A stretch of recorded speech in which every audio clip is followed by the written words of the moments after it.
Good morning and welcome along to the MODUS Super Series here at the Live Lounge in Portsmouth. By the close of play today, we will have our first player through to Saturday night's finals night. At the moment, it's Berry Vampire who is at the top of the league standings, looking like it's going to be pretty difficult to stop him from being the first player through to Saturday night's action. If you did miss any of yesterday's action, here's Henry to catch you up to date with the highlights. Yesterday was a struggle at times for Ryan Harrington. He enters the third and final day of Group A at the bottom of the table with 4 points to his name.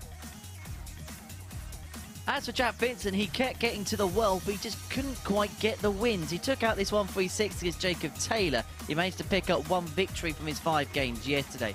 As for Lisa Ashton, she was the mover, she was the improver on day 2. She won 3 of her 5 matches to put herself in contention for Group B place. That is currently spearheaded by this man, James Hurrell, who had this 160 finish against Jack Vincent. He will be hoping for a Thursday and Friday night appearance here at the Live Lounge. As for Jacob Taylor, he continues to impress on his debut at the Super Series. He's in second place and is realistically the only player that can catch this man at the top. And that man is Berry Vampire, where he is in first place in the league table.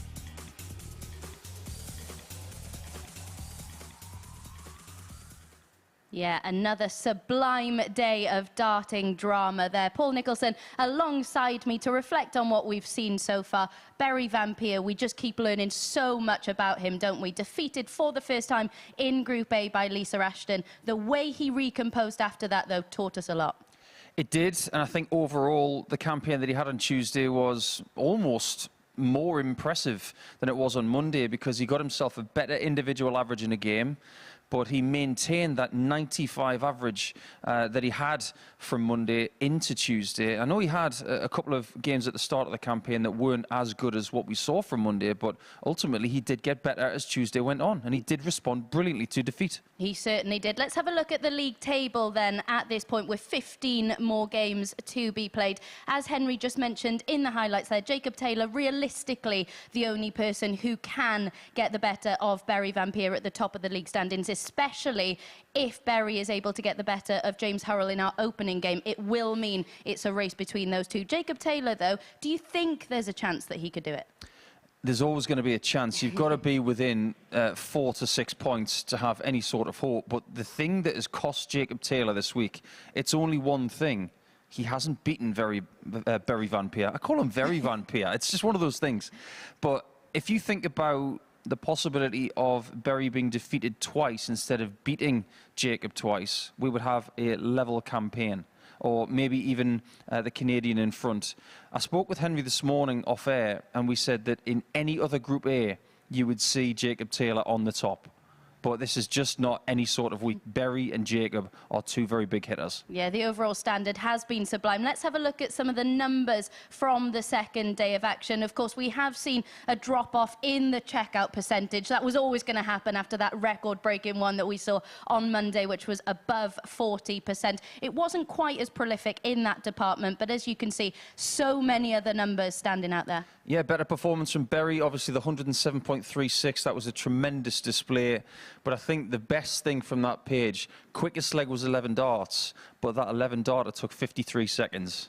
It was astonishing. I love to see legs like that. And I think what we saw from Lisa yesterday was a quicker pace, and it did suit her. And she obviously got more wins. And if she keeps that pace today, she may find a way to possibly squeeze into the top 3.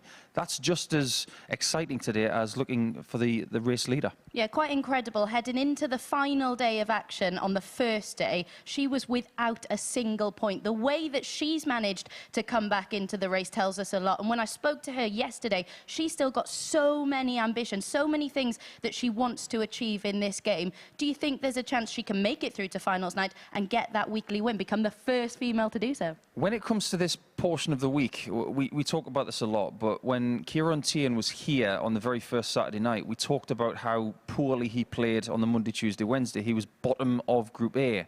So anybody from Group A can still qualify for Saturday night, but they've got to learn from what has happened in the first 3 days.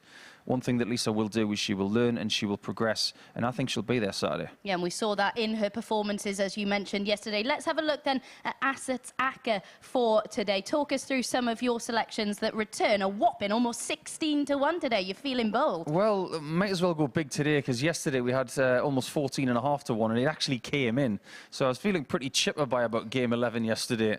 But when it comes to Jack Vincent versus Ashton, I've gone for most 180s for Vincent, because I think what we're looking at with Lisa is, again, not as many 180s as anybody else, and maybe Jack, who has had some good performances in the 180 department, that's something to look at. But the handicap betting here, obviously Van Peer against Harrington, it's just purely because of league position. That's the likely result in that one. And the one in the middle, Van Peer versus Taylor. Taylor over 1.5 180s. He's very, very good in the scoring department, and I don't think we've seen the best of him yet, even though he's averaged over 103 twice. Yeah, quite scary that, isn't it? But talking of Jack Vincent, because he was so competitive in so many of his matches yesterday, was able to haul himself back into contests when it looked as if he was going to be whitewashed. Really impressive the way that he's learnt from his debut campaign here. I think so. I mean, one moment yesterday categorised his whole week. He busts 136 and he takes it out the next shot. That tells us something about him, because there are players who may be involved in challenges here over the next few weeks who wouldn't be able to do that. But because he can, that tells us that the potential is there. And just a quick word on James Hurrell, who is involved in our opening match of the morning. Do you think there's some frustration for him, because he knows that he does have the level to compete with the likes of Berry, just unable to show it yet this week? Yeah, it hasn't happened yet, but I think patience is a great thing to have in this sport. He's got it in spades. So it may not be his time to come through a Group A, but I think his record of getting to Saturday night, 100% of it, I think that's going to be intact. Absolutely. Right then, let's hand over to Henry Deacon to join this man to talk you through all the action. Indeed, thank you very much, Abby, and a very good morning, everyone. Welcome to day 3 here at the MODUS Super Series. We're really looking forward to this. We've seen 2 fantastic days worth of action at the Live Lounge in Portsmouth, where BVP has been the MVP, and he's only a matter of a couple of victories away from rubber stamping his place into Saturday night's final, becoming the first player to do exactly that. As for James Hurrell, he got through the illness barrier on Monday, felt much better yesterday in terms of his health, but in terms of results, it was not the return that he would have liked. Just 2 wins from his 5 matches on Tuesday means that he's going to have a fight on his hands from the likes of Lisa Ashton and Jack Vincent for that 3rd and final place in Group B on Thursday and Friday night. Well, Barry Van Peer has no hopes and ambitions to be playing in Group B. He wants a couple of days off. Danny McNamara is our referee for all of the action. There he is. The man from Corkin Island, who's been doing a sterling job calling the scores out. And sometimes has had his, well, he's had his eyes tested a few times, hasn't he? By this man in particular, Barry Van Peer. Very good morning, Paul Nicholson. Good morning, Henry. 140. It's going to be a decent climax, I feel, here in Group A. But if you think that's the only story for today, think again. 100. Because when it comes to Group A, it's not just about who wins it and has those 2 days off. It's about who makes the top half. But the story so far has got to be that 2 players have played better than everybody else. Taylor and Van Peer have been in a class of their own. And in a funny sort of way, I feel that James Hurrell has as well. I think he's been playing at a consistent level this week that nobody's been able to match from the bottom half. Hence 44. why he's currently 3rd. But it's a very precarious situation. Well, despite the performances, he didn't quite pick up the results, did he, yesterday? And that's why he finds himself on 10. And Lisa Ashton is the one that is lurking down his neck as things stand.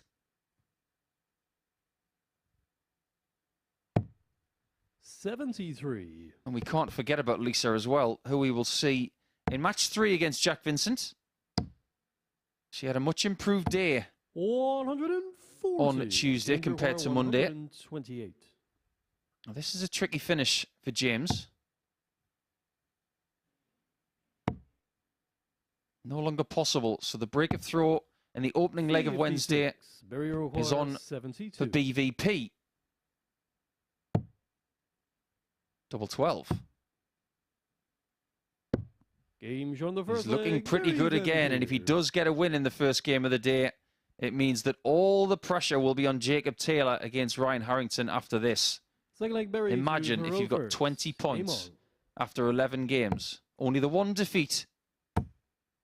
And you have that 6-point gap 60. between yourself and your next challenger. It may just be a couple of rounds away, him getting through to Saturday, because when he takes on Jacob Taylor in game 4 at the 60. start of round 2, he could have it done by then. And that's the position that he'd put himself in, that he can get it done nice and easy. And then he can have 3 victory 96. laps if he so likes. As we now know how Lewis Hamilton and Max Verstappen now feel when they head over to Imola with the Formula 1 title already won, and they can just go around all the street 44. circuits they like, knowing that they're the champion anyway. We're just going to have a nice joyride. 100. Has to be said that yesterday Berry did not play as well as the start of Monday.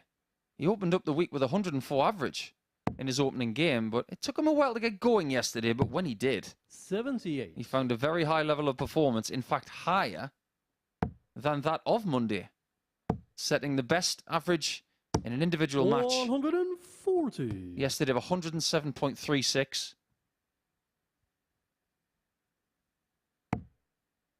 And eventually maintaining that 95 average for the week. Overall, 95.4 for the 2 days. That is genuinely world-class stuff.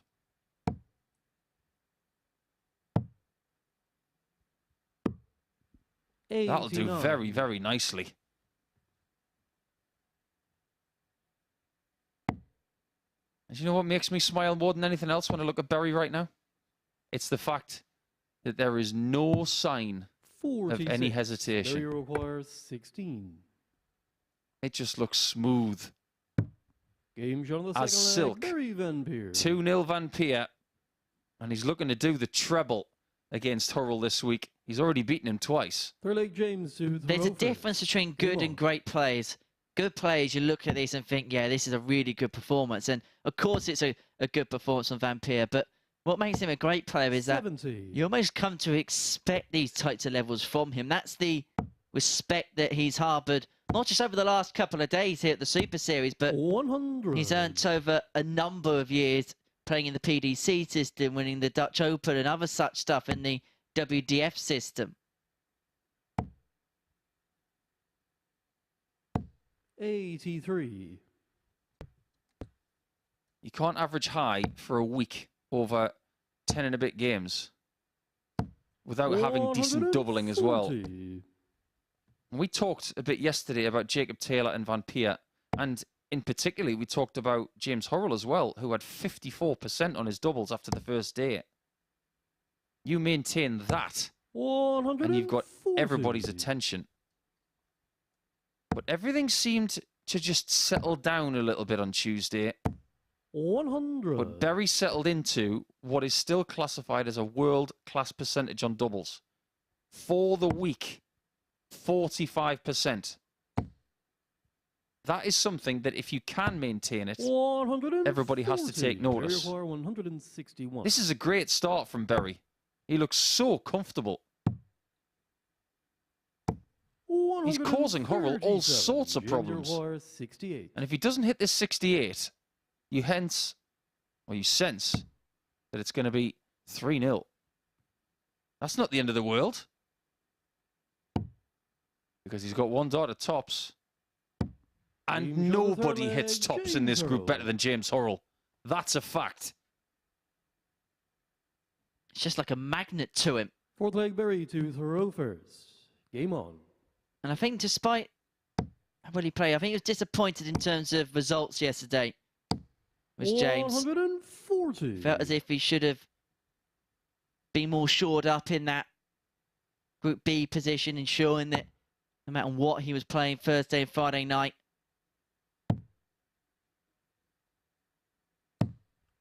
I suppose we spoke about, before we went on air, about Jacob Taylor any other week that he'd probably be far and away in Group A. But James Hurrell in most weeks would be in a very good position in Group A with the level that he's played at over 2 days.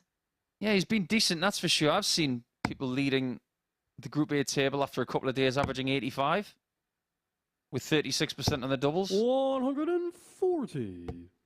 But it can't be ignored that his doubles were nowhere near as good on Tuesday as they were on Monday. His overall percentage, like I mentioned, was after Monday 54%, but that came all the way down to 36% overall. He did have some trials on doubles that weren't double top. 122.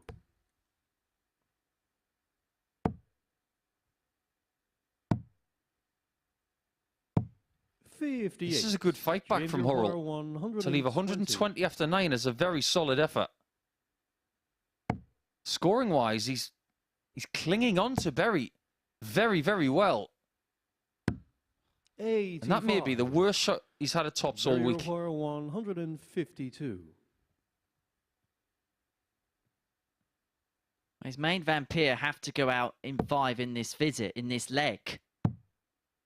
Because Hull returns to 35. 89. To level this game up at 2 apiece. Return the match to throw as well. Double 16. That's back-to-back 15s, and we're back level at 2 apiece. And this is a more than proficient fight back from James Hurrell, who levels this game up when it looked as if Bay Vampire was under threat of running away with this game.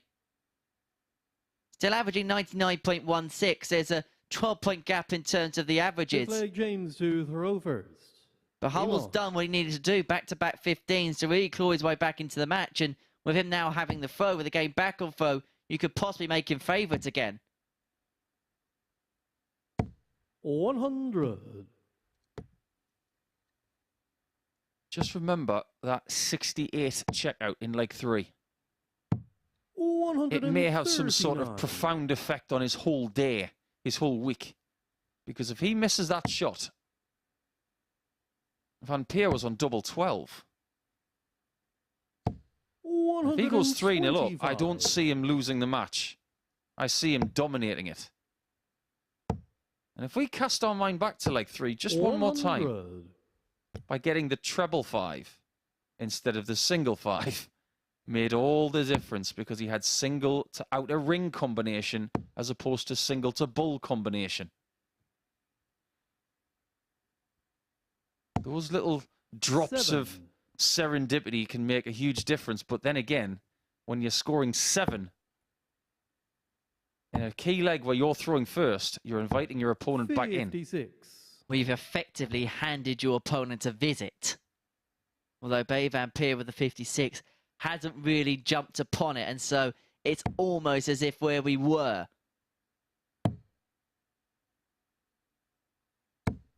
59. Thought that out well, but just didn't find his way to the finish. And Berry's going to fancy this now. 96. Gives himself a 100 advantage. And if you're Hurrell, you're thinking, leave 70 or better.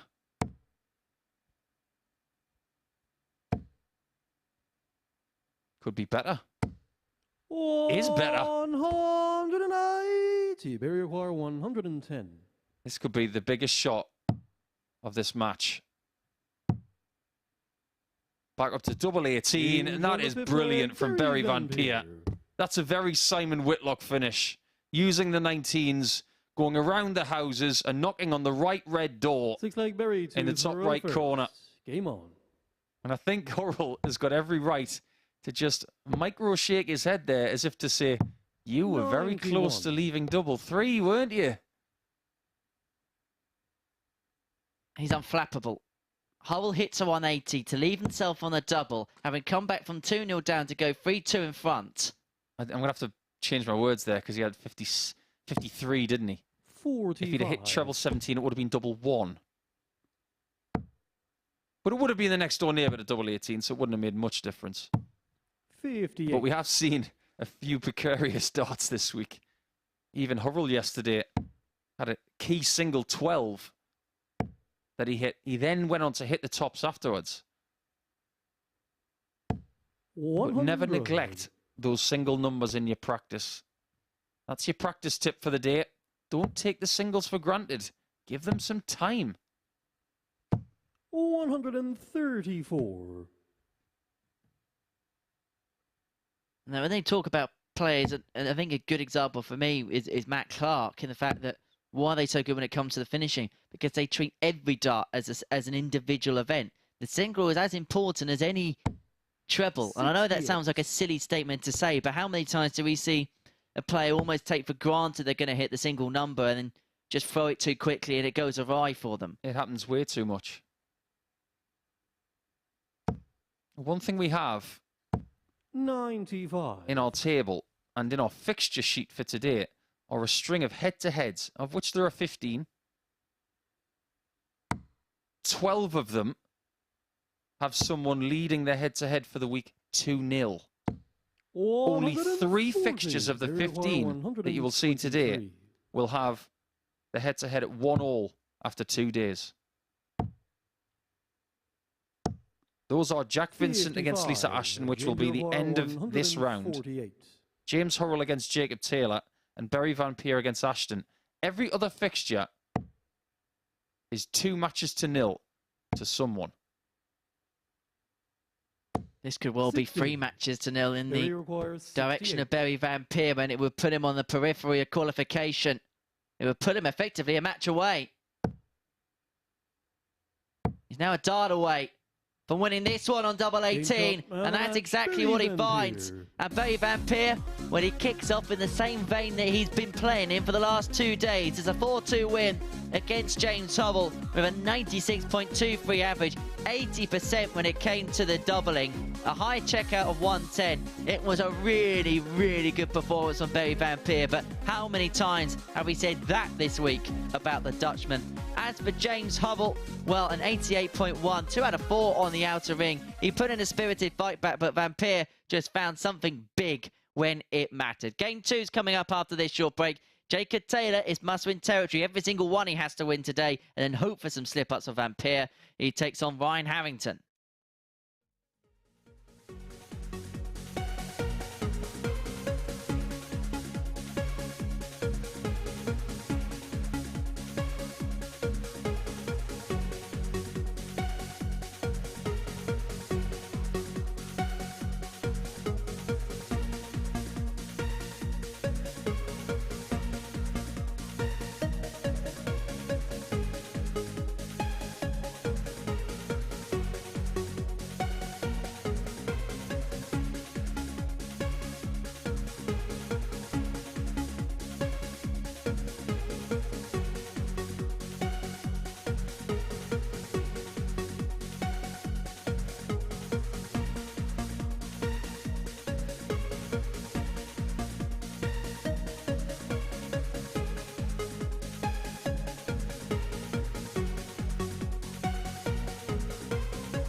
So then, time for game 2, and it's Jacob Taylor, of course, now mathematically the only player who can topple Barry Van Peer from top spot. I think his debut week would be getting a lot more attention if it wasn't for the Dutchman's exploits this week. As for Ryan Harrington, got off to a much slower start yesterday and struggled to reach the level produced for much of day 1. Maybe a result of not practicing a great amount in the build-up to this. How will he end his Group A campaign, and can he do anything at all to try and threaten a Group B spot? If he is to do so, a win here is a must. Let's hand back to Henry and Nico to guide you through all the action.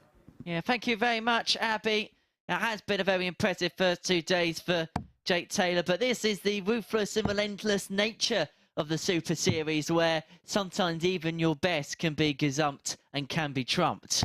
He's up against Ryan Harrington, who's had some trials and tribulations. Saw some really good stuff on the opening day from the man that they call the Animal. Just a little bit of a recession on day 2, but I wonder what day 3 is going to provide for him, knowing that in most likeliness it's going to be a campaign in Group C on Thursday and Friday afternoon now here at the Live Lounge.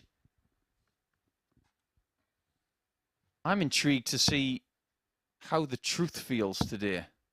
Sounds like a very strange thing to say on a Wednesday morning.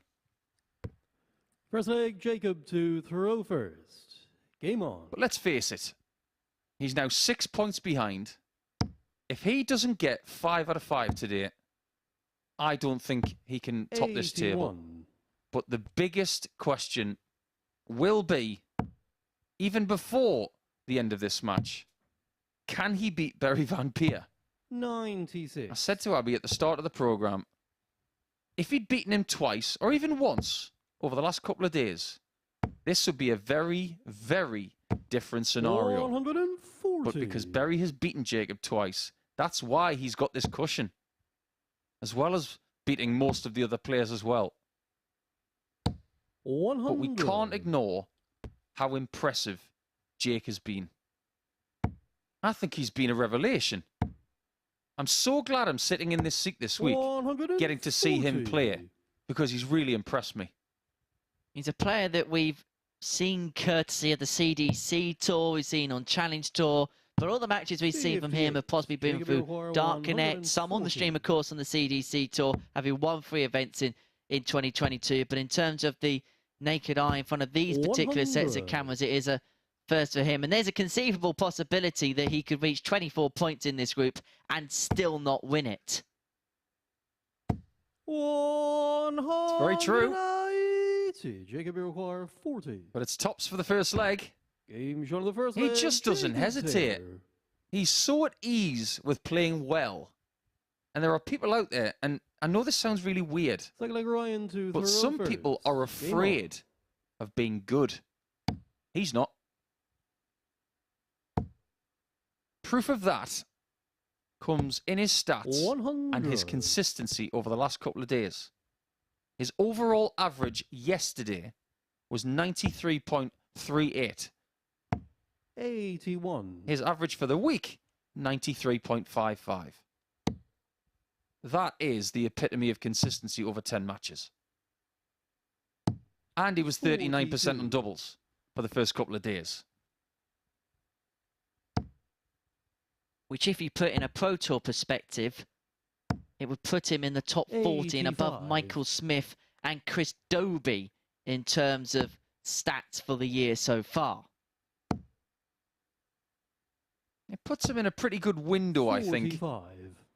Not so much of opportunity, but it puts him in the window of people's thinking. There'll be some people watching today thinking, well, who's Jacob Taylor? I was thinking that on Monday. 180. I know who he is now. And I'm excited, not just for Jake, but for Canadian darts. 140. Jacob There are more players in Canada than even we thought. And there was a bit of chatter on Twitter yesterday about that very subject. That there are a lot more players like Jake that we haven't even heard of yet. And this is full kudos, full marks to the CDC and the work that they're doing out in the States, out in Canada, North America in general, to bring these talents to the fore and bring them to places just like this and to perform at this kind of level. I mean, this could be A 15? 52. Ryan, you require 116.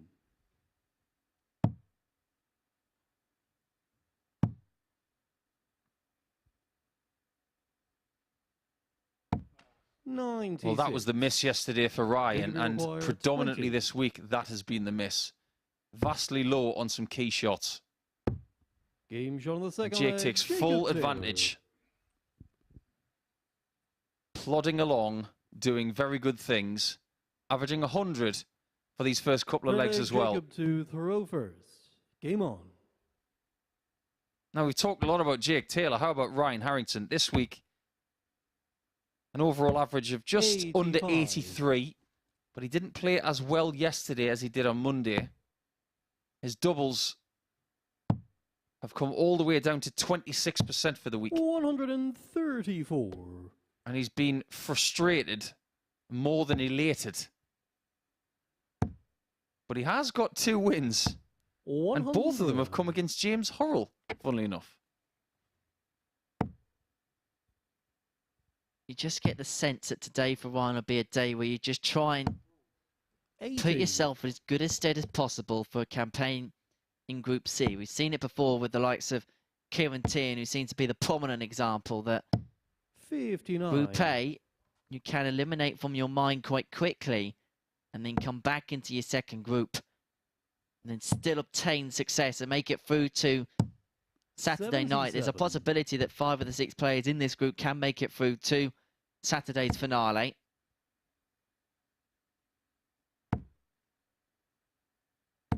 $100.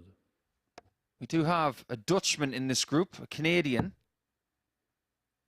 and 4 English players in this group. It could well be 2 nations in Group C over the next couple of 100. afternoons, Jacob, you require because we do have 157. 2 Welshmen coming in, and another Englishman in Stu Wilson. 83. Ryan, you require 110. Had a crack at a 116 earlier.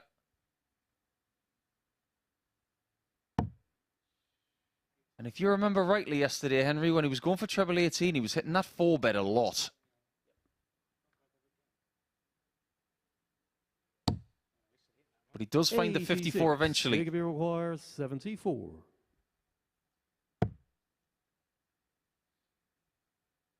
One dot at tops for 3-0. 54. This time, it's a Ryan, you reprieve require 24. for the man known as the Animal.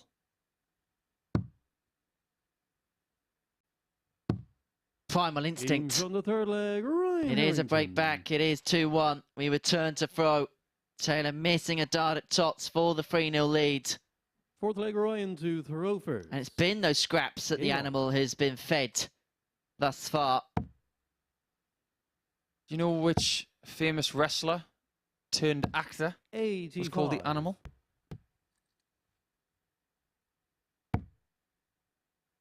Turned actor. Very famous actor now. 140. Part of the Marvel universe. Not Dwayne Johnson, is it? No, no, No, I no. was going to say, he didn't have a nickname before The Rock. 100. Dave Bautista. Ah. He was called the Animal. This is where I could have done with Matthew Edgar on Speed Dial. Yeah, he would have known that immediately. 81. I think he may have asked me that question before I'd even asked it of you.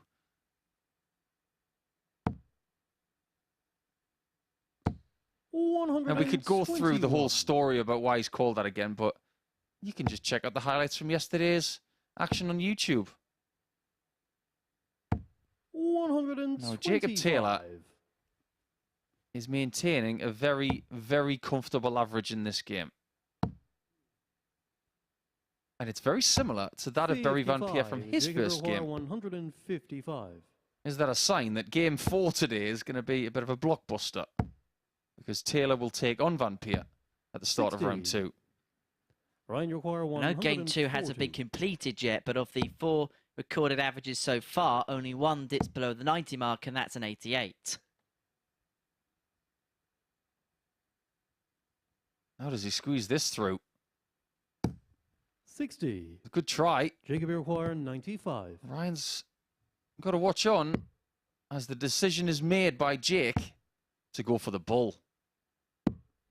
70. He can't do what Running Ashton did require yesterday after 80. getting a 25 to start a combination.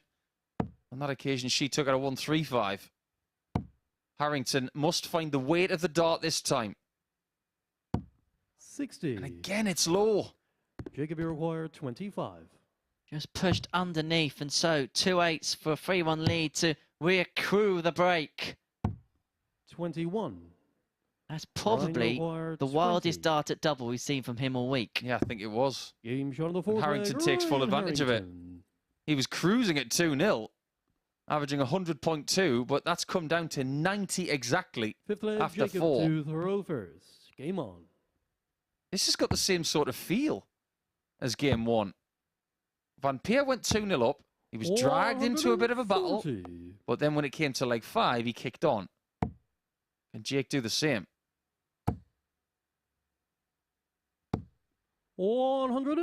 If you are a regular viewer of the MODUS Super Series, we do have to make you aware that we have timing changes over the next couple of days. We aren't going to be here from 9:30 60. tomorrow morning. We will start at 1 p.m. all the way through to around 6 p.m. Then we'll have a few hours break before we do Group B, which will be in its regular time slot of 10 p.m. 140. Just if you are trying to program your next couple of days action with the players that I'm about to mention. Martin Thomas of 83. Wales, Stu Wilson and Mike Huntley will be here for Group C from 1 p.m. And they will be joined by the bottom 3 players from Group A. 48. Group B from 10 p.m. we'll see Diogo Portela of Brazil with the left-hander 85. from the southwest of England, Justin Hood, who I'm looking forward to seeing, actually. But maybe the headline of the week, Leonard Gates will be here. And I wonder if he's going to bring the 99. trophy with him. Jacob, you require I 133. sincerely hope he does. Either that was in the back of Phil Bars's car. 93. Ryan, you require 74. Go within a leg, and that would have been news to Barry Van Peer. Don't miss the big number, Ryan. Sure he's heard that before. 36. Jacob, you require 40. I'm not entirely sure that Ryan will be pleased with any dart he threw there. And 30. Jacob is not going to be happy with Ryan, all you 3 of require those. 38. It's got to be aggressive with dart 3 if he's defensive on dart 2. This has got to be pushed high. And he gave it everything. It goes through the posts to take a very unlikely lead. And now we can say that Barry Van Peer is watching on thinking, go on, Ryan. Deny him points. And all I'll have to do to qualify is win my second round match, and that will be it. And Ryan is looking for his first win this week against someone that isn't called James Hurrell. 41. Maybe just likes the first letter J. 100. We haven't got a teaser from you today, have we? So we're going to have to create some sort of quiz from the commentary box. 60. I'm going to give you one here in round 1. Outside of darts, who was the most famous 140. sporting tailor?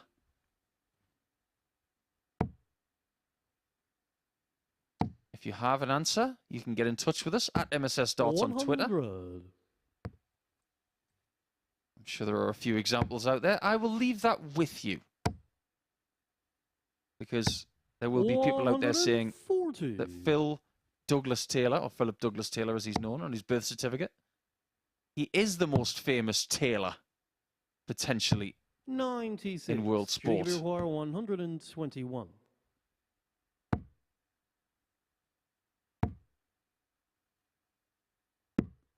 90. That could have been a lot worse, but now he's got options from 31. And this is a good fight back from Jake, who really should have been in front. 121. Jacob, you require 31. Send us all the way. Game shot on the sixth Indeed he leg, does. Jacob Taylor. Quality from Jacob Taylor, who knows he has to continue this resistance. He cannot drop anything today. He cannot drop a point. Even though mathematically he could still win the group with defeating this one, the likelihood would be very, very unlikely.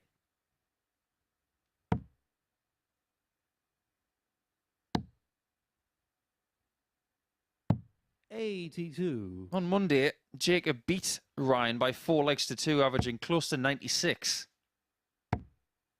When it came to yesterday, 100. Jacob won 4 legs to 0 with an average in excess of 92. It's been remarkably consistent against 59. Ryan. This is actually his worst performance against him this week.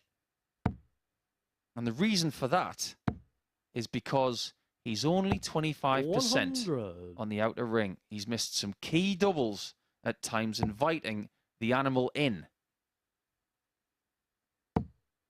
Whereas those doubles percentages suggest when he's been given a visit to the board on the outer ring, he has taken full advantage of it. This last leg up in the offing, and if Jacob Taylor comes up dry here, well, of course he was going to recover it because he always leaves 155. Don't go 60. 76. Ryan, what were you doing? 155. That was either a 15 shot or a 25 shot. Double 19 will win it, but he's not going to risk it. 123.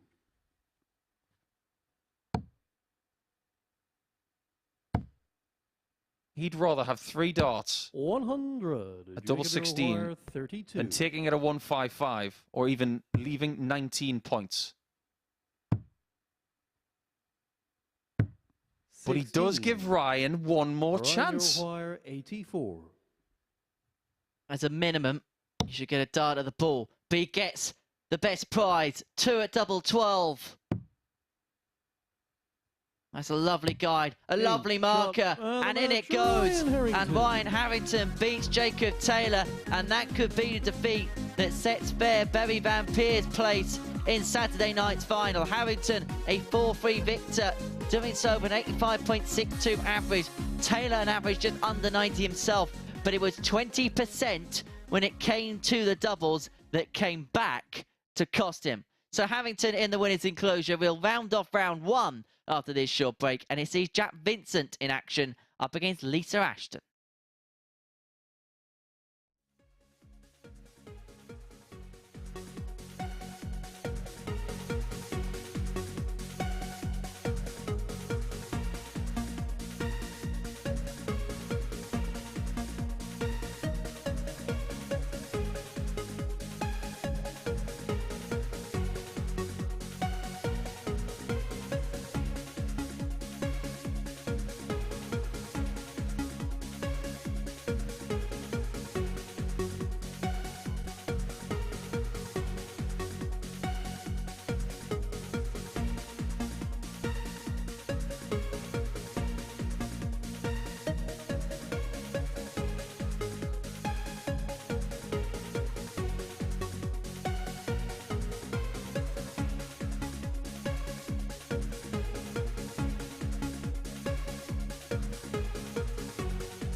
Win so far this morning for Berry Van Peer and Ryan Harrington. Completing our first round of matches then is Jack Vincent against the four-time world champion Lisa Ashton.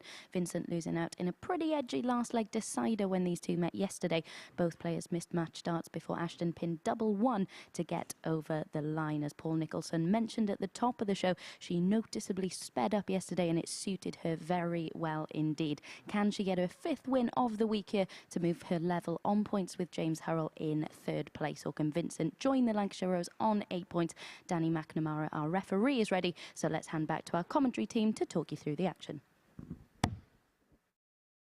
Thank you, Abby. And I know you're in a good mood today because Wales got the win yesterday, as did Scotland last night. So congratulations to Scotland in beating Spain last night. What a result that was for the Scots.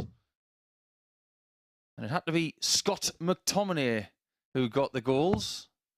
But here, it's an all-England clash. And they did pretty well in Italy a few days ago, didn't they? And they beat Ukraine. So what's going to happen in this all-English battle then?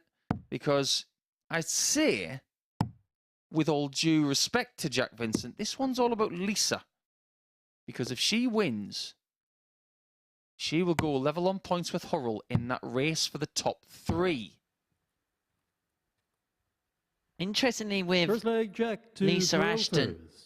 she had a Game better on. day in terms of points, and she carved those victories out in the end, because if you actually look at her daily stats on day 1 to day 2, they're down. But what we saw from the Lancashire Rose was some 100. real resistance.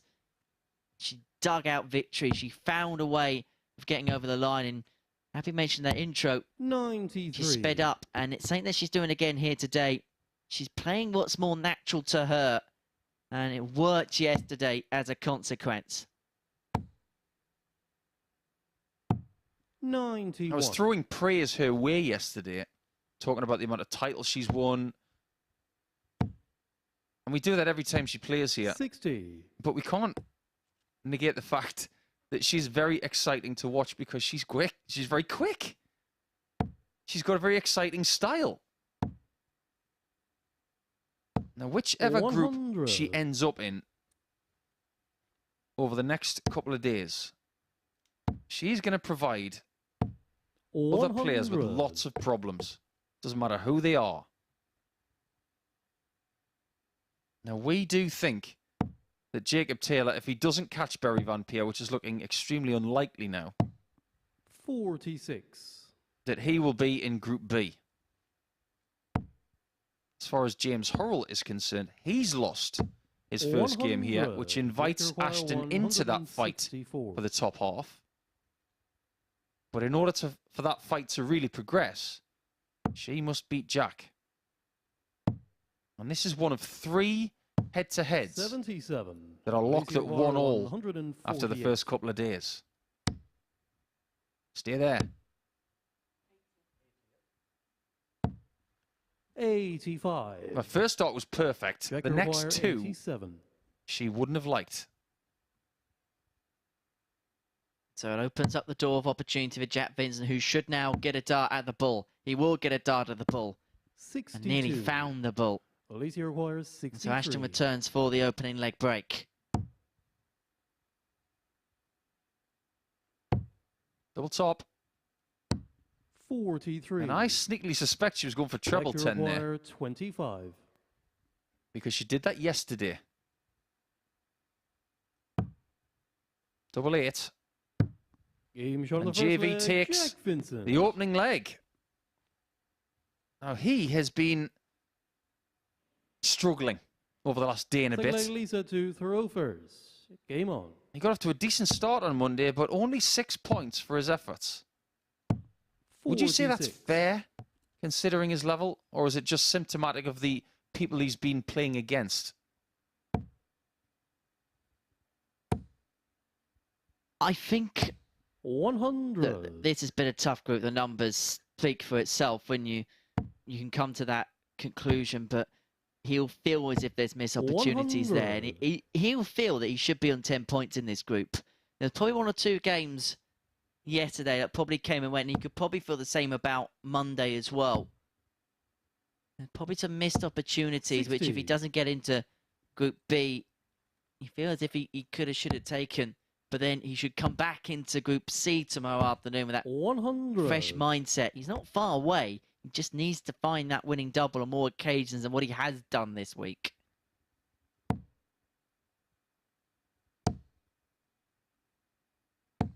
$83. We are very fortunate to sit here and watch every single game throughout the week, of which there are 104 in a week. 105. And I spend most of my time looking at the player, not at the board, just to try and gauge what they're doing and how they're feeling. 140. If you look at Lisa Ashton's face when she throws, it's not a great deal of movement. But when you look at Jack's, it's almost like he's talking to himself when he throws. I've just noticed that this morning, and it's intrigued me. 118.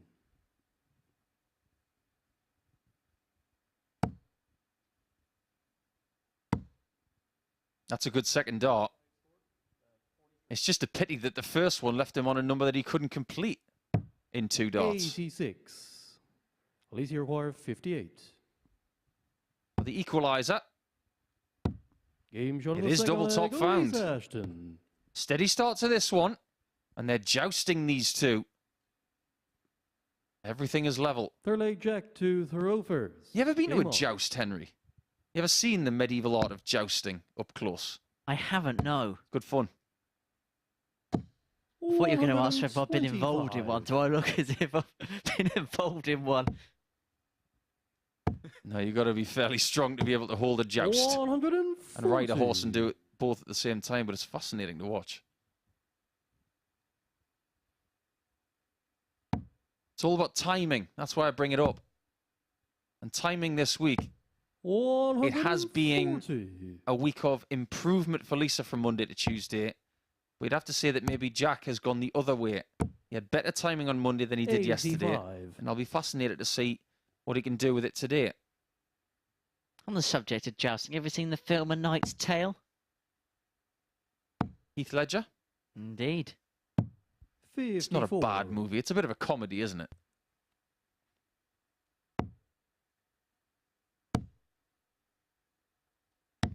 $94.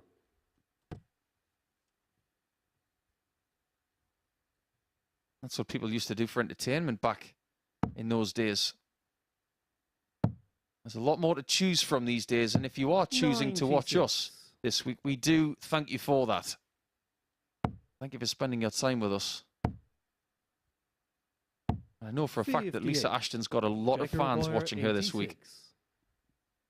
I even saw a tweet yesterday from somebody who was whooping in their kitchen when she took at that 135 on the bullseye. Jack Vincent's fans 70. are not whooping right Alicia here. require 124. You're probably behind the sofa hoping this 1-2-4 from Ashton doesn't go and, well, they can come back away from the 92. sofa. You can watch Jack again requires as he goes to 16. double 8 for a 2-1 lead. The only thing that's put me behind the sofa in my life was watching The Incredible Hulk as a kid. Game shot on the third leg, Jack Vincent. Looks like Jack has found himself a really nice position in this game. What we've got Fourth leg, Lisa to are a Hurrell couple of first. averages that have Game been on. maintained throughout. They're in that 6-visit range 96. the whole time. And that's fine, as long as you find enough chances at the double.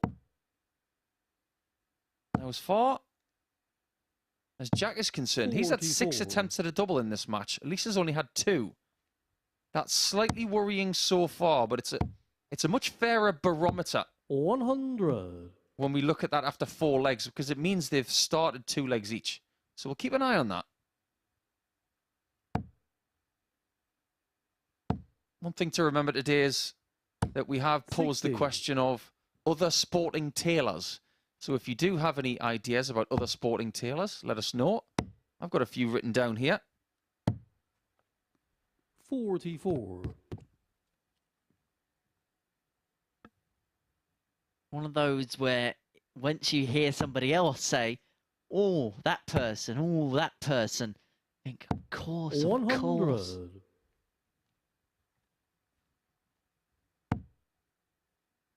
There've been plenty of tailors and darts as well. One in Champions Week. 25. And one of them in the 90s had the best haircut ever. I'll bring this one out the bag right now. It was Bob Taylor from Scotland. What a haircut. What a mullet. Around 1995, that was. And one of the best, most graceful darts throws you will ever see. 41. Basically, Steve Beaton, but not Steve Beaton. Well, back then, a lot of people had mullets. Even Kevin Painter had a mullet. Now, that is a picture I need to see. Oh, no, you can find it on YouTube. 44. Lisa, you require 95. So this is to equalise again, and she's got the ball to start. And has the double 16 at the end. So to answer the question that I posed, she's had half the attempts at double than that of Jack Vincent. But she's taken the same amount of shots. She's at 67%, he's at 33%, but they are locked at 2 legs all. 100. Again, another leg in that 6-visit range for the pair. We're talking about maintaining standards, maintaining 60. averages, and that's exactly what these two have done, pretty much from dart 1 to now. But what it does do is it gives room to manoeuvre for someone if they can make a mid-match push 97. to really accelerate towards the finishing line. And what they're doing in this game so far is showing improvement on what they've 55. done week-wide. Ashton for the week, 81.16. But yesterday she averaged under 80 for the first time in a day. 100. And that was a significant decrease. Now this is a competitive level. 120. Oh, was that a Robin Hood? That's very, very rare for Lisa. I don't think I've ever seen that happen to her. You can have 6-visit legs, a lot in matches and win, but every now and again, you've just got to drop in that 15-darter. Or better than that. They've got to be impeccably timed. Otherwise, you are relying on your opponent missing it in vital shots.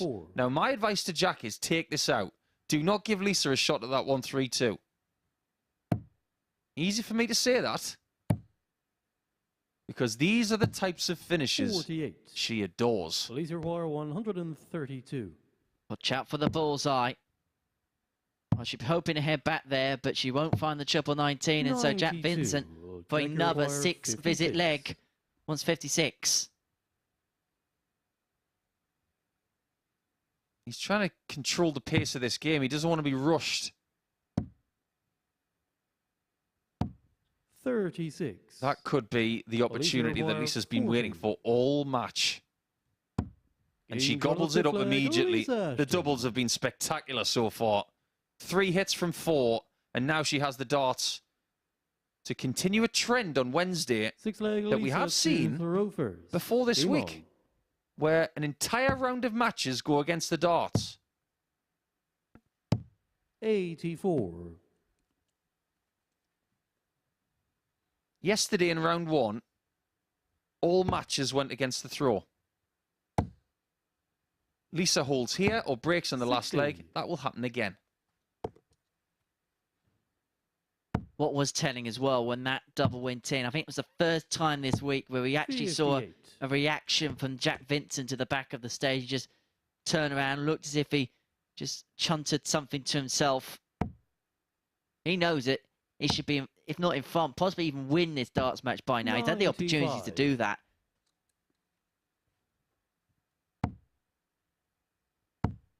If you say to a player, how many, 61. realistically, how many chances do you need to get 4 doubles? They would say at this level, somewhere between 8 attempts and 10. If you're asking for more than 10, you're dicing with game death. 140. He's already had 8 attempts. Lisa's had 4 and she's in front. So that tells you that she's in a very profitable position 100. Because she's hitting the doubles 158. so promptly.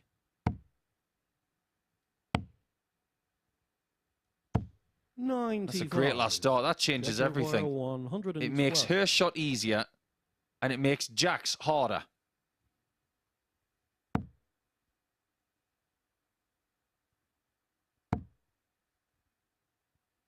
She does have a couple of options here. 13s are popular, 63. but don't discount 17s. Now we will. And we can discount the fact that Jack has got a chance to win the match because Lisa's won it in 6 legs. And yet again, round 1 on Wednesday sees 3 matches won against the throw. That was a great performance from Lisa. And admittedly, most of the legs were taken in 6 visits. But in a duel that's very fair, she had the better quality on the outer ring, and that is why she won it by 4 legs to 2. We've got Berry Van Peer up against Jacob Taylor in Game 4 to start round 2. And we know that if Berry wins that, he wins Group A.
Next up then, 2 of our Group A debutantes go head-to-head for the 3rd time this week in Berry Van Peer and Jacob Taylor, the truth managing to take just the 2 legs off Van Peer so far this week, but both encounters have been high quality. Taylor's defeat to Harrington in his opener today may have left him too much to do in terms of catching Van Peer at the top, but can he record a first win of the week over the Dutchman in this one?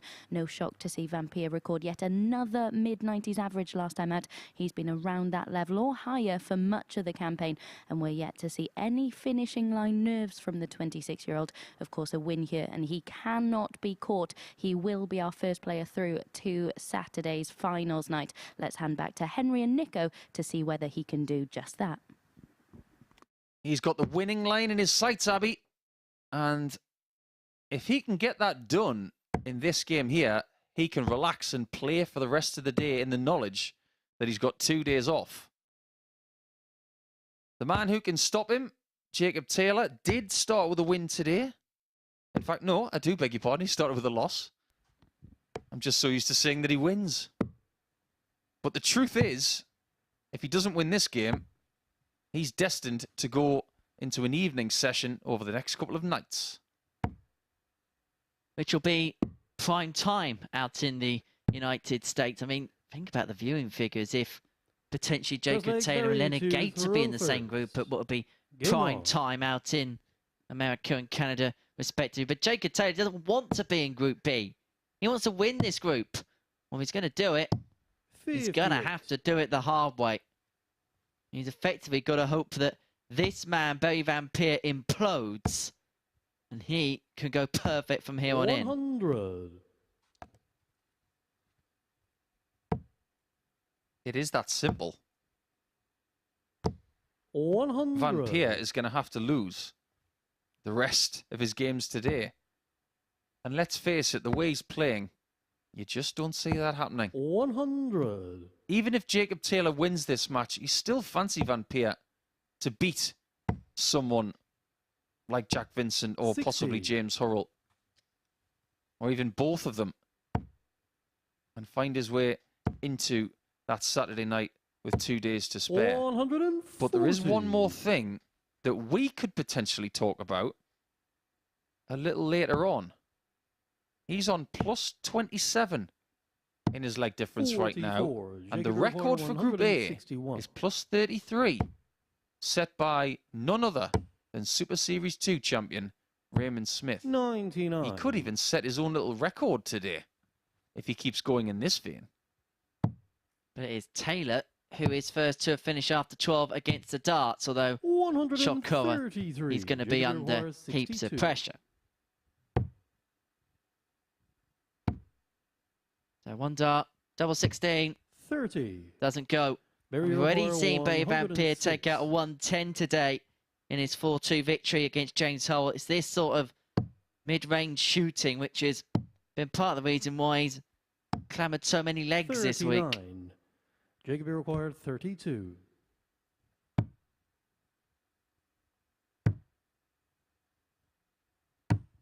Game shot of the That's first a really leg, good third Jacob dart Taylor. to take the first leg. And it is against the throw as well. And you might be interested to hear that Second when leg, he's Jacob playing to in round Hurrell 2 first. this week, Game on. Jacob Taylor has not lost a leg. 4-0 Monday, 4-0 Tuesday, 1-0 up on Barry Van Peer here. He likes playing in round 2. What he would give for another 4-0. Because, let's face it, we've talked about Barry's leg difference at plus 27, which is approaching record territory. 60. It's a problem for Jake Taylor. Even if he wins, he's still going to be miles behind in that regard. 180. Without this fixture in the bank, Jake Taylor is 15 legs behind. 180. And that was a somewhat courageous last start, because if he hit a single, he was leaving a bogey number. 57. Jacob require 120. Don't need to be lucky when you're good. And he is good. How good is he when it comes to the ball? Barry require 124. It wasn't far away. Is Berry getting a shot? No, he's going for the old 14s route. He tried it yesterday and missed tops for it. 59. Jacob require 25. Double 8.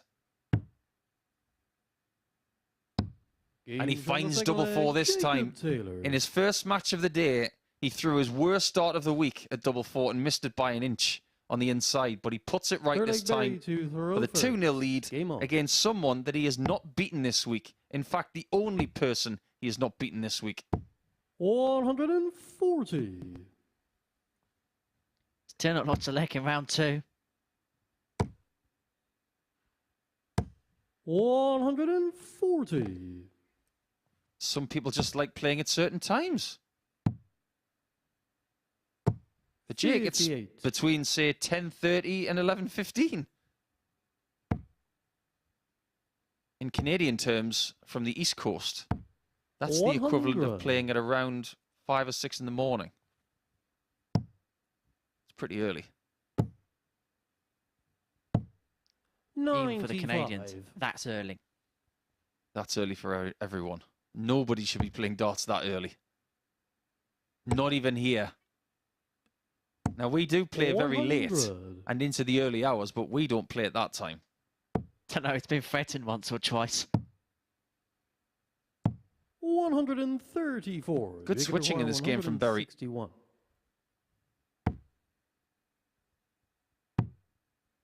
It's not on, so Berry does get a chance. 97. Berry requires He hasn't had a shot to 74. double in this match yet. Well, at least 41. And he does get a shot now. And it's one he takes. Barry Van Peer. Before that shot was hit, Jake Taylor had 7 darts at a double before Berry gets his first. That's how impressive he was in the first couple of legs. Game on. That's a ton plus scoring. That was exemplifying that 6 compared to Berry's 3. So effectively, 60. within every leg in this match, he's kind of put himself a visit in front. Although he may have the dart stolen off him if Berry can find another treble. 140. Now this game dramatically changes. Now we saw in his previous game, Jake Taylor, he raced into a 2-0 against Ryan Harrington. He missed a dart at tops to lead the game 3-0. And then he proceeded to lose that in a last leg decider. So he has got himself in 53. front today, and he has blown a lead today. It might be academic, or it might be a point he might have to bring up again soon. 57.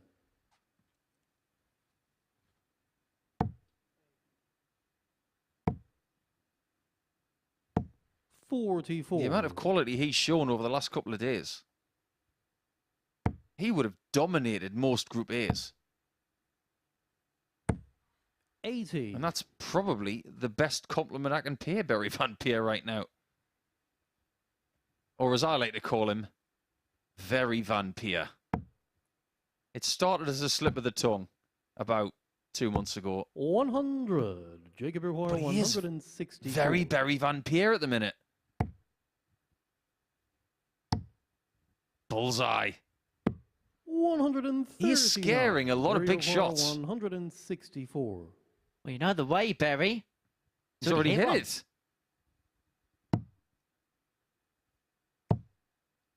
He gave that every chance. And he really fancied it as well. Jacob Require 25. Now, Jacob has not been as polished on his doubles today as he has been the last couple of days. Game But that's pretty polished. It's exactly what he needed.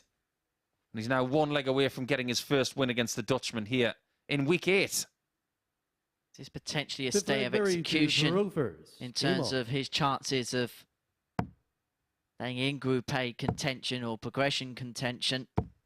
40. That's a sign of frustration from Van Peer. I don't know if you've noticed on that dart shirt of Berry that when you look at it, it looks like a very 100. gloomy, almost Martian sky. I wonder what he was thinking about when he got that dart shirt 97. made. I'll tell you what it reminds me of. Something from the late 70s, just before I was born. There was something made by Jeff Wayne called War of the 136. Worlds. It was a classical version of a great story voiced by Richard Burton and great people like Julie Covington and Phil Lynott, who was the lead singer of 140. Thin Lizzy. And there's a thing in that famous story called The Red Weed. And that's what it reminds me of. It's going right over your head, isn't it? 98. Oh, completely. You've got absolutely no idea what I'm talking about. Well, if anybody is from my generation who remembers 64. that wonderful piece of Jacob music, Require then 167. thank you for paying attention, because my co-commentator's got absolutely no clue what I'm talking about.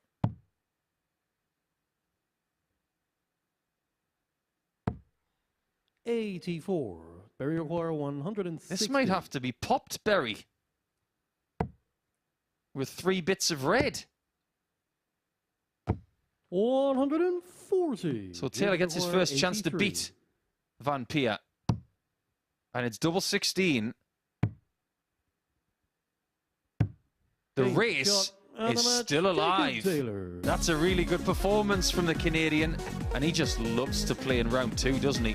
He did lose a leg in this one, but his record in round 2 this week is 12 legs to 1. That's astonishing. And that's only the second defeat for Berry Van Peer this week. There's only 4 points between them now, but Jacob Taylor still needs favours in rounds 3 and 4 today. When we come back, it's going to be Lisa Ashton looking for her second win of the day up against James Hurrell, who lost in round 1.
This is the MODUS Super Series.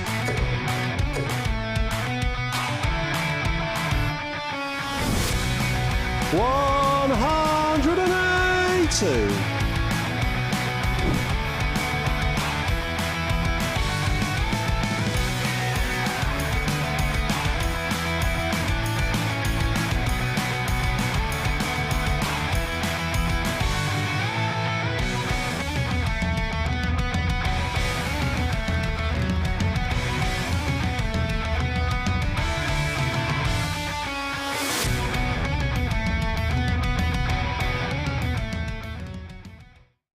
And you can book your free tickets for finals night by visiting dartshop.tv. All the action gets underway from 7:30 p.m.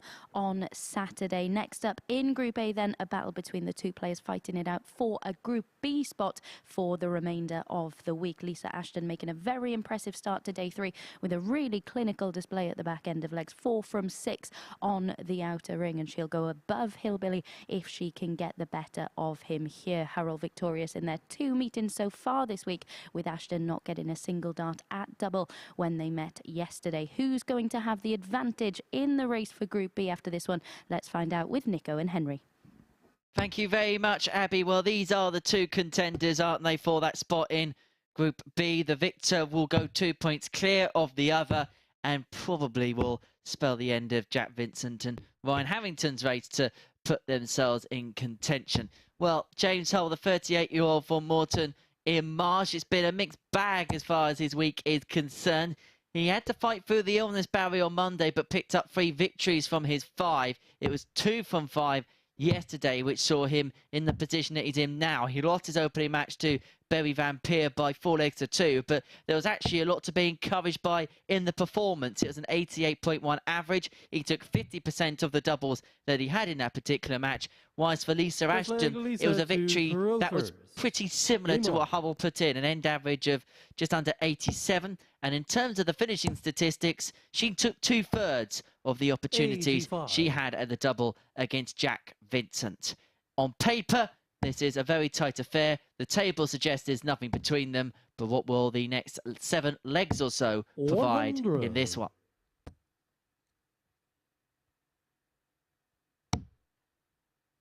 In most other groups, this would be 100. the match to watch, considering the heights that they have been to. But I think it's fair to say that Van Peer and Taylor have just taken the script and ripped it up. 38. But this does have a lot on the line. At the end of this game, there will be 3 rounds left for these two players. 180. To see who can get that top 3 spot. And it just gives you a little bit more freedom with your day, doesn't it? Now, ultimately, with the new schedule, everybody gets a little bit more time in bed, which is not a bad thing. But most dart players prefer to play 96 at night. That is a fact.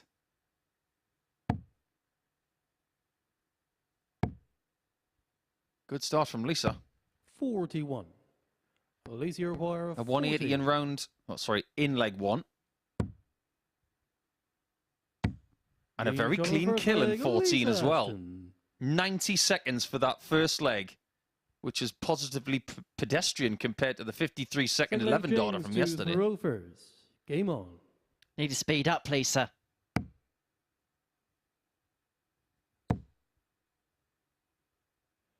I was fascinated by what we were talking about in round 1 about famous tailors in sport, and we're going to talk about that a little bit later on, but it occurred to me that I don't know of a great deal of famous people from Gloucestershire. That's probably just more to do with the fact that I haven't spent a great deal of time there. Does anybody spring to mind for you?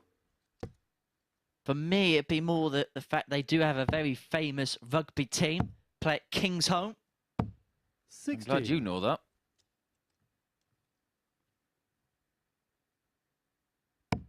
Yeah, there's a big culture for rugby in Gloucestershire, isn't there? Beautiful county, by the way. 97. Spectacular drive-through. Beautiful greenery. Especially with all the rain we've had. 60. Won't make the A-roads fun, mind.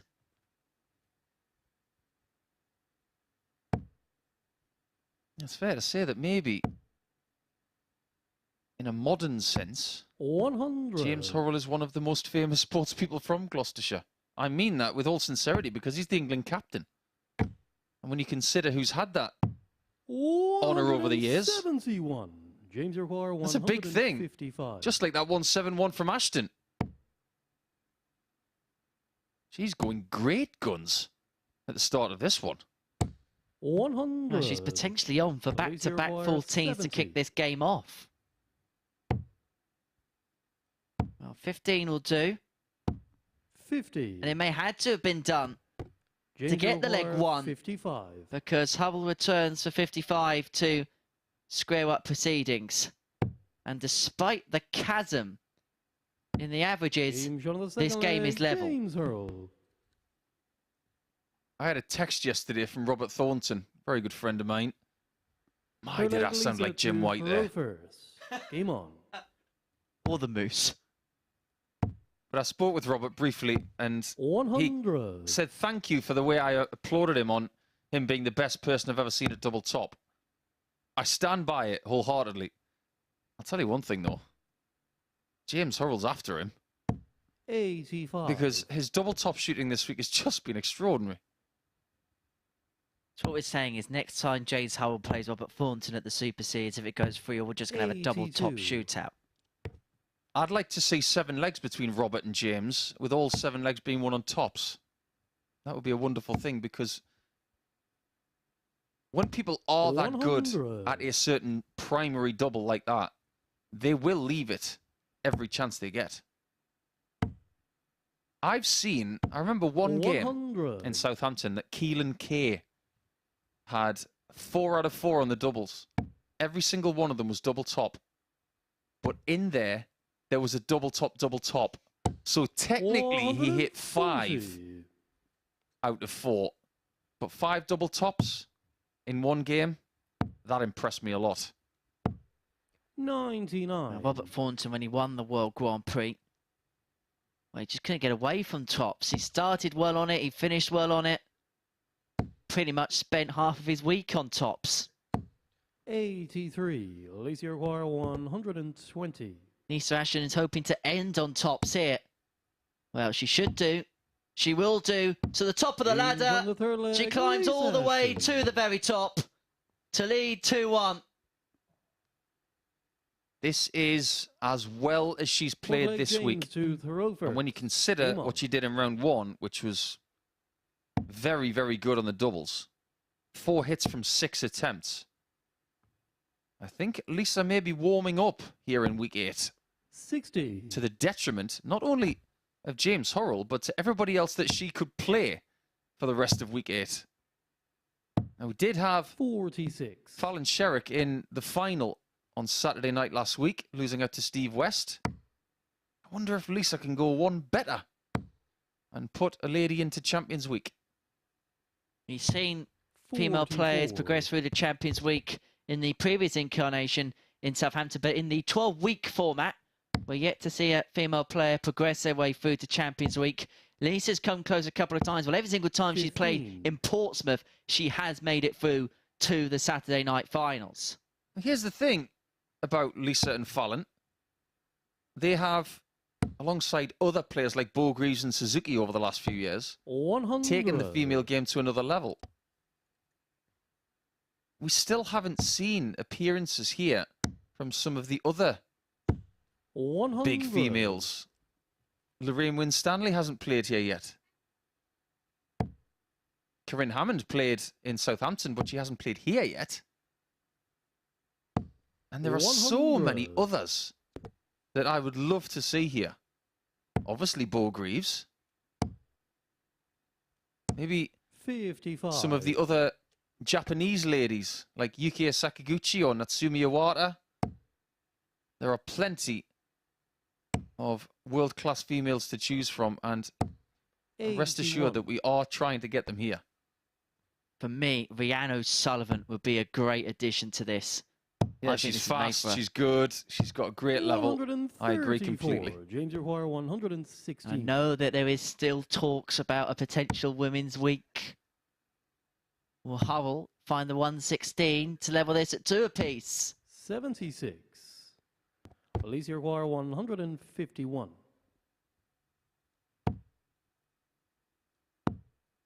Let's see the back end of this leg, and we'll talk about that 45. actually.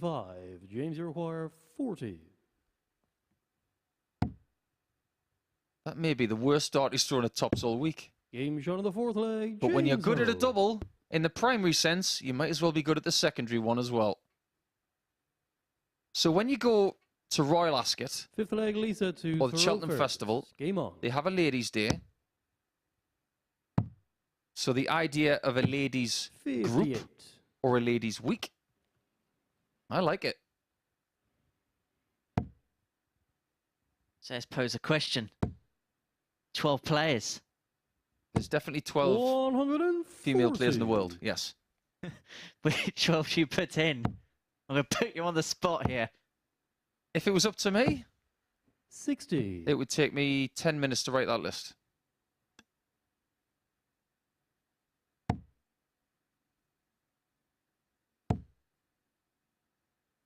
So we allow Paul Nicholson pen and paper. 100.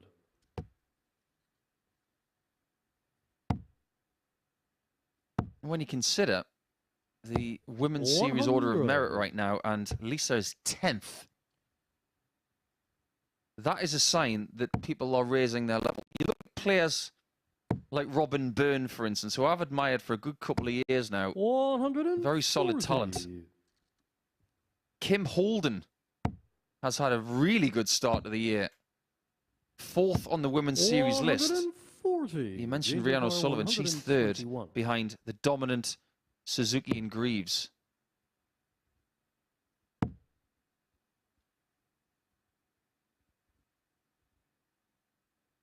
65. We've already seen Trina Gulliver here in the last few weeks as well. But we might be seeing Ashton going behind in this game. That's a great setup. James require But you're always 56. dicing when Hurrell's got 2 darts at tops.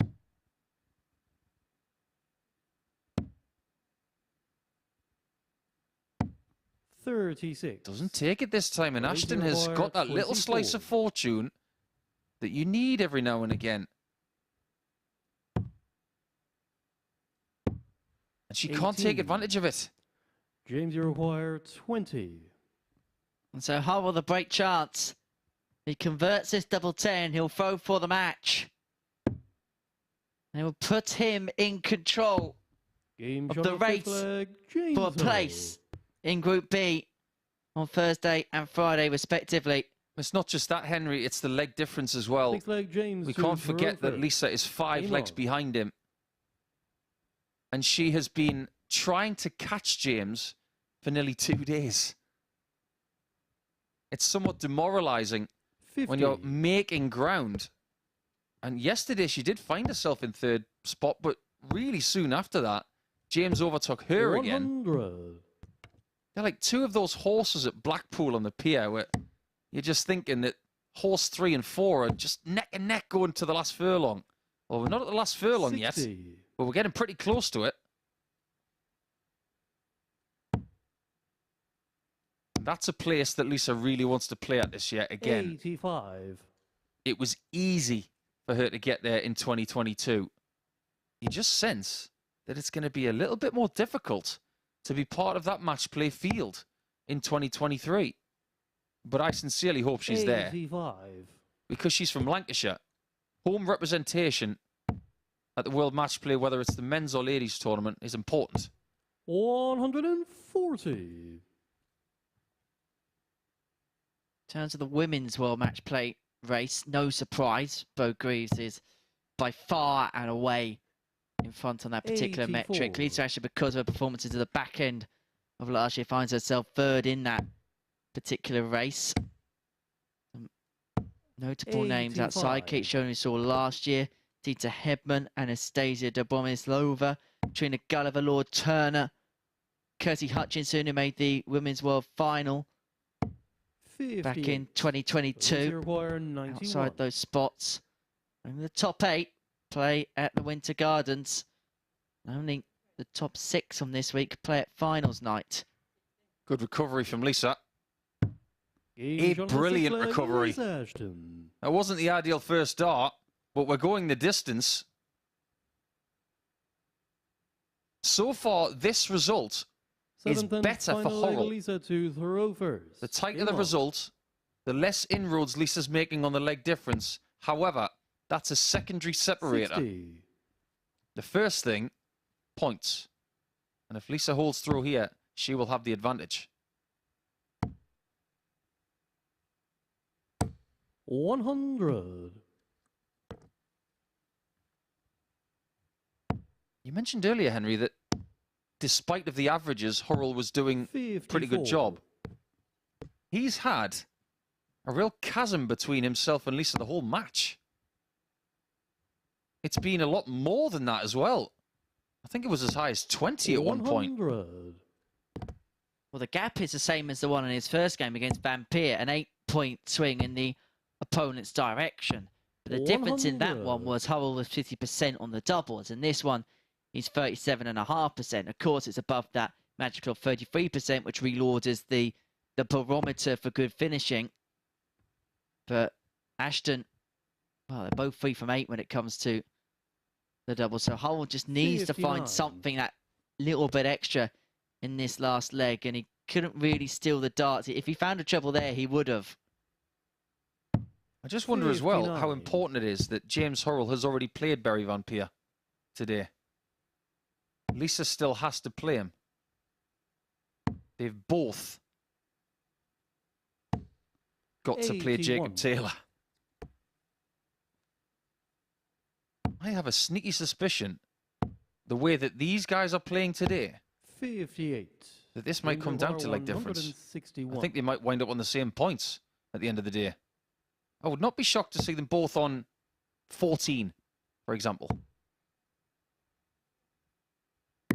65. Alicia Roy, We have not had a 170. 170 finish this week. And we're not going to get one now. And so it sets fair the chance of Hurrell that he's been craving to get this 40. game won. James required 96.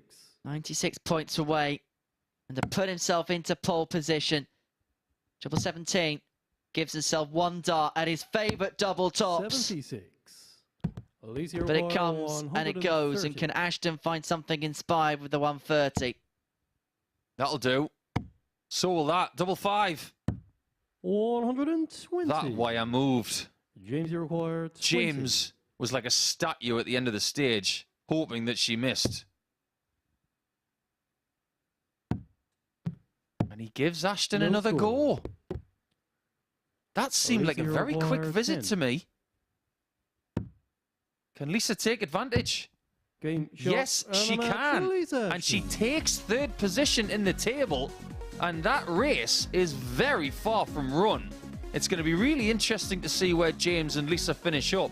But for now, it's Lisa in the top half on 12 points. With an 85.81 average and that high out of 120 in the middle of the match, she takes a narrow victory and also gets her first win against James this week. Looking for his first win against Jack Vincent this week is Ryan Harrington, and that game comes next.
Welcome back to the MODUS Super Series. Ryan Harrington, for the first time this week, has had a positive start to proceedings in terms of points. Still elements of his game that he'll be looking to improve on, but with a win under his belt early on. Will we now see him play with a bit more freedom? He's taken on the other man on 6 points, Jack Vincent, who's won both of their encounters so far this week. To find out which way this one will go, here's Henry Deacon and Paul Nicholson.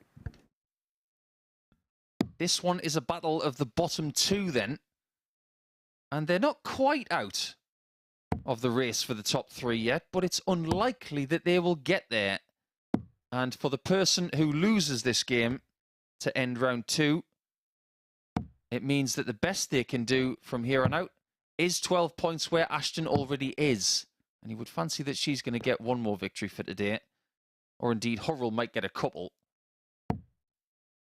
So we may have our first person eliminated from the race for the top three after this one.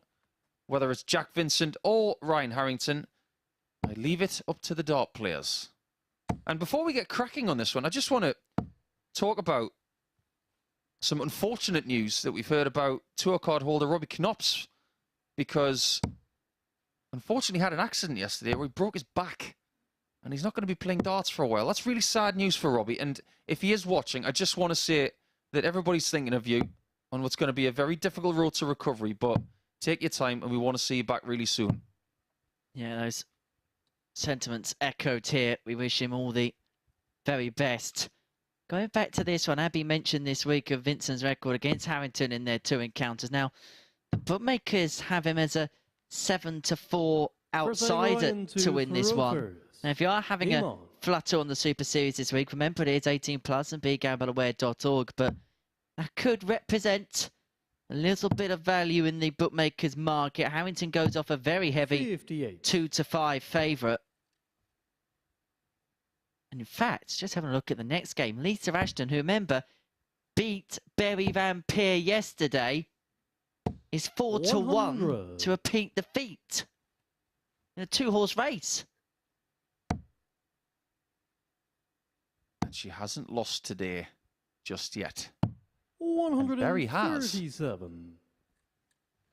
If you thought Wednesday was going to be very predictable, welcome to the sport of darts, which constantly tells you that it's just not predictable. 140. As for what's going to happen in this game, your guess is as good as mine. I'm supposed to be an expert at this game. But anything could happen here.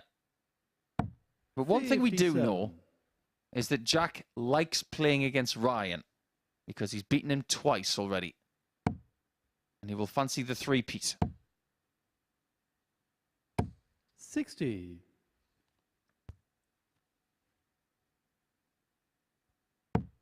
I just got a little time warp right there, hearing that 60 call from our referee, Danny McNamara. 36. It reminded me of Freddie Williams a bit. Oh, that was a nice little flashback. Thanks for that, Danny. That's really made my day. Nothing like a little nostalgic look. 59. You won't have seen much of Freddie Williams. What a referee. I met him once back in 2009. What a wonderful man. 26. Jack, you require 142.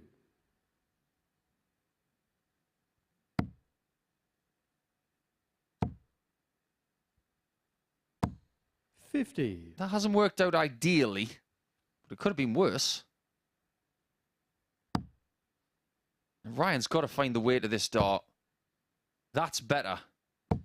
85. And when you're constantly delivering a dart that's low, it's either the release point or the ferocity of the throw. It could be something to do with elbow position as well. It could be a little bit low. 84. But that one's a bit high. Ryan, you require 102. Does he stay or does he go? He goes. And he wins it. That's a great shot from Ryan. I think that's the second time this week he's taken a bull double 16 for 82 in two darts. Game on. So well done to Ryan for doing that. And there aren't many dart players who are named after jackets. 100. It's true. There's a thing called a Harrington jacket. It's a very famous style, made famous by brands like Lacoste and Ralph Lauren. 130. We did have Mr. Coat back in the day, Jan Decker. Don't get me started on that awful, awful coat. I take you not wearing that on Saturday night. No. 26. Took some guts to wear that at the Grand Slam.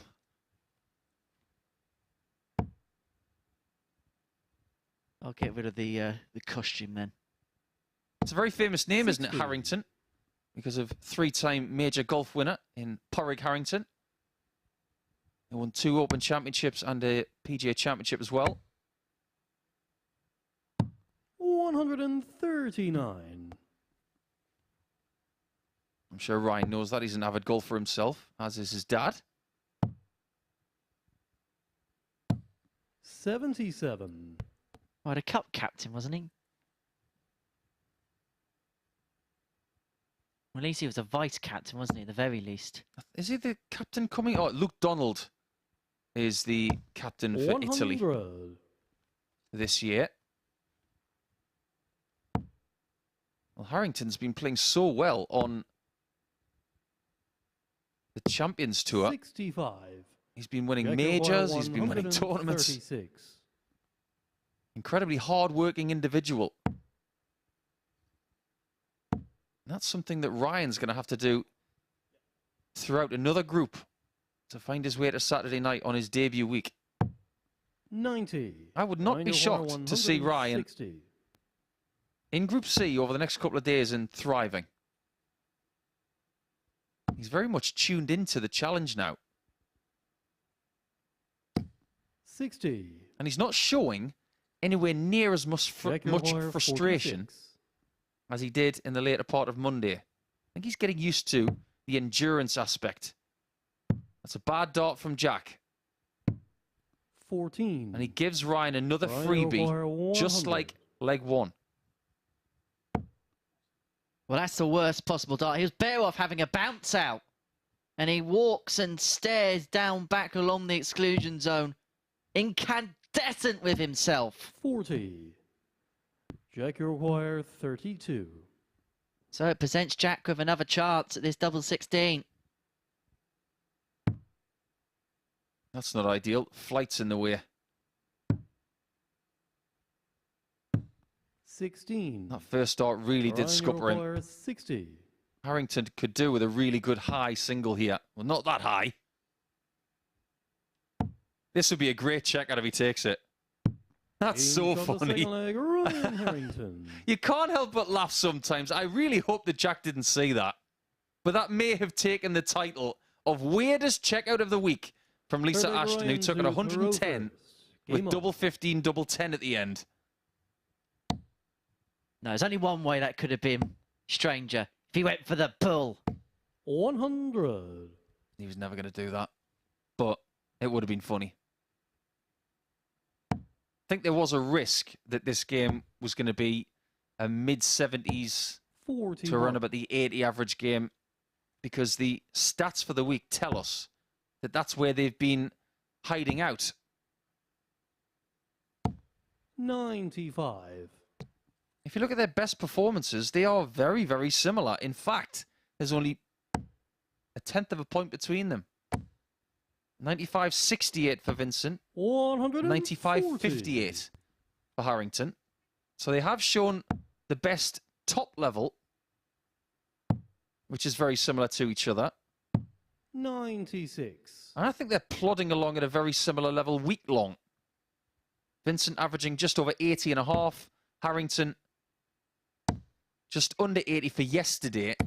140. You do get the feeling that if Jack keeps putting Ryan into bat on shots like 60, he might pay the price. 43.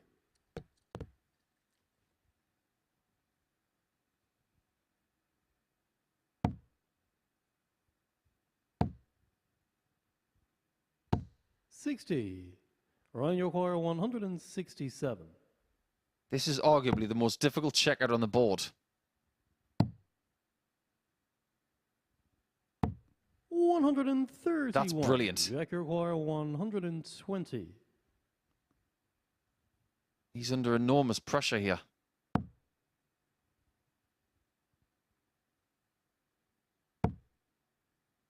Some other players might have gone for 2 bulls 60. Ryan O'Hara, in that 36. spot. Game shot Well, the third Harrington's leg, doubles Ryan Harrington. in this match have been, well, extraordinary.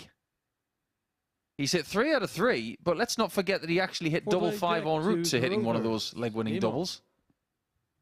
But it was a somewhat fortunate double 5 in the end. His average is not good. I'll dispense with the pleasantries.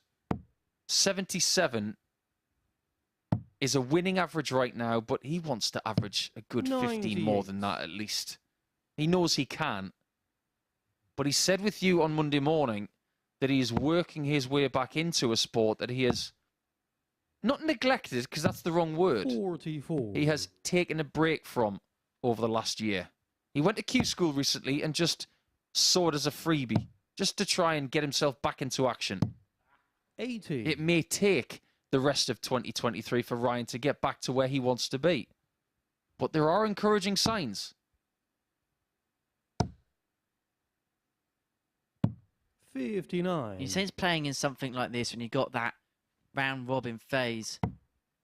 I think when you're in a situation like Ryan, and we saw it with Harry Ward a few weeks ago, you'll find out whether you've really 40. rekindled that love for the sport, or actually does it raise a few more crates. I think it does one or t'other for those players who are coming back into the game. 100. I think it's very apt that you have someone at the Yoki who has loved the sport in the past, but there are no guarantees that that love will remain. Jack, you require 158. Some people need an exterior influence, something to inspire them to get back to where they want to be. It might be a family member, it might be something happening in your life, it might be something as silly as a movie or a song. 48. But everybody needs Jack, you require inspiration. 53. Jack's is to finally hit a double. Double 10. 33. And he's missed Ryan, 7 darts at double in this 140. match.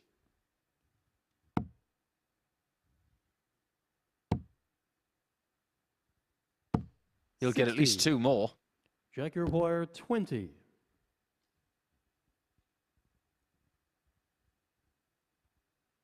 And if he misses any more, it will be game Huge over, on but the it's board still there, game Jack on, and Jack Vincent. Vincent is still in this match. But Harrington has the darts to seal a 4-1 success, which would put him on to 8 points.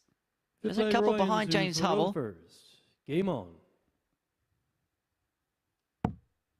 It's taken Jack to his 9th attempt to win his first leg. You do sense that if Ryan has any 46. ambition of making the top 3, he will have to play better than this. But he will have to win all these games today to get to 14 points, to stand any chance. And his leg difference at minus 15 before this started. Now, every player who walked through the doors this morning, I'm sure had their own ambitions. 60. But you have to be realistic as well. If I was Ryan looking at his position, I would have said, look, I'm going to be playing in Group C over the next 2 days. I'm okay with that. 59. Remove the pressure for Wednesday, go and play, and let something come to you. 100. There are times where you can be too motivated. Too motivated to make the top 3. Just play. Allow other people to feel the pressure, and you just go on and do your own stuff. Now, that was a much better throw from Jack. 180. When in terms of the scoring phase of this match, he's completely outscoring Harrington, but hasn't been able to convert 57. at all when it's come to the doubles. There we go. There's the scoring power pack. All level on the ton pluses. 96. But Ryan has struggled getting 140 pluses, of which Jack's got 5. But the doubling tells a 94. huge Jack, story. 121. We will highlight that if we need to. Because this leg, or indeed the match, could be over. 42. Ryan Yoquara 144. So 260s to 24, which he's had success on today. It's not going to happen this time. And so Vincent to bring this game back to 3-2 on 79. 44. Jackie requires 79. Just don't go treble 13. Well, okay. It's like he heard me. 69. Maybe he was just trying to do something 100. different, but I did not expect him to go treble 13 there at all. 45 tops. Or 57-28.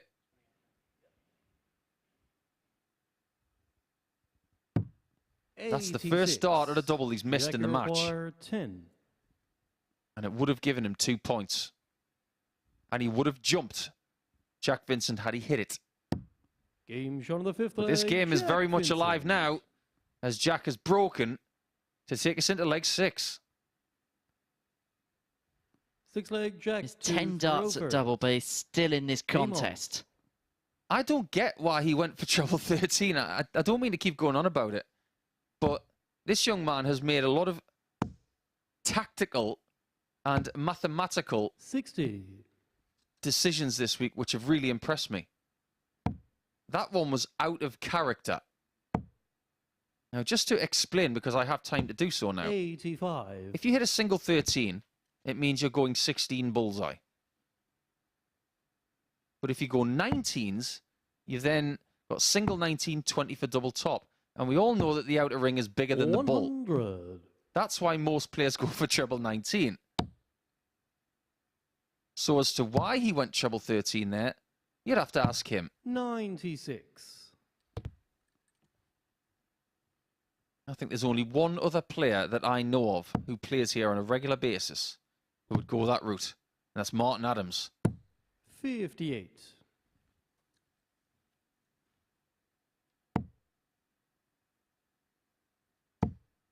That's a great second dart. That's forceful. He needs more of that. 140. That was excellent from Ryan.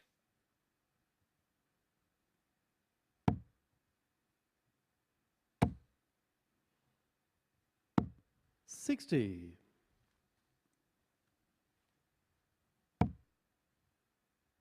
If he is going to miss, missing just high is a good thing. 60. Because it gives him a nice line. And if he over-delivers the dart, he can potentially bump it into the 60, but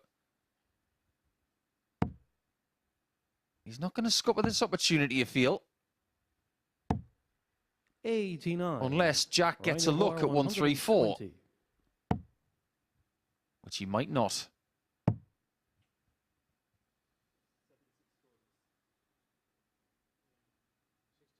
I am speechless. What? Did he look at the wrong score?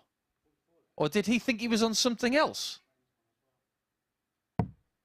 88. Jackie require 134. I have no words. And he could be completely and utterly punished here. Look at the bright side. He's on double 16 for the match and he's got 3 darts for it. 84. And he's Ryan only missed require 1 dart at double. 32. I think he may have made an error. But he does win the match. And he stays Ryan undefeated Harrington. today. And he's got himself 4 points for the day for the first time. I think he's talking to the referee as if to say, I'm not really sure what I did. We will try and get the information about that. But at the end of that one, it was Ryan Harrington winning by 4 legs to 2 to finish up round 2. And he goes to 5th place in the table. They are the stats from that one. But look at the checkered percentage for Ryan Harrington. That was very impressive. And most of the time, he was doing the right thing on approach, apart from the last leg. To start round 3, it's going to be Berry Van Peer up against Lisa Ashton. And so far this week, that one is 1-1.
Welcome back to the live lounge here in Portsmouth, where Ryan Harrington has just recorded his second victory of the day. Paul Nicholson alongside me. Have you got to the bottom of what happened at the end of that match? Have you spoken to Ryan? Yeah, I bumped into him just on the way up here, and he said he thought he had 140. Now it makes sense. And when you're on 120, you don't want to go 16's second dart, that's for sure. But that happens now and again when you're a little bit confused in a game, and he's having a sort of dizzy heights sort of day because he's got himself an undefeated couple of rounds, and maybe being in that position just felt a bit alien to him, but ultimately got the job done. Yeah, let's have a look at the league table, because that victory there for Ryan Harrington moves him onto 8 points. Would you say that earlier on in this group he maybe put more pressure on himself than he made out? Yeah, I think so. I think sometimes when we remember some of the things that Ryan's done in his career, which he's had some really good highlights, he came into this with a name and with a reputation, and maybe felt the pressure of the reputation, even though he hasn't played a great deal recently. But I think he comes into Wednesday with a little bit of pressure off his shoulders, and he's starting to play a bit freely, but he's not playing anywhere near what he can do, but he might do over the next couple of days. Yeah, and he's certainly done something to upset that 18 segment, hasn't he? I think we can certainly say that. But another person who is undefeated on day 3, Lisa Ashton, of course, she's won both of her opening games today. Really impressive continuation from her. Forget about the first 4 games that she played this week, and since then she's been really good. And she's playing at a higher level today than at any point throughout this week. So that's a really bad sign for everybody else, not just in this table, but also for everybody in Group B or Group C, depending on where she finishes. Yeah, and an intriguing encounter up next, because Berry Vampire is just that one victory away from booking his spot in finals night. But Lisa Ashton was the first player to beat him in Group A. So if she can repeat that feat, that battle will go on even longer. Do you see her doing so in this one? She could, and I think we've seen from Jacob Taylor what you've got to do to beat Berry Vampire. You've got to get in front. You've got to make him worry. And it's something that Lisa's very good at. When she gets in front, she's a very good front runner, and she is one of the best closers I've ever seen in World Darts. So she can get a little bit of breathing space in the middle portion. She could close out another victory. Yeah, I think the only worry for Lisa is we've also seen how Berry Vampire responds to defeating Group A. So that is of some concern. But let's have a look, because as we told you yesterday, the times are a-changing here at the Live Lounge. Look at this, for Group C, of course. That gets underway from 1 p.m. tomorrow. How much of an advantage do you think that is for the players going into Group C to not have to start again at 9:30 a.m? I think it is an advantage, especially for the players who play in Group A, because these early starts, most of them get here around 7:30 in the morning. That's early to start a darting campaign, early in any sort of sport to start a campaign. But just having that little extra bit of sleep and starting a little bit later, it will feel a bit more normal. Because if you get here around 11 o'clock in the morning, that will feel extremely familiar. And I think it will play to the strengths of everybody who plays in Group C. Yeah, I'm not sure I'll feel normal, but I think we'll also feel a little better, won't we, starting at that time. But let's get into our next encounter then. It promises to be a really intriguing one. Henry, back over to you. Thank you very much, Abby. And we are very much looking forward to this, because we can rubber stamp and rubber seal Berry Vampire's place into Saturday night if he can get the better of Lisa Ashton here. But we should caveat that Lisa Ashton lost her first 4 games in this Group A and has come back to won 6 of the last 8, which included the battle between these two yesterday. It was the first defeat that this man, Berry Vampire, has ever suffered here at the MODUS Super Series. And well, the bookmakers may have forgotten about yesterday's dust-up and perhaps the Lisa Ashton form guide, because the odds compilers before the going and before the off in this one have Berry Vampire as a very heavy favourite. He was 1-6 with the odds compilers to claim the 2 points here. Lisa Ashton in a 2-horse race, 4-1 to go on and get the better of Berry for a second consecutive day. Any kind of victory here for Vampire will see him into tomorrow night. And even if he loses this game, if Jack Vincent can beat Jake Taylor, it'll be done anyway.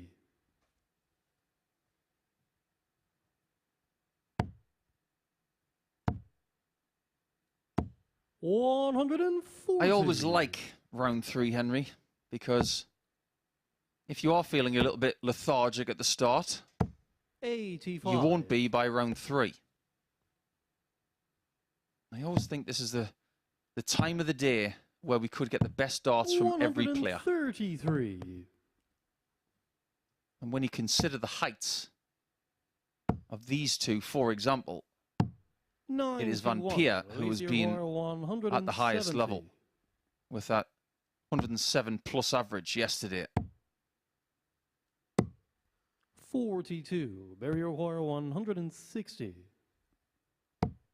Another one of those would have left tops. 140. Alicia wire 128. 60 for the ball. Not going to be taken, so Van Peer 41. could take the lead at the Barrier start. wire 20. And he Game shot the does first a leg, very Barry healthy Van 17 Peer. dart start. And we talk about the heights that these players have attained.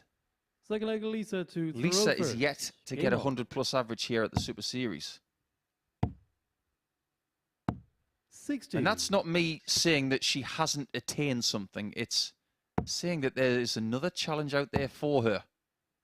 Extra motivation, potentially. 57. And some players do think about averages, even though they shouldn't. I remember when Mike 45. Warburton put in his best performance in Southampton, averaging over 115. When he walked away from that game, 134. he said, I know that should have been better. I should have had the record. So some people do think about stats in the middle of a match. And you will be 60. seeing Mike in week 13 because he won a few weeks ago. Yes, one of the 100. already 7 names we've now put into the Champions Week Wall of Honor. We're beyond halfway there now. Yes, we are. And of the 60. players that have qualified so far, who is your favourite? If you were going to have a Champions Week now of 7 100. players, who's your favourite? I was incredibly impressed with Scott Taylor. For me, at the minute, I'd say Yellow 140. Klassen. Barrier wire 110. He did this yesterday. Game shot the second leg. He's done it Barry again. Van It's Peer. 2-0 Barry Van Peer. He's within 2 legs now of being in the Saturday night. Third leg, Barry to throw Well, I feel we first. should say, Game on. if Andy Bolton had won his week, I'd have made him favourite to have won the pot. He's incredibly unlucky. 60. And he was only denied by that incredible performance by Scott Taylor. You never know. We could have more than one Taylor 55. in Champions Week. I haven't even seen the names for the next couple of weeks. 57. I think you have, but we can't tell you who they are. Heard rumours. 60. We will let you know on Saturday night when the finals are here as to who's playing next week.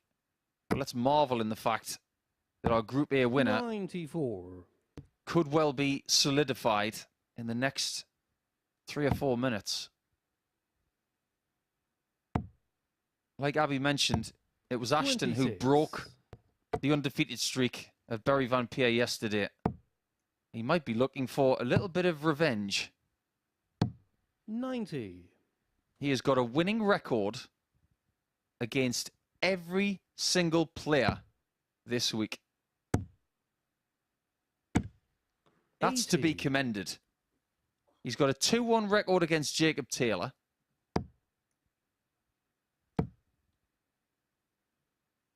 And he's got winning records against everybody else, apart from Lisa Ashton. 97.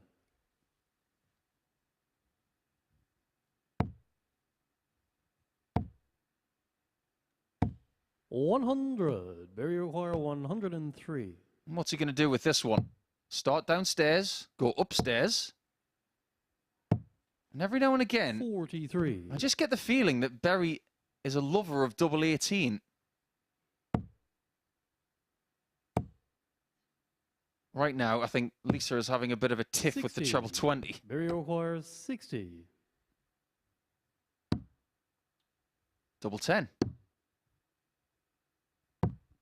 55. Well, for a second, he may have thought that double 10 was good 120. because it was very close.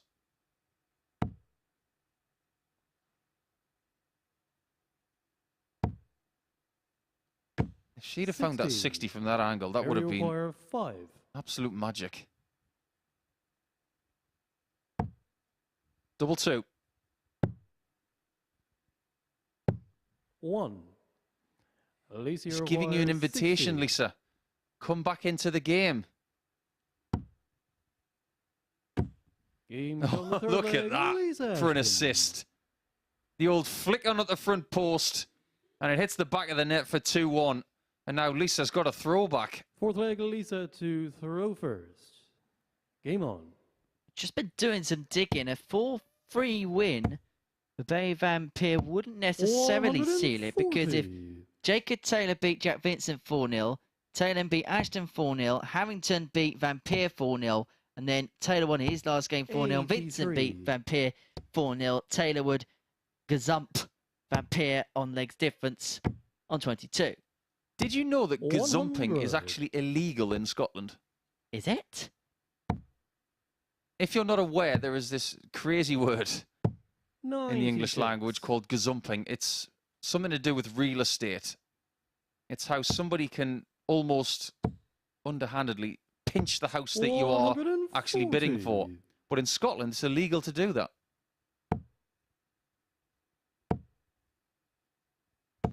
83. When you agree a house Laser sale War up in Scotland, 121. it's a done deal. There's no gazumping up there. But we're in England, so gazumping is possible. 57. Anything is possible at the Super Series. And possibly Ashton may be playing her way back into the game, because 95. there was a Alicia threat Wire, of this game 64. going 3-0 in Vampire's direction. But Ashton here is going to get a dart to level this match up at 2 apiece. 48. Barrier require 1. Single wasn't kind to her.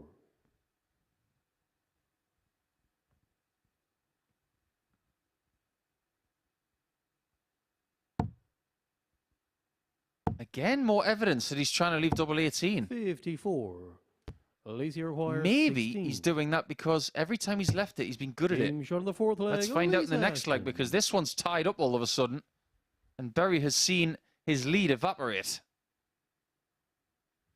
Fifth leg, Berry to throw first. Game on. Now, we talked about the Women's World Match Play Race and the Women's Series Order of Merit. So let's turn our attention 135. to something that's a bit more Berry. The Challenge Tour Order of Merit, where he sits in 4th position. 60. Number 1, John Henderson. Isn't it great to see Hendo at the top of an Order of Merit? Christian Kist in number 2 position, Ron 45. Muhlenkamp. The Bomb in number 3. Berry at number 4 and Thibaut Tricol at 5. And Andy Bolton 100. at number 6.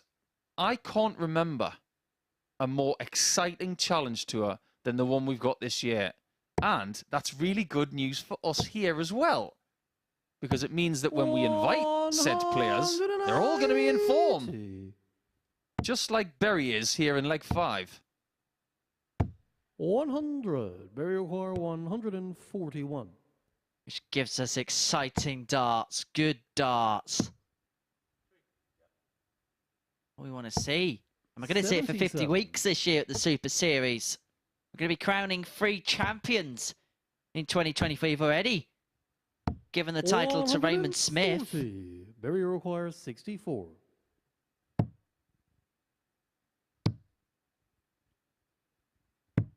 $48. We are Alicia seeing Wire some 101. really weird and wonderful routes to the finishing double so far today. Is double 16 found? Oh, she gets the wrong double as well. 85. Barrier This is just a requires weird 16. day full of weird finishes. Game shot on And it's the fifth right leg, double this Berry time for Van Beer. BVP for a 3-2 lead. So by your calculation, Henry, if he wins this leg against the darts, Six leg Lisa to throw he's in first. Saturday night. Game on. I think so. 100. We're just going through the numbers. The brilliant backstage production team who do a fantastic job putting the whole show together. 100. Well, let's put it this way. Let's try and simplify it a little bit without looking at the numbers too deeply. Let's say that Berry wins this match, whether it's 4-2 or 4-3. Do you see him losing to Ryan Harrington or to Jack Vincent later in the day? 140. Because I don't. I see him winning at least one more match after this one if he wins this game. 100. At the minute, it's hard to see him lose sweat.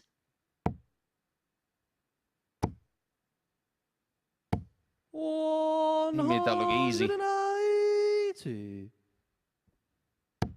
And that's his second maximum of the match. 80. Berry require 81. So it's going to be 6 darts from here, but he's strayed the other side into the treble 15. He wanted the treble 10 to leave himself 32. Leaves himself on double 8 as a second prize. It's not a bad second prize when your opponent is not on a finish. 60. Berry But require it's entirely up to 16. him now. 2 8s. Oh, he's No bust it. score. Alicia He's given require Ashton a chance. 116. How many times are we going to see this stuff today? Double top. 96. And that was her chance Berry requires 16. to get a 4-point gap between herself and James Hurrell in the middle of the table. Game shot. She'll have and to the settle match for a even 2-point gap here. with James Hurrell having a game in hand, and that will come in game 9. As for Berry Van Peer, by our calculation, it looks like he's done it. And he's done it with one of his poorest performances of the week so far. He doesn't care because that 110 checkout that he hit earlier in the match just set him on the right path, didn't it? So he's on 22 points, 6 points ahead of Jacob Taylor now, and we're going to take a short break. And when we come back, it will be Jacob Taylor against Jack Vincent.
Barry Vampire then edges ever closer to finals night. Next up, Jacob Taylor can mathematically secure at least a place in Group B with a victory in this one. A fantastic win for the Truth last time out, getting the better of the Group A winner, Barry Vampire, with a 95 average. As for Jack Vincent, 2-4-2 defeats for him today, and with a Group C campaign likely ahead of him for the remainder of the week, it's all about boosting his confidence from here to ensure he has a better Group C campaign than the last time he was here at the Live Lounge. To talk you through this one then, here's Henry and Nico. Thanks, Abby. I think you're absolutely right about Jack Vincent. I think he could do with a bit of a confidence boost. He's worked very hard for the 6 points he's had this week. And I think a realistic target from here, with 3 matches to go, is to potentially get 2 wins from 3.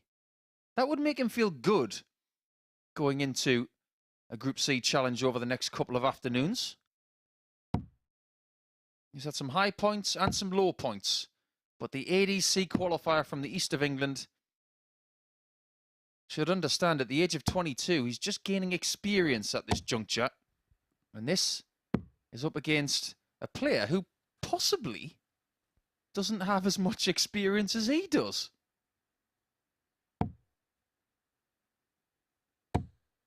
It's funny how darts works. Different countries, different ages. First leg, Jacob to throw first. Game on. Different journeys. But like we always say, the Live Lounge here in Portsmouth is about where worlds collide. This is CDC versus ADC. And it sounds very DC. And we'll just marvel in the brilliance. 80.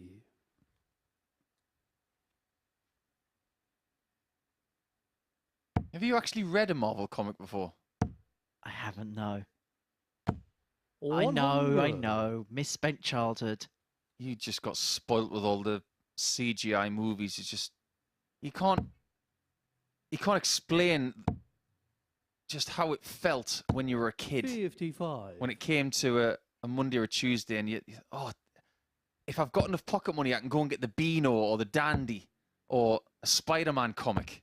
100. There were the days when you had to wait for something. Everything's on demand these days, including darts. Days like Thursdays, for example, 56. you get a big dose of double darts from the MODUS Super Series, and in between, you get some Premier League. That's what you've got tomorrow. 96. You've got Group C, then you've got Berlin Premier League, then you've got Group B. Then on Friday, you've got a nice mix of MODUS Super Series twice, and a bit of European Tour action from East Germany. 50. What a time to be a darts fan. 108. Brilliant.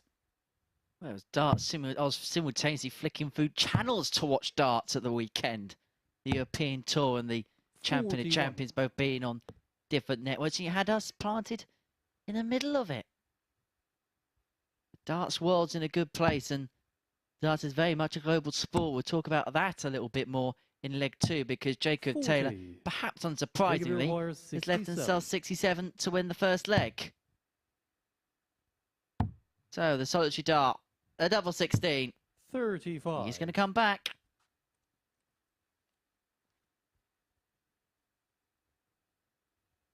You have to give yourself benchmarks as players. And I think Jack this week would say that he hasn't hit 56. the heights that Jiggly he requires set himself, 32. scoring-wise, a lot of the time. Game But show I the think first it's leg, also fair Jacob to say Taylor. that Jacob Taylor has hit what he thought he could. Now, we haven't seen a ton-plus average Second from leg, him Jack so to far throw today. first. Game on. I'm not entirely sure we're going to get it from him in this match. But miraculously, he's had 2 games 140. where he's won 4-0, and they've been identical in average, 103.66. So we know exactly what he can do. 140. He can go sub-15, or the equivalent of sub-15 for 4 legs. You can do that. You can go up against some of the best players that we've got here at the 60. MODUS Super Series, that's for sure. And he may be the best Canadian that we've had here in Portsmouth.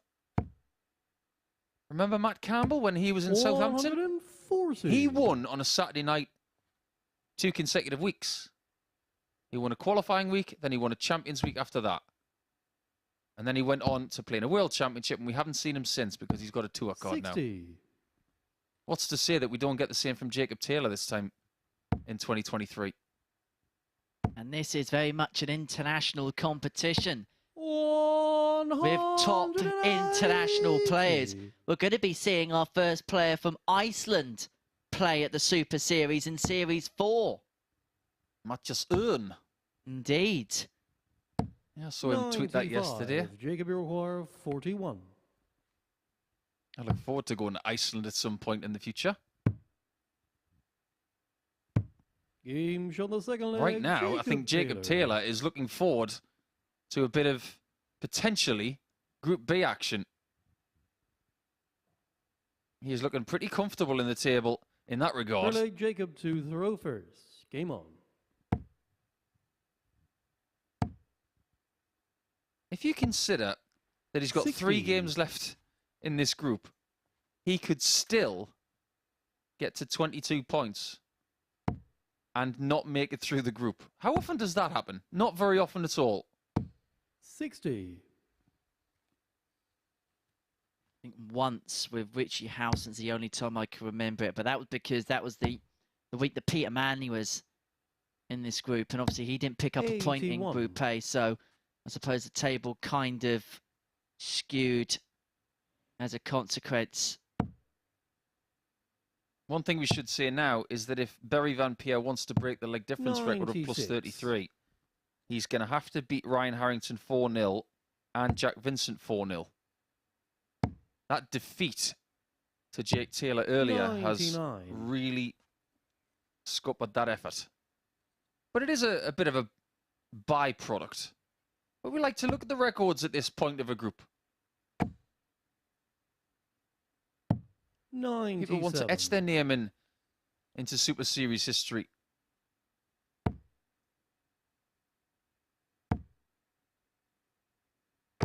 $140. He's just Mr. Consistent. He was averaging low 70s after the first leg. He's picked that up, and now he's back to 92. And it's a standard that Jack just can't live with at the minute. 117. That's his Jacob first Iroquois, ton-plus throw in this match. And considering he's had a 140 earlier, that's quite surprising. 43. Jacob Iroquois, 131.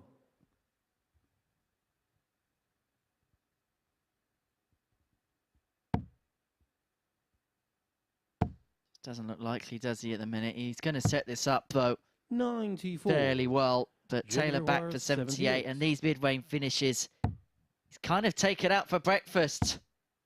Well, can he take one out for lunch? 38. Couldn't gobble Jacob it up. Iroquois, 37. Now Jack's paying the price for missing the single 11. He's got yard work to do before he gets to the outer ring.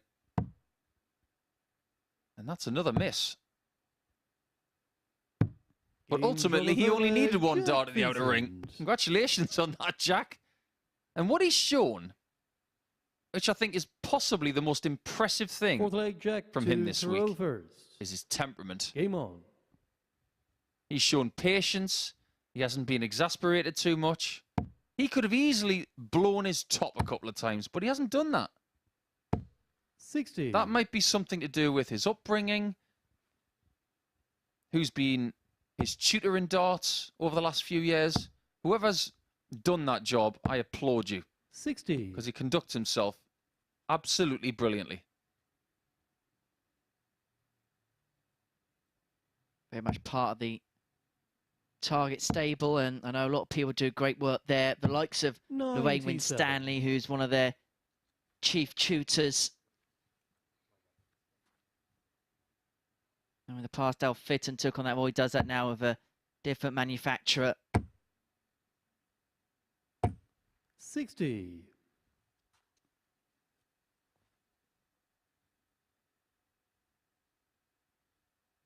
think the relationship between yourself and a darts manufacturer is maybe more important than ever. 58. There were times when people had their name and their picture on a box of darts that, bore your picture.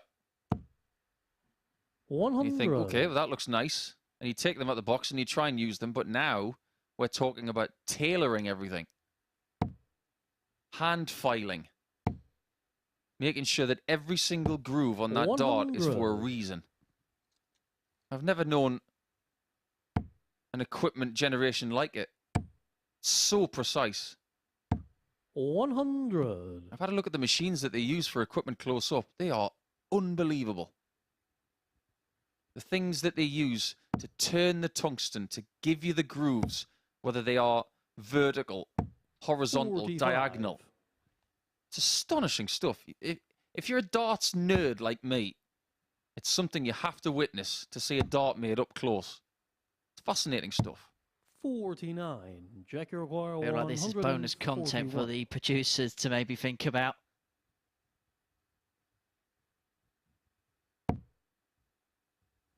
Taylor's going to go for the bullseye with his first dart. And he's going to hope he finds the bullseye in the bottom half. 32. That was not on the menu. 96. Jack, you require 82. Take that, leaving double 18 at his next turn. And so Vincent 82 to square this game up at 2 apiece, which at one point this didn't look like a conceivable scenario. But he is going to get a dart at tops, finds a dart at tops, and both attempts he's had at the outer ring in this game, he has taken. Contrast to his game against Harrington, where he was 2 from 12 in terms of the doubles. He is 2 from 2 here, and he is in a level game with Jacob Taylor, which would guarantee 100% Barry Van Peer's place in Saturday night's final if he can win 2 more legs. And the truth may well be hurting. 85. Jacob's beaten him twice the last couple of days. Once by 4 legs to 0, and the other one, which was yesterday, 125. by 4 legs to 3. It wasn't a great game. He averaged 82.8. One of his worst winning performances of the week. But sometimes you have to do that. 81. I could easily talk in football analogies, but I'm going to talk in ice hockey analogies now, because I'm sure that's one of the sports that Jake will follow. I don't know who his team is. I'd love to find out, by the way, as long as it's not the Detroit Red Wings. But sometimes you get on the ice and you're sailing around and you're finding goals easily.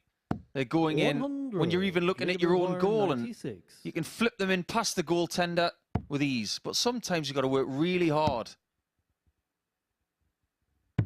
Working hard he is, but that was a 12-darter from Taylor. And every time he's in a game like this, and he's tested, he seems to have this great bounce-back ability. Game on. He wasn't playing particularly well after 4 legs. But then he finds a 12-darter from nowhere. That's brilliant resilience. You know, when we spoke earlier on in the week about players who may get bogged down by certain elements, whether it's an average or whether it's missed doubles, he takes every single leg as an individual event. It's just another 501. I just go and win. And that is serving him well. I think that's very much a Canadian mentality. 100. You've spoken to enough Canadians in your short life, Henry. You get to know that they don't take life too seriously. 85. Matt Campbell's like that. John Part's a bit like that. Jeff Smith is like that. In fact, maybe the most intense Canadian I've ever met was Kenny McNeil. 60. But even he had a little bit of a relaxed nature about him. And why wouldn't you feel relaxed coming from the most beautiful country on earth? 140. That is subjective, of course. I'm sure everybody's got their own choice, but I believe Canada is the most beautiful country on the planet. I think I had the best burger I've ever had in my life in Canada. There was a place in just outside of Vancouver, BC, and it was called Splitz's Grill. It was up on the Rocky Mountains, and oh, it was the most unbelievable, the biggest burger you'll ever have, but the sweetest burger as well. Well, that was sweet for Taylor. He could finish this game off in 2 legs in 25 darts. And he could average around that 93, 94 again. 95. Jacob, as if by magic. 36. Game shot. Wonderfully done. Jacob Taylor. He was tested in legs 3 and 4 and brought into a level game, but since then he was irresistible. He only afforded Jack Vincent 2 darts at double in the entire match. He hit them both to his credit, but the scoring ability of Jacob Taylor was something that Jack could not live with. And Jake gets 3 wins against Jack this week, and they're going in very different directions over the next couple of days. The direction we're going in is to game 9, which is Hurrell against Harrington after this.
So then, the race for Group B is really starting to heat up now, isn't it? James Hurrell can put himself back in pole position with a win here that would take him back to 3rd, with all players having played 13 matches. Still looking for his first win of the day, of course, so perhaps not the ideal time to be playing someone looking for a 3rd successive win in this particular fixture this week in Ryan Harrington. There's something about this fixture that seems to bring out the best in Harrington. Can he complete the hat-trick in this one? Let's find out with Henry and Nico.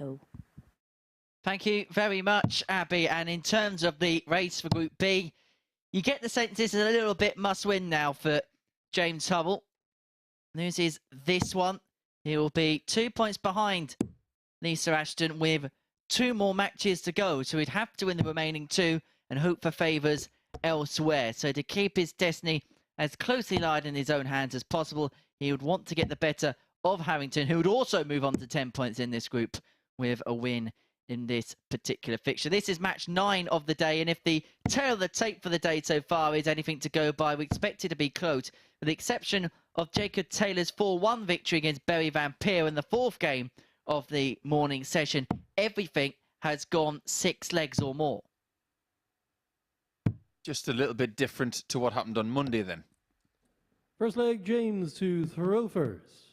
Game on. We are on a bit of a streak now of 4 games being won with the darts, but the last 3 have all been won by 4 legs to 2.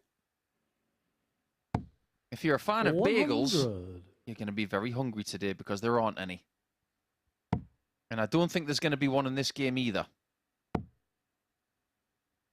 Like Abby mentioned though, 44. these two have played each other in the middle of the session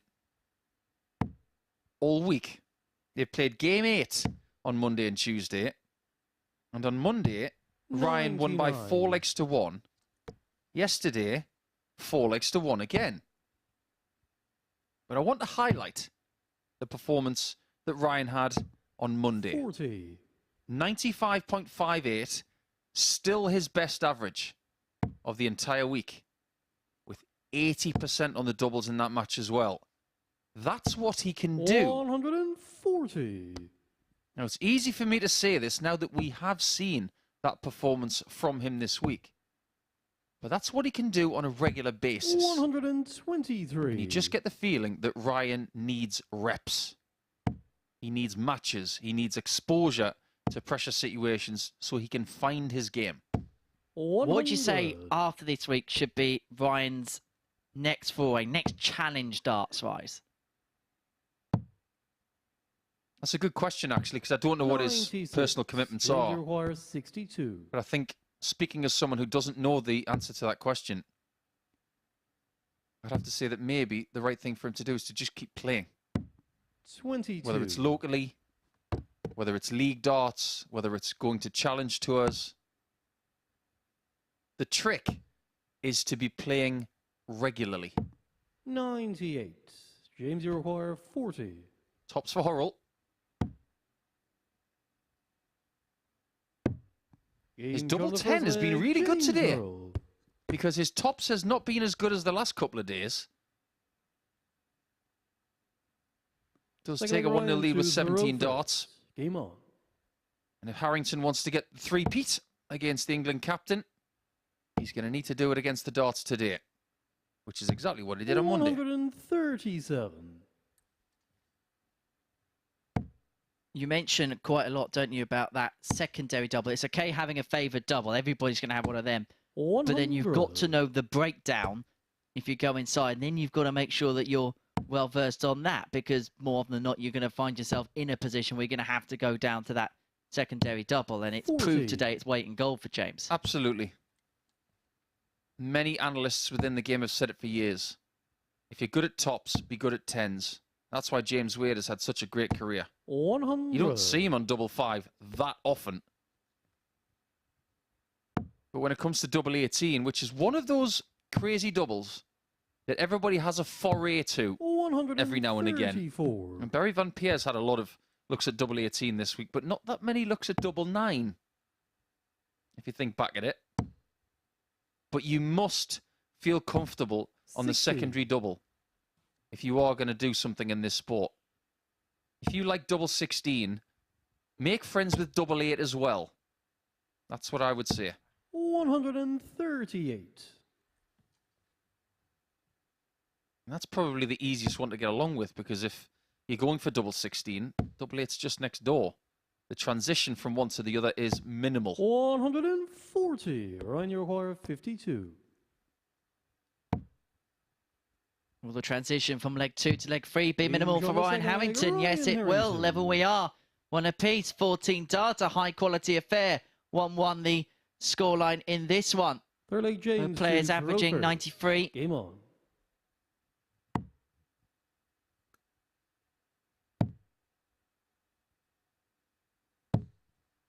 83. Have you had any tweets about sporting tailors by the look of it?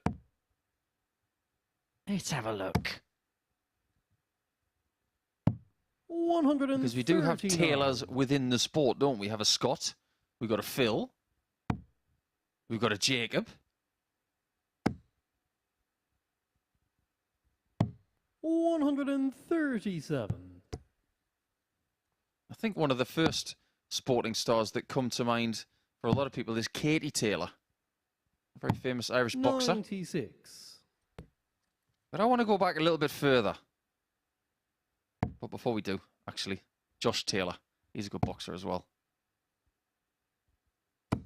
180. Full book there for Hurrell, who seems to be playing at a much more comfortable and fruitful level in this game. 58. But I went James for O'Barr, 3 other 101. Taylors in sport, and I'm going to mention them in the next leg. Double top.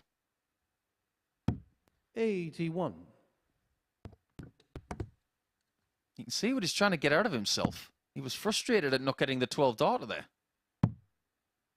That's all right. He's coming back for double 10. He loves it here. 58.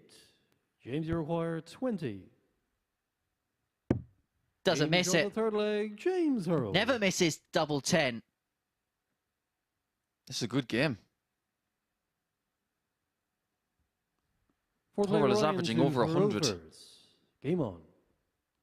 Harrington is playing at a level that we haven't seen from him so far in an unbeaten day. 58. But this is much improved from Hurrell. So I've gone for, apart from Josh Taylor, I've gone for Vaughan Taylor, famous American golfer who had his last victory on the PGA Tour at the Pebble Beach Pro-Am. And did play in the Ryder Cup as well. Graham Taylor, who was categorized by a national newspaper as turnip-head. 140. And I've gone a little bit further back for the last one.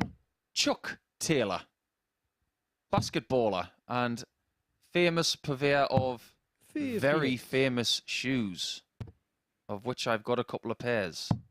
So thanks, Chuck. Talking of sporting tennis, one's just popped up in my head. 133. There's a current one. The tennis player, Taylor Fritz. No, I didn't think about the name Taylor as a first one. 83. Ryan, you require 170. Also got, I've had a text from, reputable colleague of ours, Jack Garwood. Said, what about 84. Taylor Hall, the Boston Bruins ice hockey player? I know why he's done that. Because he knows I'm a Penguins fan and we don't like the Bruins. Jack, 100. Ryan, you require I'm wagging my 86. finger at you, my man.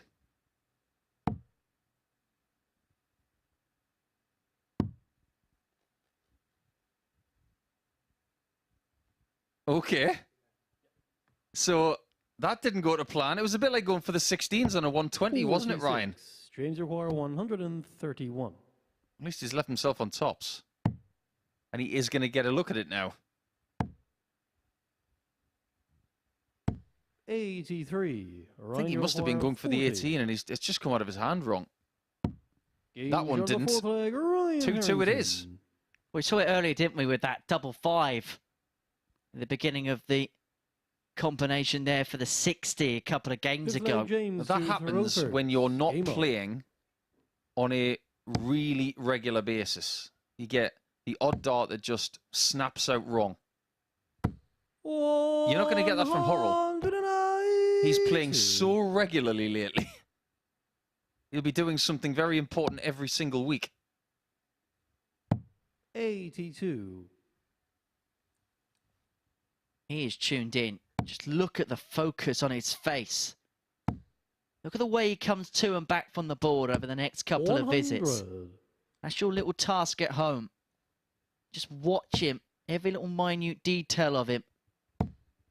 He's playing a bit like Scott Mitchell, in my opinion. It looks like he's counting his strides.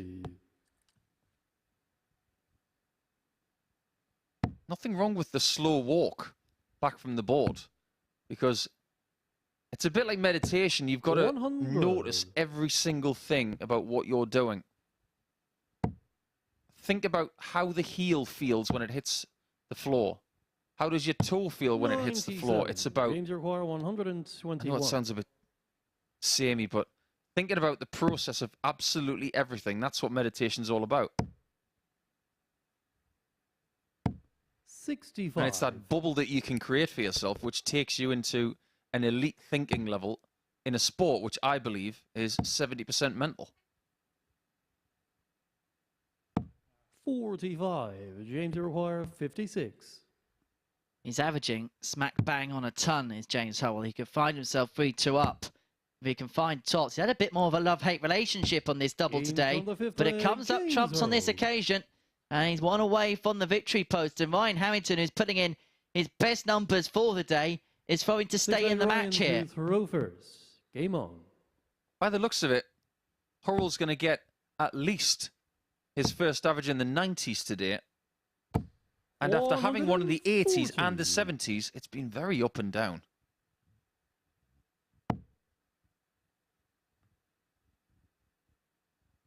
But playing round-robin format does give you the opportunity of finding 100. a good base level. If he is going to grace Group B over the next couple of nights, where there will be 3 places up for grabs in Saturday night, 2 points here would be invaluable. Because he does have the better leg difference over Lisa Ashton. And she's playing Jacob Taylor next to start the next round off. 60. And if we go into round 4, James has got Jack Vincent, who looks a bit fragile at the minute. 42. That makes getting over the line in this match even more important.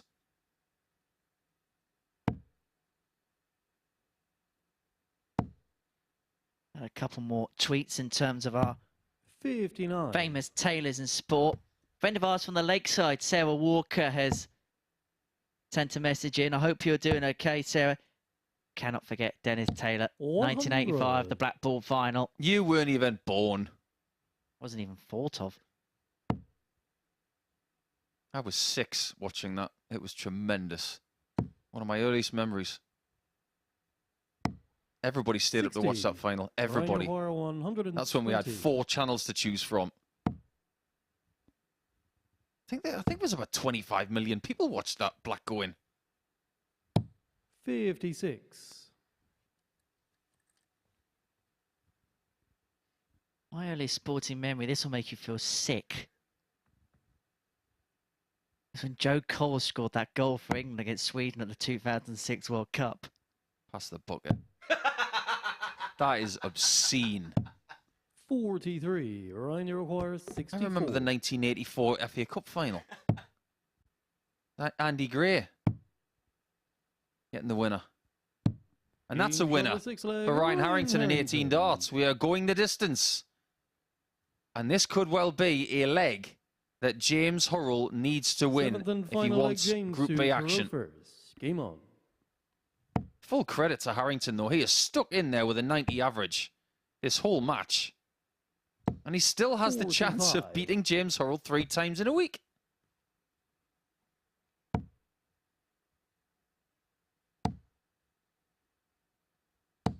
$85. It's not going to be the 3-peat on the 4-1s.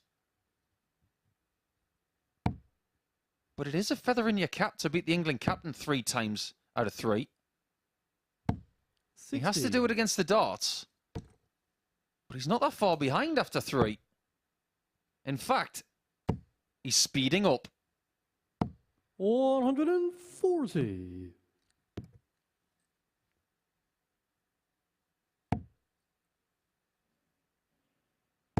You mentioned he was averaging about 100 after 4 and a bit legs. What's gone wrong?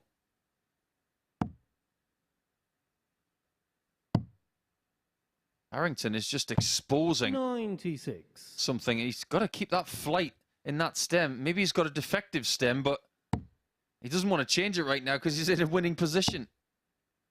And it looks like the Harrington curse for Hurrell is set to continue. Prior to today, 100. Harrington's only 2 victories in this group was against James Hurrell. Convert this 180. 140. He will be the only undefeated player today. If you thought that was happening today, You know a little bit more than I do. 40. I didn't see this coming.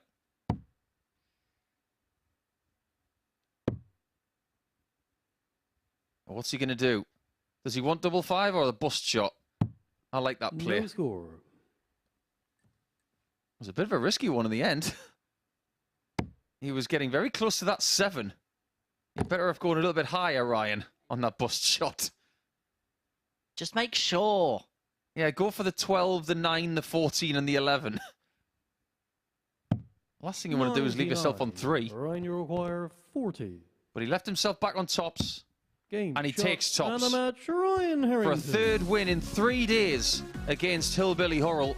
And Harrington is now on 10 points with James Hurrell in the table. Jack Vincent has now got a 4-point gap between himself and 4th and 5th position. But that was a really good, steady performance from Ryan, who averaged 90 throughout, and his doubles were exceptional. So we go into round number 4, and we're going to look at Lisa Ashton, who's got a chance of creating a 4-point gap between herself and those two right there.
This is the MODUS Super Series.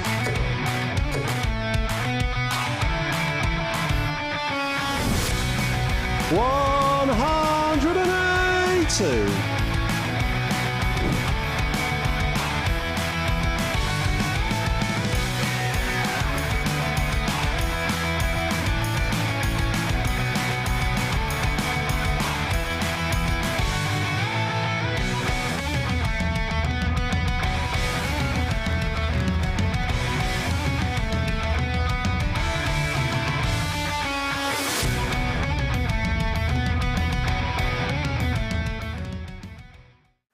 you can visit dartshop.tv to book your free tickets for finals night. But back here in Group A, Lisa Ashton, of course, defeated for the first time today in her last match, looking to return to winning ways against the man sat second in the table, Jacob Taylor. It's a real seesaw battle for Group B qualification, but with 2 more rounds of games to play, it is advantage Ashton. A win here and she can put 4 points between herself and Hurrell and Harrington, who are both on 10 at the moment. And of course, it would guarantee that we'll be seeing the truth in Group B action for the remainder of the week. I think it's fair to say Taylor's consistent level this week would have been enough to see him win most groups here at the Super Series, but most groups don't have a Berry Vampire in them. To see how this one unfolds then, here's Henry and Nico. That is very true, Happy. And I'd imagine Jacob Taylor will have been happy about the fact that if he comes away, I'd imagine he will come back in the future, that he'll be hoping Berry Vampire will not be in his group, or at least in a Group A anyway. As for Lisa Ashton, she's been put in some really tough groups in this competition in the past, and this week no different whatsoever, but she's fought her way back since that start to the campaign where she lost each of her opening 4 fixtures. But as she will know better than anybody else, it's not where you start in these campaigns, it's where you end up, and victory here will put her in a very good position to be a Group B player come Thursday and Friday night. If you discount her first 4 matches of the group because she lost them all. First leg, Lisa to throw first. Game on. She's won 6 of her last 9 games. That's pretty useful. And the ability 46. to put that 4-match losing streak behind her just tells you a little bit more about the 4-time world champion. Now, just to tease a little bit for you guys watching, whether it be on Sporty Stuff TV or the MODUS Super Series 60. YouTube channel, we have recorded an interview with Lisa, fabulously done by Abby, which will be aired at the weekend. 135. It's worth a listen. She talks about what ambition she has going forward, and I was fascinated to hear what she had to say. And if you want to hear what she did say, you'll have to tune in for finals night on Saturday with us, which will start 41. at 7:30 on the MODUS Super Series YouTube channel, and we will have the semi-finals and final live on Sporty Stuff TV from 10 p.m. Yeah, so being that little interlude between the final group stage match and the top of the programme at 10 o'clock on Sporty Stuff TV. It'll also be uploaded in its entirety on the MODUS Super Series YouTube channel, which if you do give us a subscribe, there's plenty of other content just like that. There's interviews with the likes of Glenn Durrant, Chris Mason, one with yourself as well. Plenty of content on there to enjoy at your leisure. At Taylor's leisure, you could try and take the first leg. Well, you can still do it, but you don't have to play around if he doesn't want to. 72. Yeah, he could have done it, but chose not to.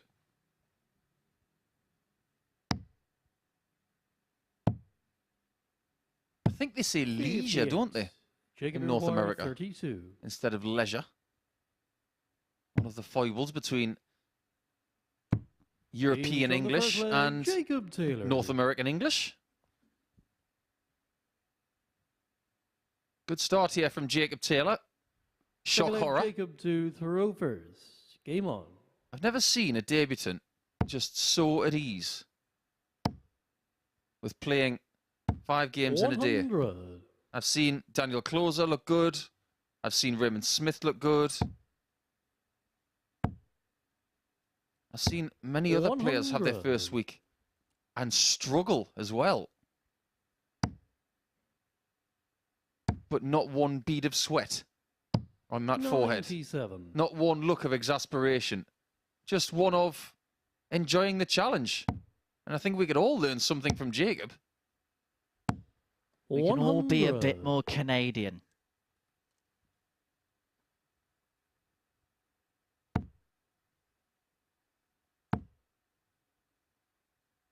Who's your favourite Canadian? As in, not a dart player. I know there's a lot of people in Wrexham like Ryan Reynolds, and he's Canadian. I'd have to go with Mike Myers, I think. If in doubt, Sidney Crosby.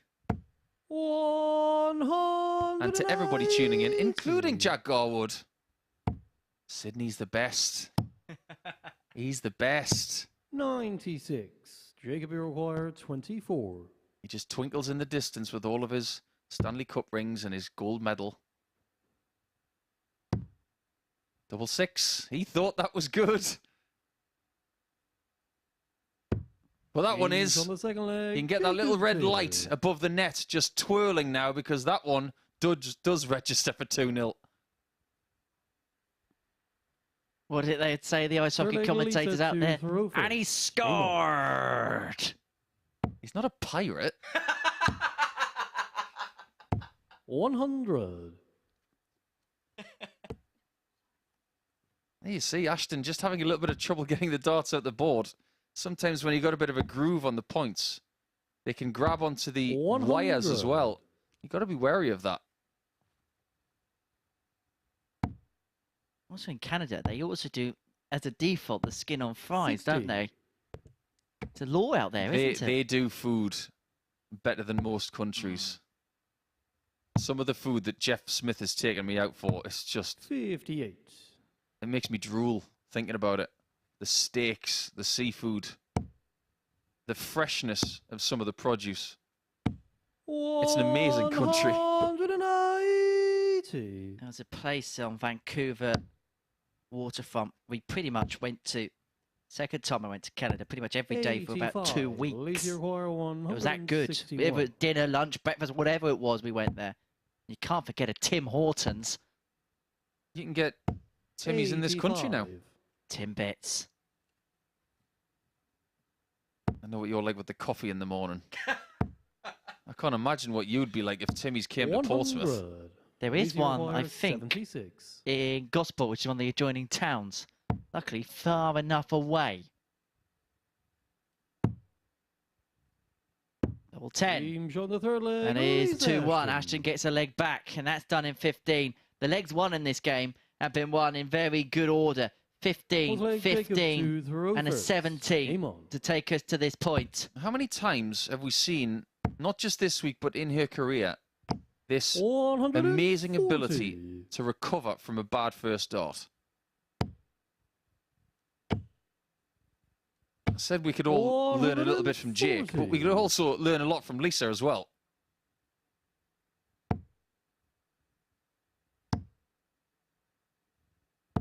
$60. I was very privileged to interview Lisa after wins at the Lakeside alongside my colleague Rob Walker from the balcony, famous 46. balcony at Lakeside. And it makes me remember great Saturdays at that iconic venue where not one chair is left. 96. They were great times. I was so privileged to be there to see Lisa win a world title. And indeed to see Mikuru Suzuki 81. win her first.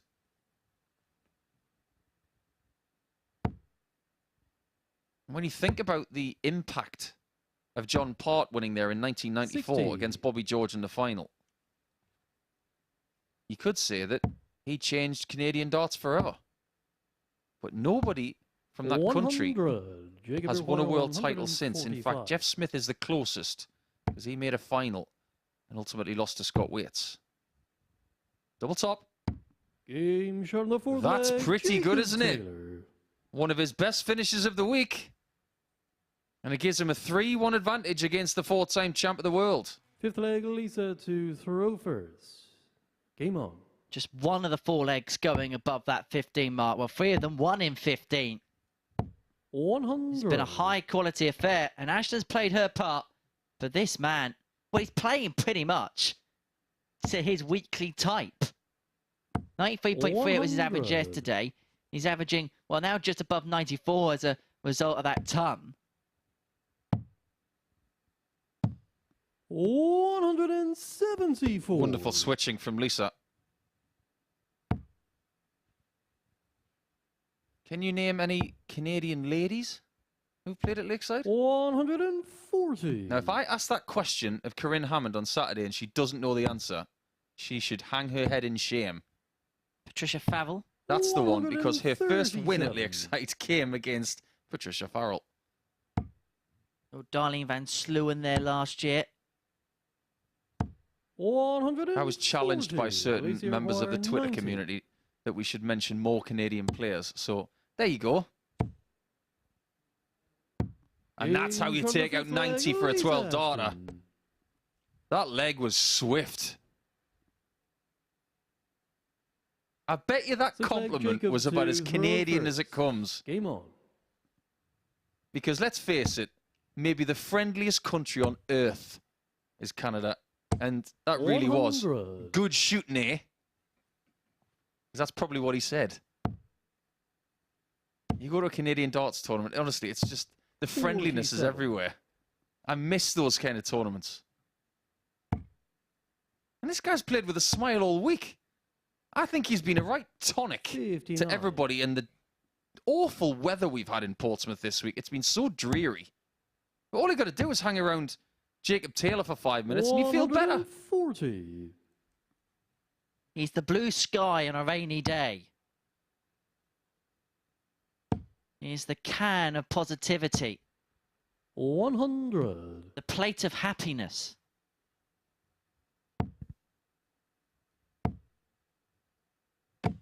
He's 85. not making Lisa feel too happy at the minute.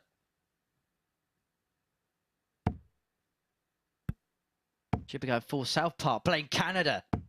140. That took 2.5 days to bring up Blame Canada. The only South Park reference we could bring up in a daytime 139. broadcast. I am not talking about terrorism, Philip. 102. What we may be talking about is a 4-2 win. Game How shot good was and that the match, performance? Jacob Taylor. One of his best of the week. It hasn't been his best, but overall, that was just a really good, solid, world-class performance. His scoring was excellent. His doubles were excellent. And at no point in that game did he look at risk of losing it, even though Ashton played really well herself. She got 2 shots at a double. She hit them both, but she didn't get enough opportunities because Jacob Taylor was just too good. And he goes to 20 points in the table. Lisa will remain in third on 12 points, 8 points adrift. When we come back, it will be Harrington against Van Peer as he looks to get to 24 points.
So then, Ryan Harrington, the only unbeaten player on day 3 of Group A action. Such an impressive standard today, and a real change in his demeanour has helped that happen. He's not getting frustrated, not berating himself during matches, and it's led to him moving on to 10 points in the league standings. As for Barry Van Peer, well, it's already looking very good for him at the top of the table. As you can see, he cannot be caught if he can move on to 24 points with a win in this one. Can he do so, or can Harrington go 4 from 4? Let's find out with Danny McNamara, our match referee, and Paul Nicholson and Henry Deacon in the commentary box. Things aren't finished yet when it comes to the race for the top 3, because that Lisa Ashton loss means that if Hurrell beats Jack Vincent in game 12 after this, he will go into the top half. So there's plenty more where that came from. But as far as Ryan Harrington is concerned, he has one thing on his mind. That is to in fact, he's got 2 things on his mind. Beat Barry Van Peer for the first time. First and Ryan to throw first. Game on. To maintain an unbeaten run, which is now 3 games. He hasn't done that this week. 60. Hasten to say he has not felt this confident this week. But then again, he is up against the best player in the group. 100. Is this the point where we say a player might be peaking at the right time, getting himself ready on the Wednesday for the stint on Thursday and Friday to try and progress his way through to finals night? 60. Barry Van Peer said to us on Monday morning, didn't he, in his opening interview, that his 60. goal for the week was to make Saturday night. That was what he wanted to do. There were modest aims. When he looks set fair to do that, he can rubber stamp it with a victory in this particular 43. encounter. If he does, then my word, is he going to be 100. dangerous when the crowds do come in on Saturday. And you could be a part of the crowd as well. It is dartshop.tv. That's the address that you need to buy. Well, not even buy, they're free, they're complimentary. 61. What am I saying? Your tickets for Saturday night's final. Even better, free drinks for a tenner. You don't get that anywhere these days. 57. You wouldn't even get that in the north of England. If you don't know what I'm on about, things are a bit cheaper up there. Watford Gap. 25. The amount of people I run into in the southern counties who think that Watford Gap is in the 60. north. I'm not getting into this again. If we're going to talk about north-south divide in the UK...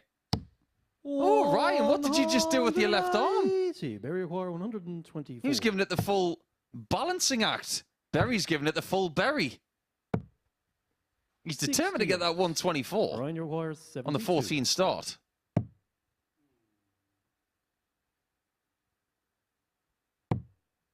Bullseye. 24. Barry require 56. Berry's not going to be going 14s on 56. Game shown the first leg. That's Barry why. Van That's a Peer. break of throw. And one of the legs he needs just to rubber stamp his Saturday night Second leg, qualification. Barry to throw first. Just Game out of on. curiosity, Henry, where do you think the north and the south does split? I'm almost bored 57. of this joke from people who live in the south who say that the north starts in Watford. And do you know why they say that? Because there's a sign for the 60. M1 motorway that says the north next to Watford. Now, I worked in football. I still do work in 100. football, but I worked in football for a number of years, and the amount of people, amount of times you used to travel and say, "Well, we're going north now on the Watford M1 gap." 100. For me, it probably starts around. I'd say Gloucestershire is probably a fair shout. We're moving north from that point onwards. If we're talking north, I 98. reckon, mate. I'll tell you what. I'll be kind. I'll say Leicester onwards is north. You're getting there. You're getting there. When you get into South Yorkshire, 100. that's the north. How can the north start in the south? You're forgetting about the Midlands. The Midlands 125. exist like double top exists. There's a north, there's a Midlands, and there's a south. There's an east and a west. 46. I've been having this Burial argument for wire years. 121. There's a north, there's a middle, and there's another example of Barry Van Peer trying to leave double 18. We'll have this conversation again when Chris Murphy's here. He's from the north. 96. He's from Burial Yorkshire. wire 56. I think he might go 20 here. Oh no, he's just gonna go that From the way. second leg, Barry Thank you, Van Peer. Barry. Thank you very much. You probably don't know that song, do you? Third leg, Ryan to Thank you very much for being my best friend. Thank you very much. Thank you very, very, very much. Oh, honestly, the look of complete bewilderment on the face of Henry Deacon right now. 45. There's about 20 years between myself and Henry, and I'm starting to feel every single one of them. 100. 32 is a good age if you're Ryan Harrington. I said it yesterday. 140. If you're looking to rediscover something, or maybe kick on again in any sort of career, 32 is a good age. 140. He has a young family now. He's got to think about more than just himself. 80. And the riches that are available within this sport, be it at the MODUS Super Series or beyond, 91. they can help with young families and future ambitions. Just look what it did for Conan Whitehead when he won Super Series 1. 45. Burial wire He 170. had just become a dad. Thank you, Berry. 145. Almost much. That would have been our first 170 of the week. To finish a leg, he's already hit one on approach. 58. I'm not going to predict where Burial Barry's wire going to go. 25. Fed up of doing that. He's just going to go conventional 988. Game shot. Yeah, 3-0 is a very fair assessment for this one because Harrington hasn't really found his range. He's only had one dart at a double, averaging 72. Van Peer, 60% on doubles. Game on. He's nowhere near his best, but he's picking this game apart. 100. That's another one of those Berry bumpers. And then an outside wire on the double 16 or double 8 as Harrington kicks off the leg with a max. 180. Are they those things you put up when you go 10-pin bowling? Berry bumpers? 93. If I go bowling, it's probably best I do. However, Harrington is looking to strike again. 139. If you get 3 strikes in a row, you're called a turkey. 138. Harrington couldn't find the golden goose of a 9. 96. He'll Burial hatch wire his plans of getting it done in 4 visits if Van Peer doesn't seal qualification with the fish, the bull. 145. He's determined to get it. 86. He's had 2 cracks at the bull in this game.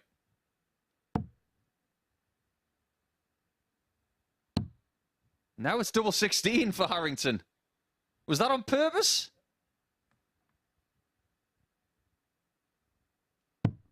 54. I sense, Burial because wire of the 25. pause, that it might not have been on purpose.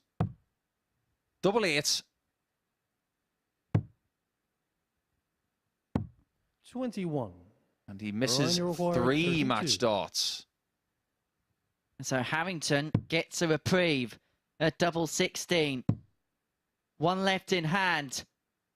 Is that a nice No lie? score. No, it's not. And so this is Berry the will bona require fide 4. opportunity now for Berry Van Peer to seal his place into Saturday night's finals. Double 2 is what he wants. Can he find a way? He Game does shot, find a way. match, And Berry Berry Van Peer. is the pick of the bunch in Group A. He gets the better of Ryan Harrington by 4 legs to 0 to qualify for Saturday night's finals here at the Live Lounge in Portsmouth. He does so with an average just under 86 and 4 from 11 on his doubles. It has been one of the most impressive debut performances we have seen here at the Super Series, and it has merited Barry Van Peer a place in Saturday night's finals. We're going to take a short break. When we return, it's going to be all about the race for Group B qualification as Jack Vincent takes on James Hurrell. That's coming up after this short break.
Welcome back to the MODUS Super Series, where we have our first player through to finals night. Barry Van Peer deservedly booking his spot there after a fabulous debut campaign. As Paul Nicholson mentioned a little while ago, the race to get into Group B is still very much alive, and this seesaw race could swing back in favour of James Hurrell if he can get a third successive win of the week over Jack Vincent in this next match. It would, of course, be a first win of the day for Hillbilly, though his performance levels have been very up and down today.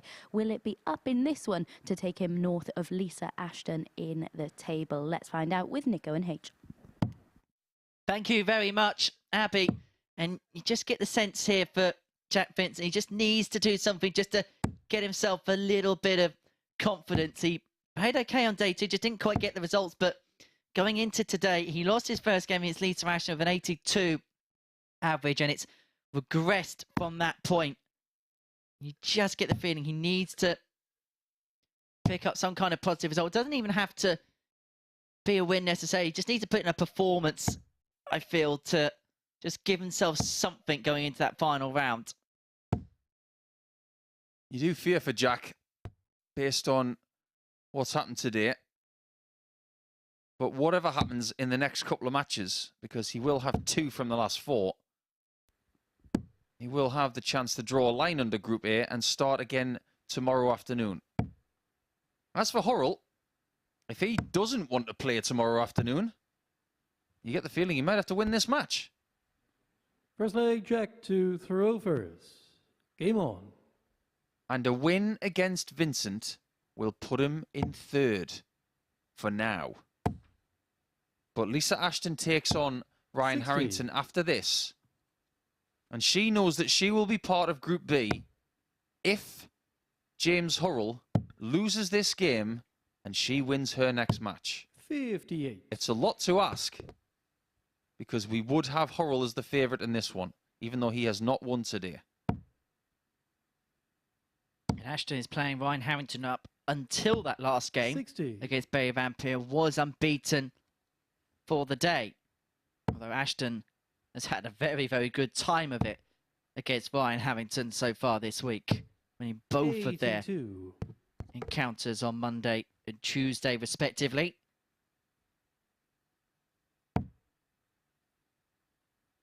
Remember, this is the last game of round 4, so every player's going to have a game more to play after this. 60. Hurrell will take on Jacob Taylor, whilst Jack Vincent will round off his campaign for Group A against the man who we now know is the victor of it in Very Vampire. There you go, I've said it now. Everybody says it. 94.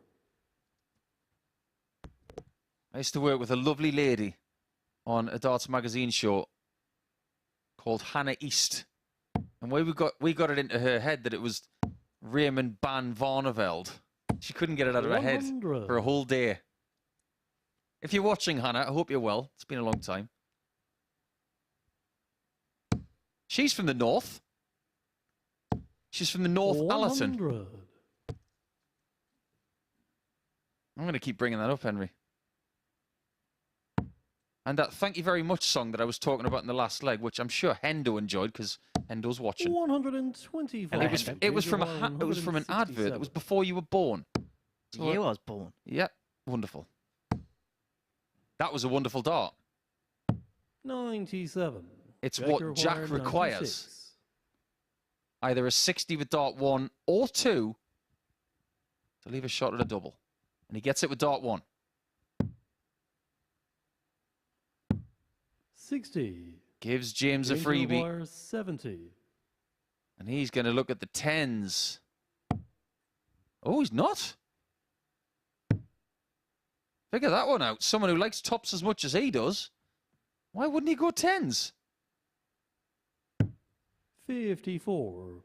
Is that a sign Jack that he's not requires fancying the top of the 36. board? A change of tack possibly, a change of MO possibly.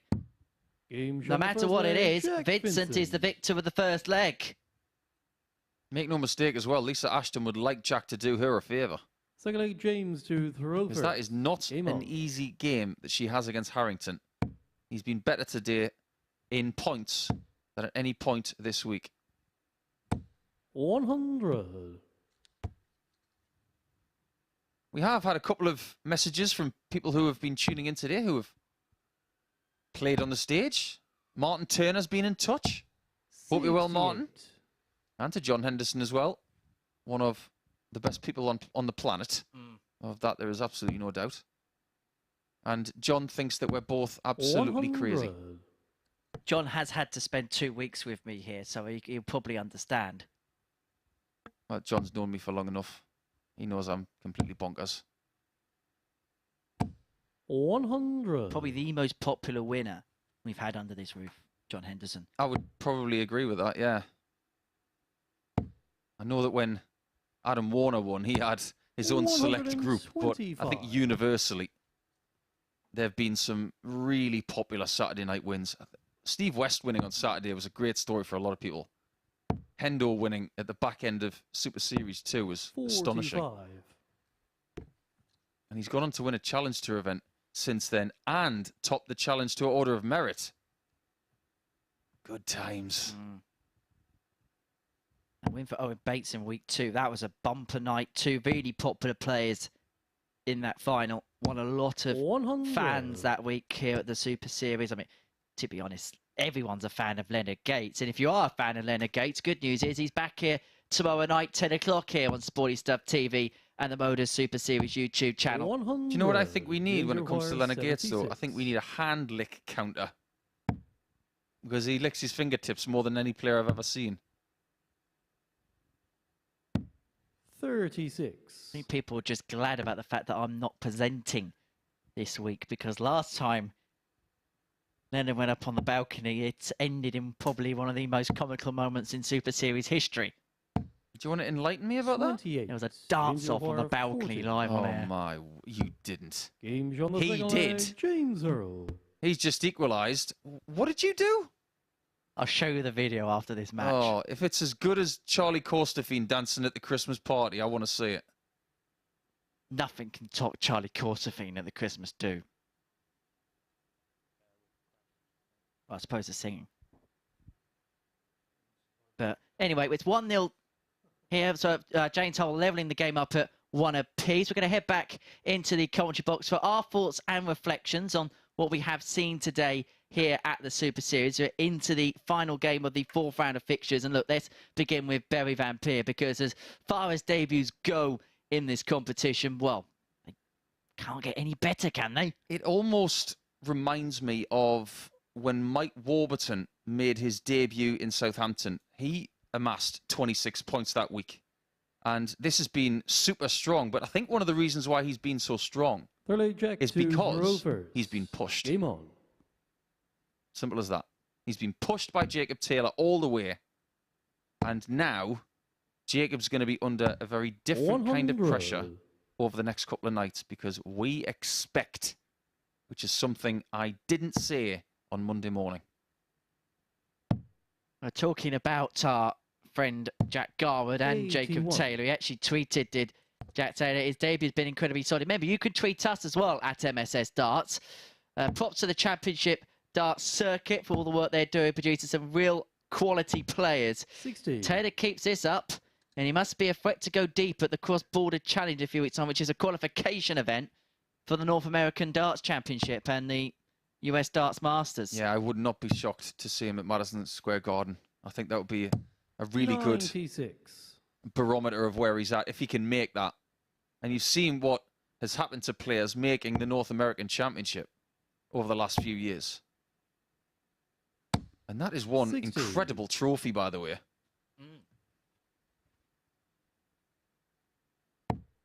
Danny Baggish, Leonard Gates, Jeff Smith. 140. We're talking about some of the best that North America's ever produced. And even at his age, over 50, he could be just starting. 100. Isn't that a wonderful thing? Darts life starts at 50. You think about the year Leonard Gates has had. Won his first TV event. He's won 2 TV events in 2022 and 2023. Just feel like he's only just beginning on the scene at his age. By the way, I've got some advice for you. 1, don't have a dance-off with Leonard Gates. Secondly, don't have a sing-off with Andy Bolton, 44. because he will outdo you. He's not known as X Factor for nothing. To be honest, that's against anyone in the sing-off, isn't it? Double 13. Didn't mean to leave it, but takes it anyway. James Hurrell. That's a somewhat unconventional 15 darter, but he doesn't care. Yeah, you've never seen Andy Bolton do a duet with Veronica Henderson. Game on. That is a thing of beauty. They treat us to a juicy wiggle, which is his little celebration. Oh, 23. yeah, he tends to do that thing. Yeah. And he was here. Yeah, that was quite the something. I've seen him do that when he was, 140. I think it might have been 5-4 against Kim Hybrex once. He did the little dance before his match-winning shot was I think it was a 167 checkout. 44. It's one of the most bizarre and brilliant moments I've ever seen.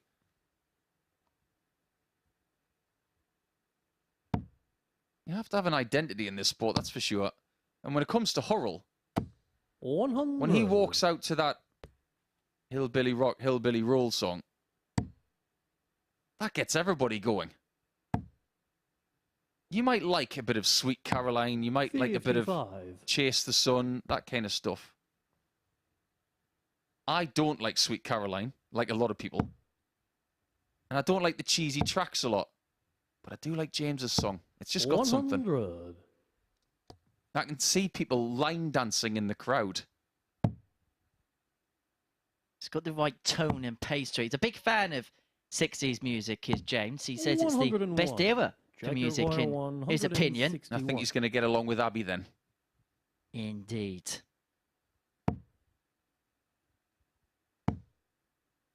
I'm not sure Jack would agree. 99. He was born this century. If he's into 60s music, I'll be flabbergasted.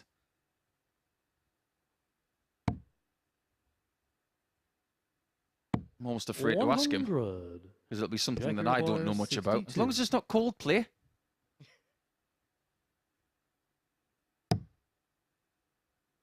Who are they? They're not Accrington Stanley. 46. You don't even get that reference. Come on, Henry. 108. I know that one. It's a milk advert. Yeah. Thank goodness.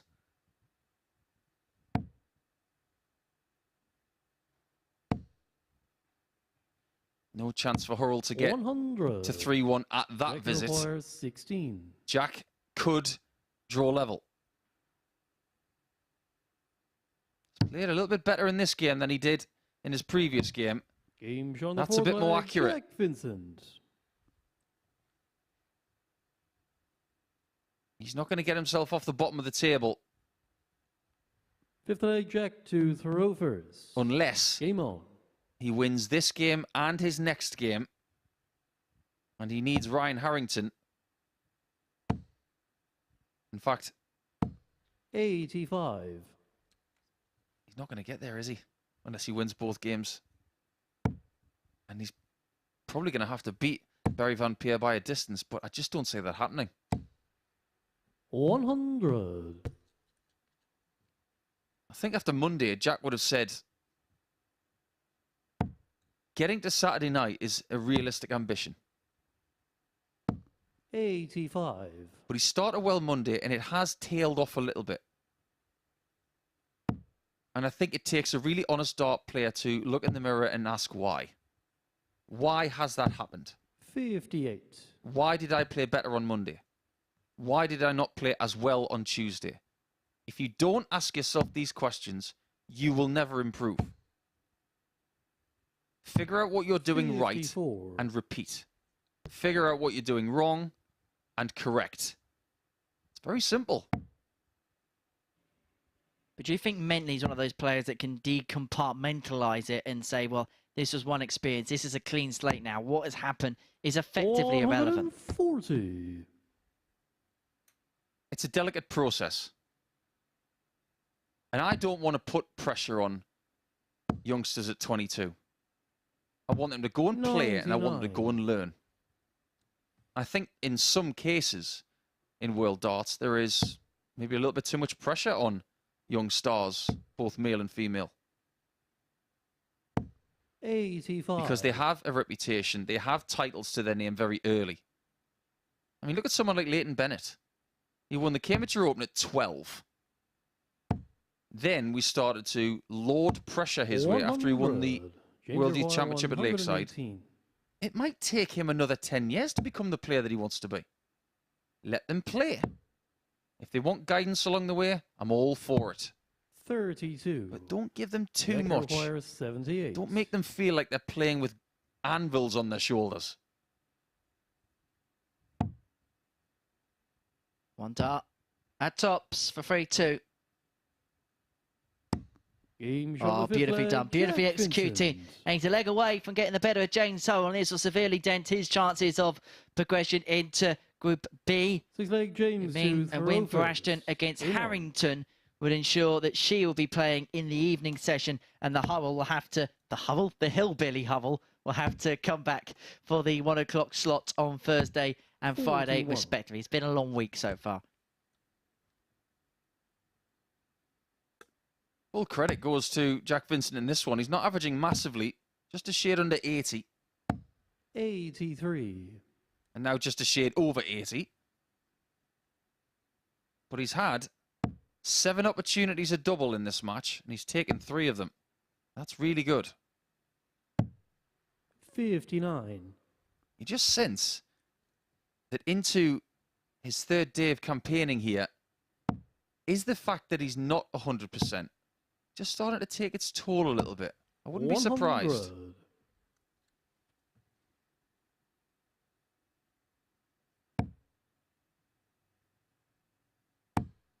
Just watch out for the very 60. back of his drawback when he brings that dart towards his face. Look at the twist of the wrist. If that's not timed right, then he will shoot the dart to his left. Just have a look at it here. 100. Twist. Right there.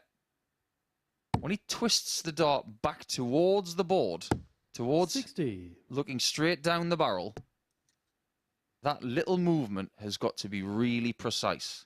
Otherwise, problems are afoot. 40. I mean, both players, you could argue, their actions based upon accuracy. That's better. 109. I wasn't even sure that was a 180 until it was called by the referee. That was an amazing last dart. Not heading back to it's in territory, are we? No, we're not. My ears can't take it. 138. But that 180 101. prompted a brilliant response from JV.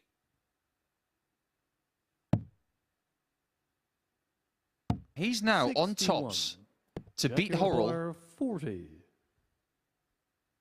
for the first time this week, to get his first points of the day.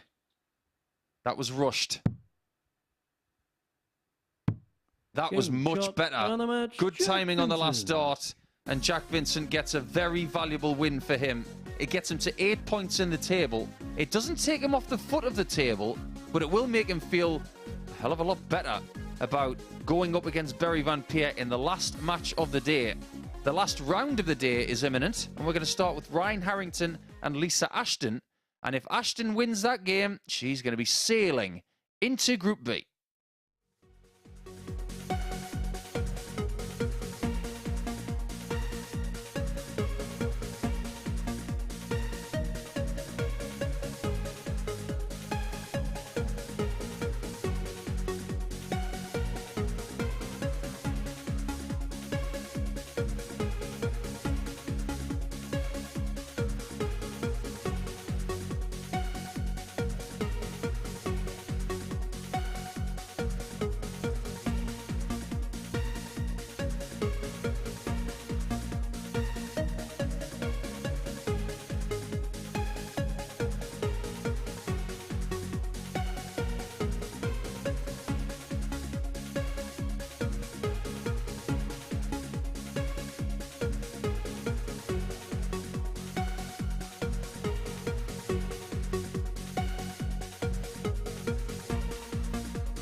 Time for our final round of games then. Lisa Ashton in action, and after defeat for Hurrell in our last match, she'll know that any win will see her into Group B, and she's taken on a man she's beaten twice here this week, in contrast in style as well. A whitewash win on Monday before coming through a decider against Harrington yesterday. Things have been much improved for Harrington today. Of course, winning 3 from 4, was whitewashed in his last match though, with an average in the mid-70s, missing all 5 of his attempts at the outer ring in that one. Will he respond with a win here? Really excited to see things go in this one. So here's Henry and Nico to talk you through all the ebbs and flows. There have been a lot of ups and downs over the last couple of days, and indeed on Wednesday as well. But the only way is up, as Yaz said back in the 90s. I know Henry hasn't got a clue what I'm talking about yet again. But if Lisa Ashton does win this game, the only way is Group B. If she loses this game, she does run the risk of being gazumped, to use your word, Henry, by James Hurrell, who takes on Jacob Taylor in match 14 in that quest for night action over the next couple of days. I feel like before I start talking about this game, I need to clarify I do know what that song is. Was it played at Lakeside? No, it First leg, wasn't. Ryan to throw Was first. it? Yeah, I Game think it on. was. To be honest, I by about day 7 you tune out because it's the same playlist by and large. It's always been the same playlist. But that's one of the reasons why people go there, right? Exactly. 93. As far as Harrington is concerned, he's had a great day. 6 points from 8. 1 more win, and he could even 45. top the daily table. But he would need losses for Jake Taylor and for Berry Van Peer at the end for that to be the case. 134. As it stands, we have James Hurrell on 0 points after 4 rounds. Jack Vincent on 2. Lisa Ashton on 4. 140. Harrington, Taylor and Berry all on 6. Very strong showing from those 3 guys. 140. I've had a really interesting tweet from someone, actually, because we were harping on about people being good at tops. 140. Around your wire, 100. Someone's asked me, where would I rate Lisa Ashton on double 5? That's one of the most random questions I've ever been asked. Double 16. 102. Almost 134 the sexy way. I'd say she's very good. 81. For those doubles, you don't really want to be complimented on being good at it because it's meant you've missed doubles elsewhere. That's a great first leg from Ryan. 14 darts and takes the lead. Yeah, it doesn't paint a very positive picture to say that, oh, Lisa Ashton's the best ever on double 5. Game on. That's like saying that Johnny Clayton's favourite double is double 1. 140. It actually is. But it's a strange sort of compliment. I walked up to a poker player called Hurrell Vulgaris, 83. who was having lunch with Gus Hansen at the time, one of the most famous poker players of all time. And I asked him to sign one of my cards, and I gave him a 2 of hearts. 125. And he said to me, what does that say about me as a poker player, the fact that you're getting me to sign a deuce? And I thought, I didn't think about it like that. 180. Now, why, oh why, 45. are we starting to see the real Ryan Harrington show up? This is much better. Has he finally relaxed? 58. As we head into the spring, the animal has come out of his hibernation. 76. His prime animal instincts coming to the fore.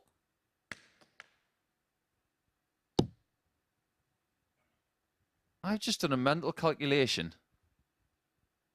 I'm sure he's probably aware of this. But if he wins this game, 100. Alicia Acquire 115. get himself into Group B. 59. I don't know how that's escaped me until now. 80. Another single 20 for double top. 60. That could be Alicia costly. Require 56. 12 points could get you into Group B. Game shot on the second leg. But not when you're Elise giving Ashton chances like that. Well, Harrington has to win 4-2 or better. Correct. And he needs Hurrell to lose. Third leg Ryan to throw So first. the state of play is Ashton's Game on -13 with 12. Harrington -16 with 10. Hurrell on -9 with 10 points, but wholly irrelevant in that context unless he wins his last game against Jacob Taylor. That Group B for the next couple of nights is looking pretty saucy at the minute. 100. Jake Taylor's going to be hard to stop. Leonard Gates is going to be hard to stop. 125. Justin Hood, not really sure what kind of form he's in, but I'll be really interested to see.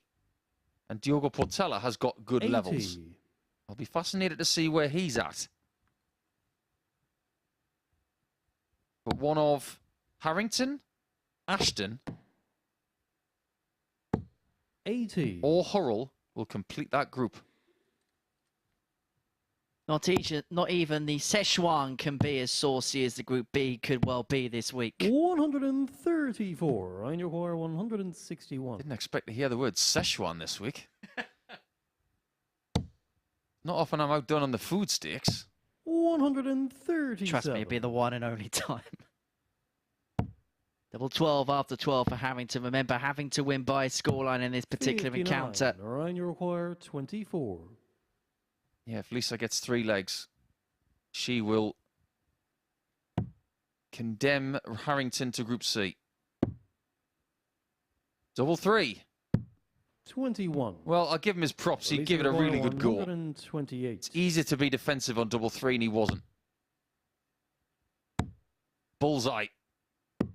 103. That would have Ryan stung. Require 3. However, there's only one way to go for this.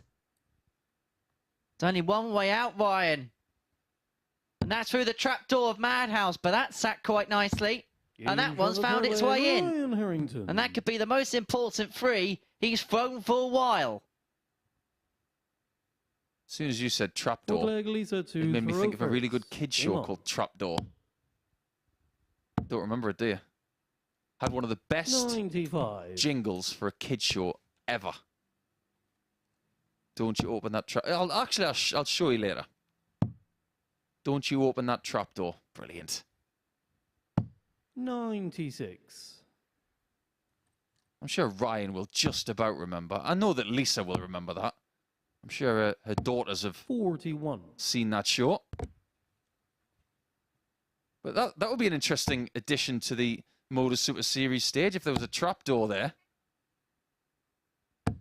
83. You're allowed to open it once a day. And you have to press a button. See, whenever Owen Binks walks onto it. Well, that would use up one of mine. 28. Hello, Owen. I know you'll be clipping that up somewhere for social media, most likely. All you need to do is go on Google Earth. 135. You can see his shoes from the International Space Station. 100. Don't worry, I'm sure he's already clipped up that video and put it on Twitter. That's his style.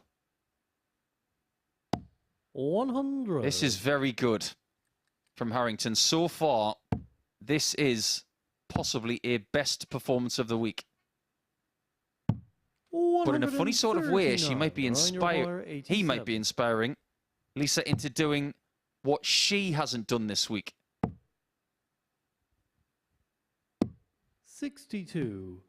Alicia Require 98. Which is average high 90s and win. 60. Went for the open portion to the left and just misses out. 25. And Harrington could have a double chance. 17. But it just Alicia alludes to the other Require side of the 38. wire when Sir Ashton returns. Will it be a split or will it be a hit for the Lancashire Rose? Straight forward, He's on the straight in, fourth 2 leg, apiece. Alicia And if Ashton. Ryan Harrington is going to harbour ambitions of Group B darts on Thursday and Friday, well, he has to win the remaining 2 legs. He has the darts leg, here Ryan to in the throw 5th, first. but Lisa Game Ashton on. herself is a couple of legs away from, well, just condemning everybody else to their fate. 43.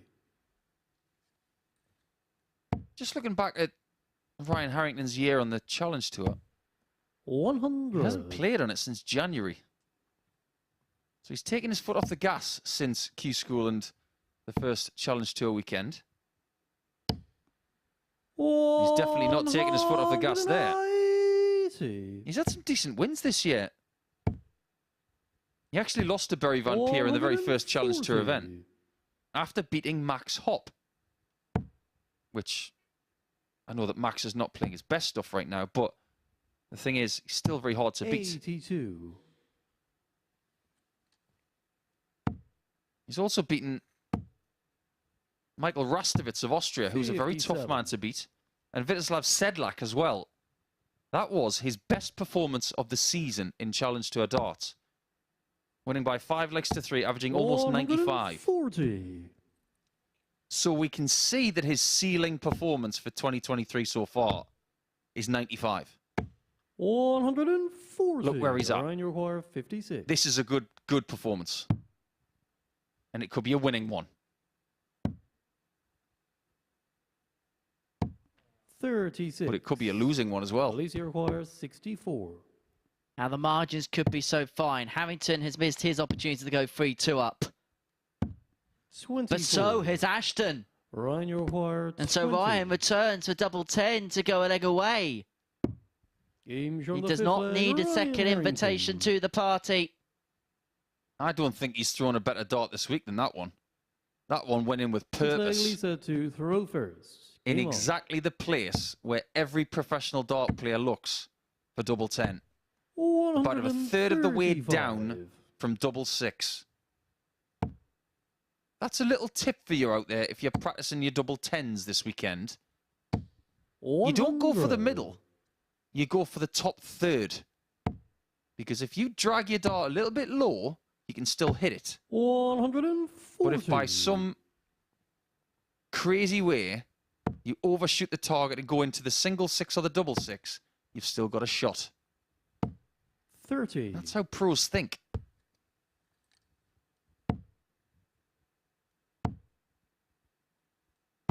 100. Or should I say that's how some pros think?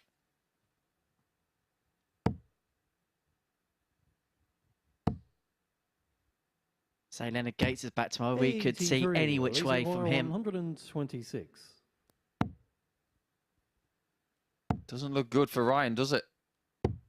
86. Looks like Group C.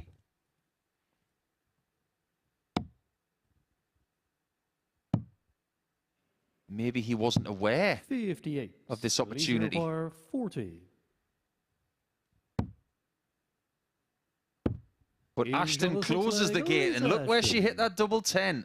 Top third, we're going the distance, and Harrington is going to Group C. Seventh and final. And if Ashton wins his leg against the darts, Game on. so will James Hurrell. It's almost like a double knockout, isn't it? 58. Double elimination at the Super Series. 59. Let's face it, she's had a very interesting week. I do believe she's been helping somebody move. She hasn't had 180. 100% health. I think she's been feeling quite sore. 60.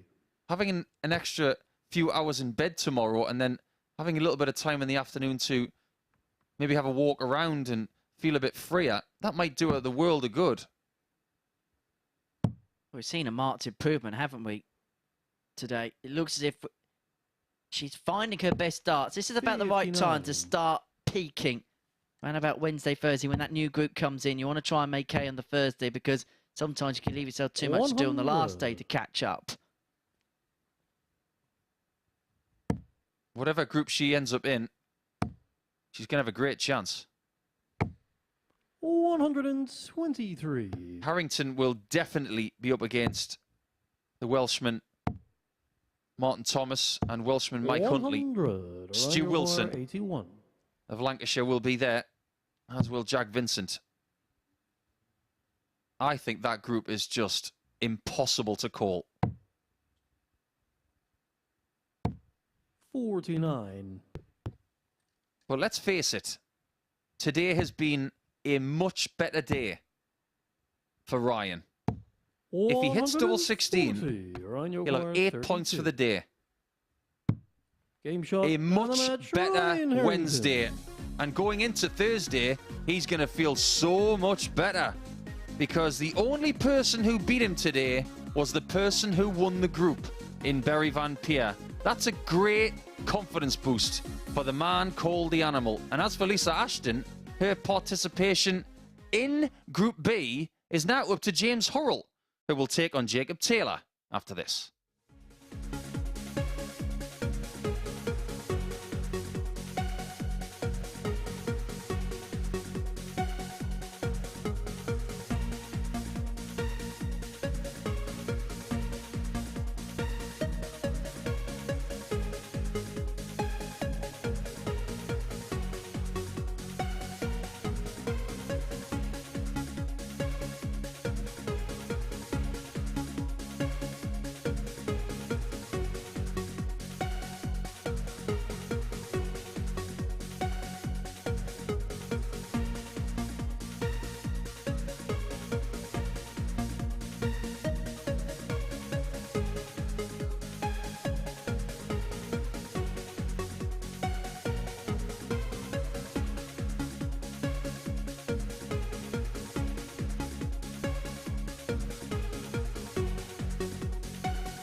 So James Hurrell and Jacob Taylor competing in our penultimate match of the session, and it's to determine who will join the truth in Group B. It's been a spectacular debut campaign from the Canadian. He's already on 20 points. A win here will make it 11 from 15, and it'll also see Lisa Ashton join him in Group B. As for Hurrell, it's been a day to forget for him so far.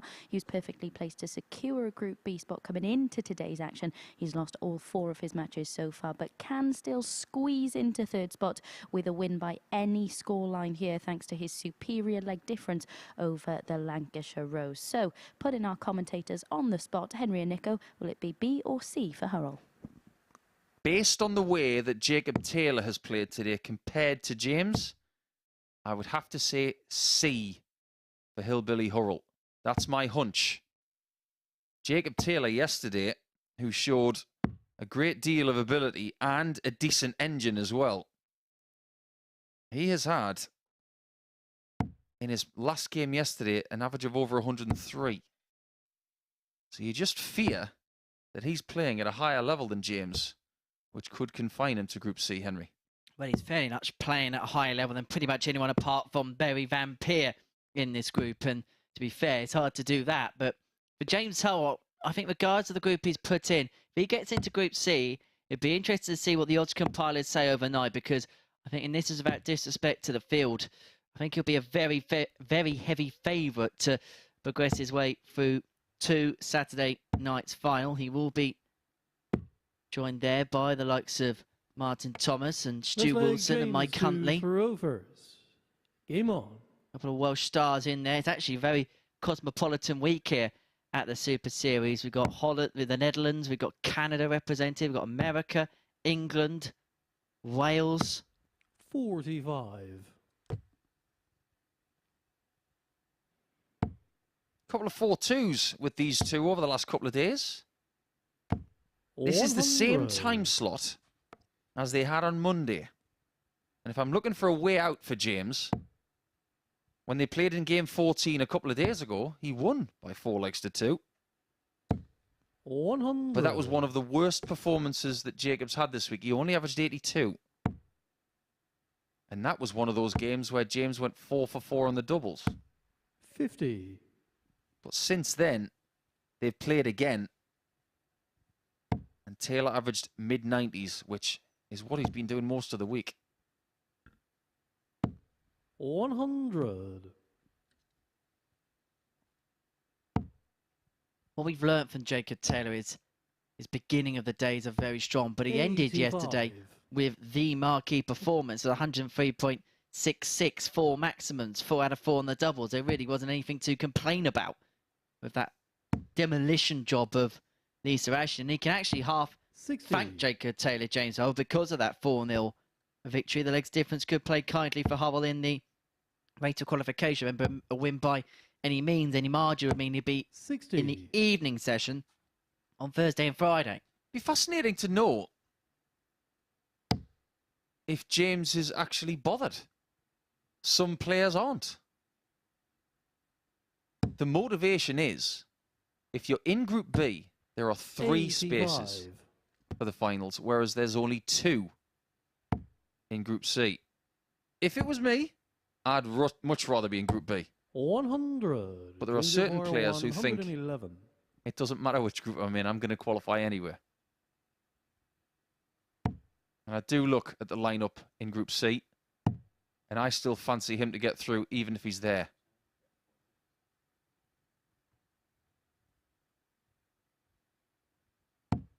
$91. 106 for Ginger Taylor 106. for an opening break.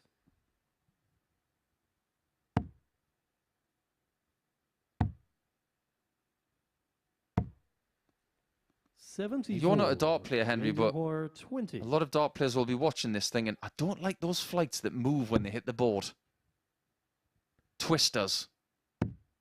That's what we used to call them. 15. First player I can remember on a Ginger televised 32. stage using them was David Cameron when he started appearing at Lakeside Team all those first years leg, ago. Jacob As Jacob Taylor takes the break, 1-0 lead. Fellow Canadian who's done well at the Super Series. Do you know why Second leg, Jacob people to throw actually first. use those? Because when the flights deflect together, if the flight twists, it absorbs the 140. deflection, and he doesn't get as much deflections as someone who doesn't have the twister. I just don't like the distraction of the flight moving, but I can understand the physics behind it. In a similar way to the 100. wobbly dart that we've seen Dieter Hedman throw for so many years. That I don't get behind. I think that's... I just don't think that works on a steel tip dartboard, 84. personally. Plenty of players have used those points, trialled them. John Michael, Martin Schindler, Peter Wright. But all of those examples have reverted back to the thicker, more rigid point. 140. In fact, I do believe the only person I know who uses them right now is Dieter Hedman. In fact, Zoran Lerchbacher was another one. Good player from Austria. He used them. He went back to the more rigid point.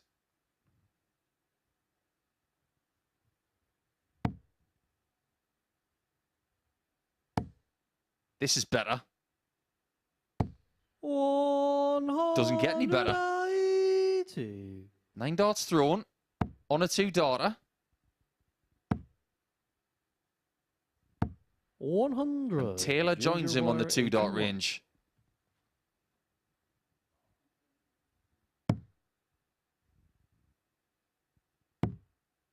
Big 12. Big James bullseye. on the second leg, James Hurrell. Great hit from Hurrell. That's a superb 12-dart leg. He ran the risk of being 2-0 down there, but that was arguably his best leg of the week. And most possibly his biggest juncture of the week to press. What do I say 55. more than anything else as a darts commentator? Big number, leave the bullseye. Stop going for treble 12 on that shot there. Don't run the risk 58. of having no shot at all. I love it when I see players like Hurrell going big 12 and a lovely clear bullseye waiting. You'd rather have a shot than no shot at all. And Hurrell subscribes to that very thing. I love it. 140. And it's he who has stolen a march in this match. Taylor, despite 100. averaging 86 and now moves into just under 88, it just feels a little bit more laboured from him than perhaps what we've seen at earlier points in the day.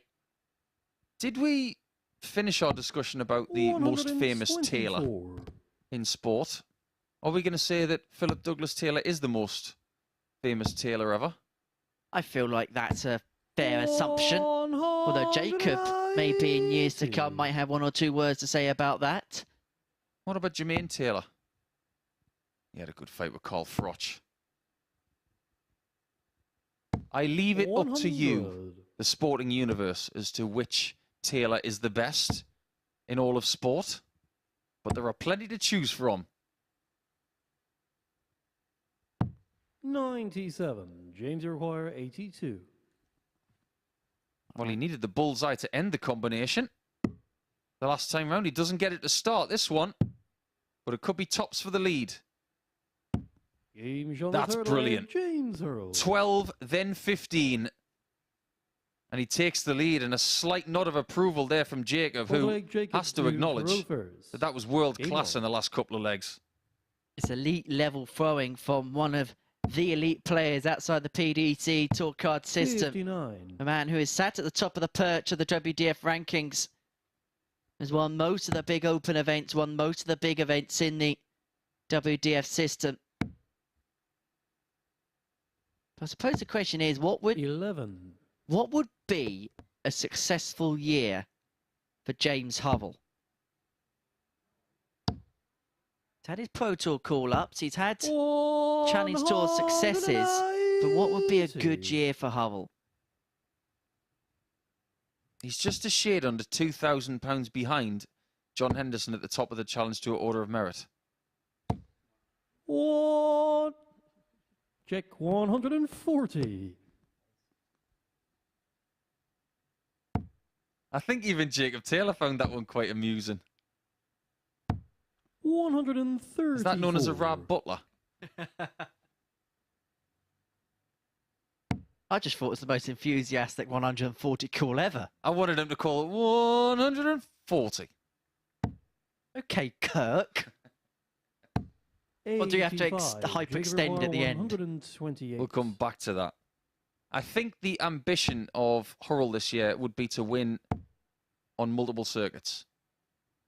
Now, he does 96. get those invites that you were talking about, going to the PDC Pro Tour, being so highly ranked in the Challenge Tour. Scott Williams won on that tour last year without a tour card. Maybe that's an ambition of him. That's less 65. likely, Jacob but he could win in the 32. WDF circuit. He could win a Challenge Tour event. He could win James here. on the fourth leg, Jacob Taylor. 2-2 in this game. But winning here, you must get through your group to Saturday night first. Fifth leg, And he has James plenty to of experience of Hurrell doing that. In Game fact, on. every time he's been here, he has made Saturday night. But winning the big prize here at the MODUS Super Series, I am sure, is an ambition of James. 140. It could well be in early May. It might be later in the year. But he'd love to be one of the winners this year. And in the system outside the 140. PDC 128, this is a major event if you win the Champions Week. It can be classed as a major success in the amateur system. It's one of the premier events. It's the 140. televised event that anyone over the age of 18 in the amateur game can play in. Yeah, that's one of the reasons why Luke Littler hasn't been here yet, because he's not over the age of 100. 18.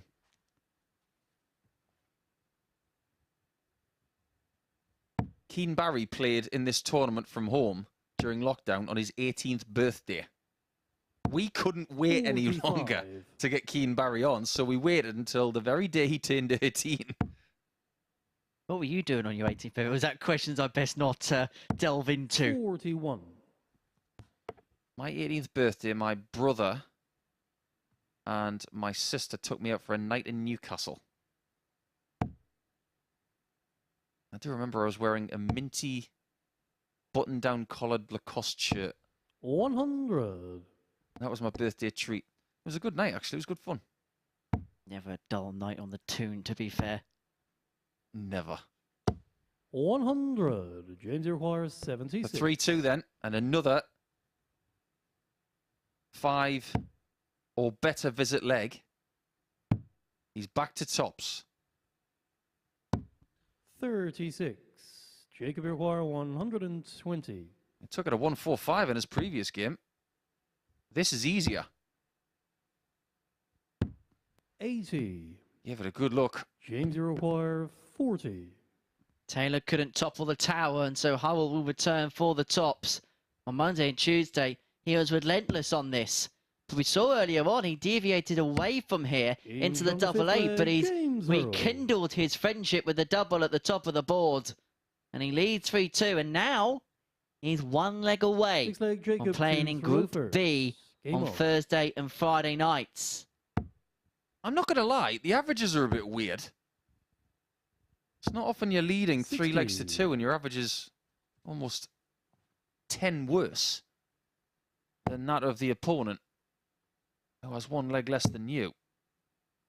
And it also feels like the averages should be the other way round, just based on the passage of play that we've seen in this match. And I know that must sound strange to some of you tuning in at home, but sometimes you can just get a feel of the game and the statistic can feel like an outlier to you. 81.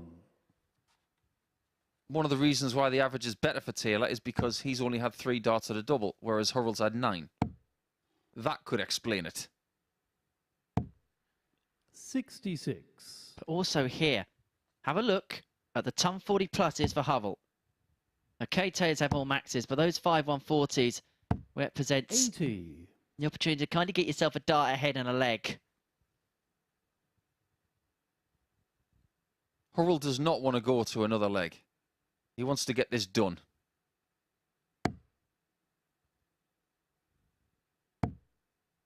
But maybe there is just a little bit of fragility about James today because he hasn't found the winning line yet. He lost his first game of the day against Barry Van Peer. Now, that was always going to be difficult, playing the guy who was most likely going to win the group from the start. But there have been times today where he maybe could have won. Lost a tight one to Ashton. Lost a tight one to Harrington. And was taken up by Jack Vincent in game 12, which admittedly wasn't the best game. Chance missed.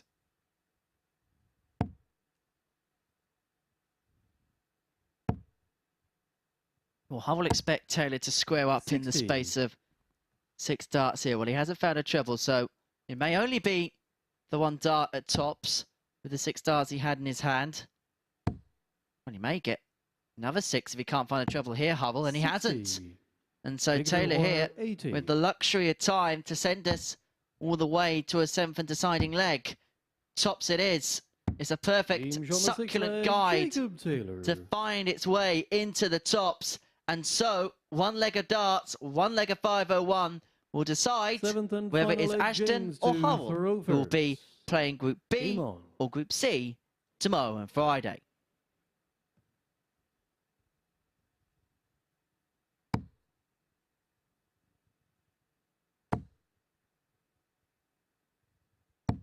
Hurrell flicks the switch.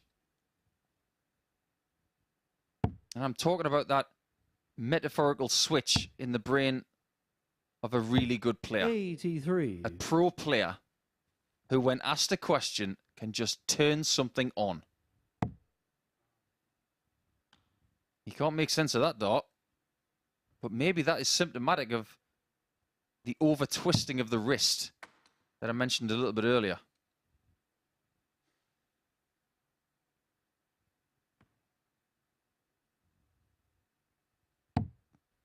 42. Our scoreboard has a need to catch up, so we're just waiting for that to happen. Maybe it's actually a good thing for James Hurrell right now, Henry, to have this little timeout, because let's face it, that was not a good visit. And when that happens, you don't get much time, do you, in between throws with certain people? No, indeed not. So whilst you've got a little bit of opportunity, apologies about we got a slight technical glitch and error. So let's have a quick chat then about what we could have coming up and begin our previews of Group B and Group C. We'll begin with Group C because we know Ryan Harrington and Jack Vincent are going to be there. How do you fancy the chances, especially Ryan Harrington in that Group C on Thursday and Friday? Yeah, more so Ryan Harrington than Jack Vincent at this stage, because of the form they've showed today. 140. And we will see a little bit more of Jack, of course, because he's playing Barry Van Peer next. But I think Harrington's going to feel a little bit more chipper tomorrow afternoon than he has the last couple of mornings, that's for sure.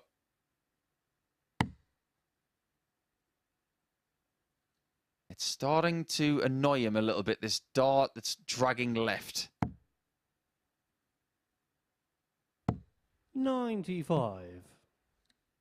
If he can just somehow take this leg, he'll have the best part, or even more than, 24 hours to fix it. 140. But then again, it might only be 23 hours.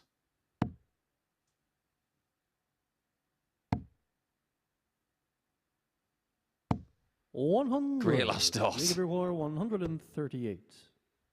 Could be heroic. Might be in vain. But if he takes out this 1-2-4, 98. it's all because of the previous shot.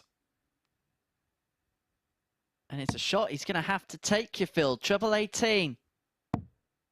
He will not get a dart at the bull. He threw everything 41. at that second dart, but it came in vain. 40. And so Taylor wants tops to depose of Hurrell Game and shot send and a Lisa match, Ashton Jacob Taylor. into Group B on Thursday and Friday. We will see James Hurrell again tomorrow and Friday afternoon at the new time slot of 1 o'clock in Group C. He has a little bit of a chat and a joke with the official there, Danny McNamara. It's a 4-3 win for Jacob Taylor and another impressive average at that, 97.76, 2 maximums and 4 out of 5 when it came to the doubling. So the final match of Group A sees Barry Van Peer in action against Jack Vincent, and that's coming up after this short break.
So then, everything has been settled. Berry Vampire, as we've known for some time, has qualified for finals night. Jacob Taylor and Lisa Ashton will battle it out in Group B, and competing for the remainder of the week in Group C will be Jack Vincent, Ryan Harrington and James Hurrell. But still one more match to enjoy, and it is Berry Vampire, our table topper, against Jack Vincent. A win would certainly do more for him than it would for Berry, you feel. It'd give him great confidence, something to build on heading into his Group C campaign. To see who picks up the final win in Group A, then here's Henry Deacon and Paul Nicholson. Two things on the line in this game then, Abby. One, a chance for Berry to get to 26 points, which is one of the best totals that you can get in a Group A campaign. But also record territory in leg difference could be beckoning for Berry. One scoreline will give him that record, because it currently sits at plus 33, that record set by Raymond Smith in the previous Super Series.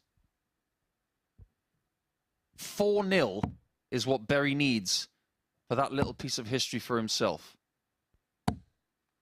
I'm sure that's not what Jack wants. First leg, Berry to throw first. Game on. But if Jack wins, Henry, that would put everybody on double figures in the table. Which would tell you it's a fair 135. representation of a fair group of players prized together. As I say, we now know exactly who is going to do what on Thursday and Friday 85. respectively. And very shortly we will have the fixtures released to you, and as soon as they do and as soon as it drops, 100. we will send them to you here at the MODUS Super Series. Well, we know one player who isn't going to be playing. That's Berry Vampire. 96. Berry's got 2 days to hone his skills for a Saturday night, so his goal 96. has been achieved. That was his goal at the start of the week.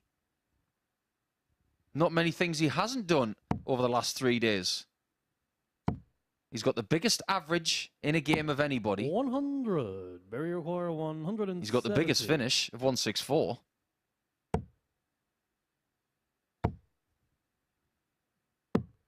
That's the 3rd time he's missed the ball for a 170.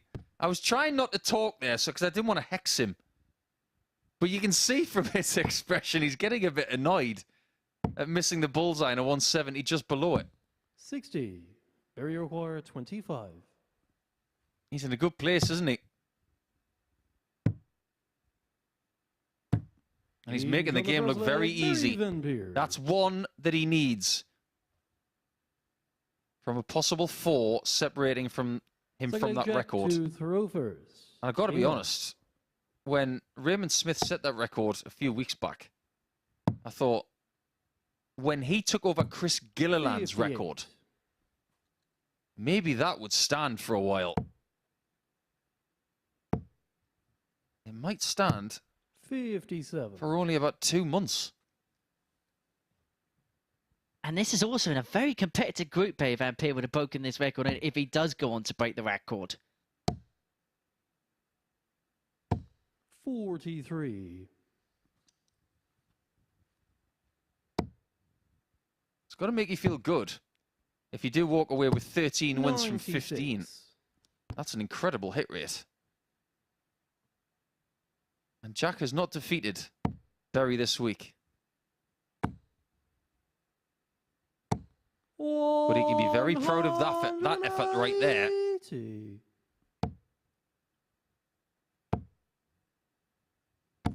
100.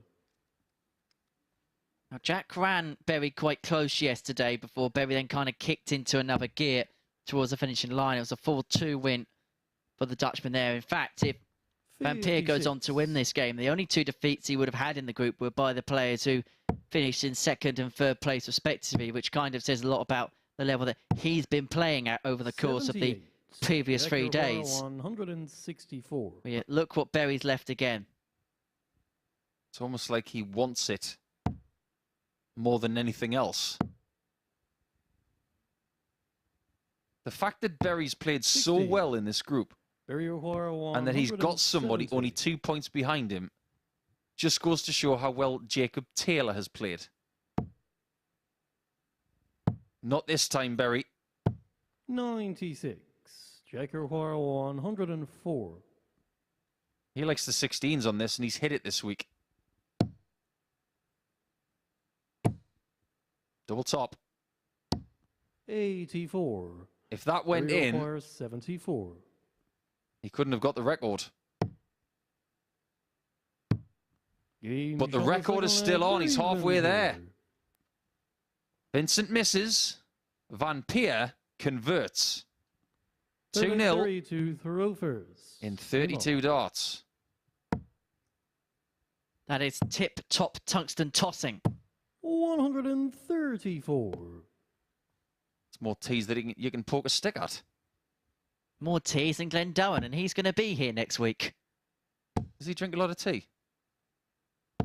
He's a 125. Teessider, isn't he?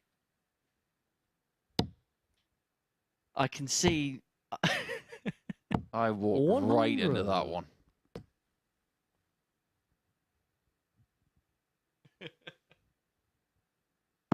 Paul Nicholson glad this is the last game of the day that he has to sit next to me in the commentary box for. 96. I've got you twice as much tomorrow.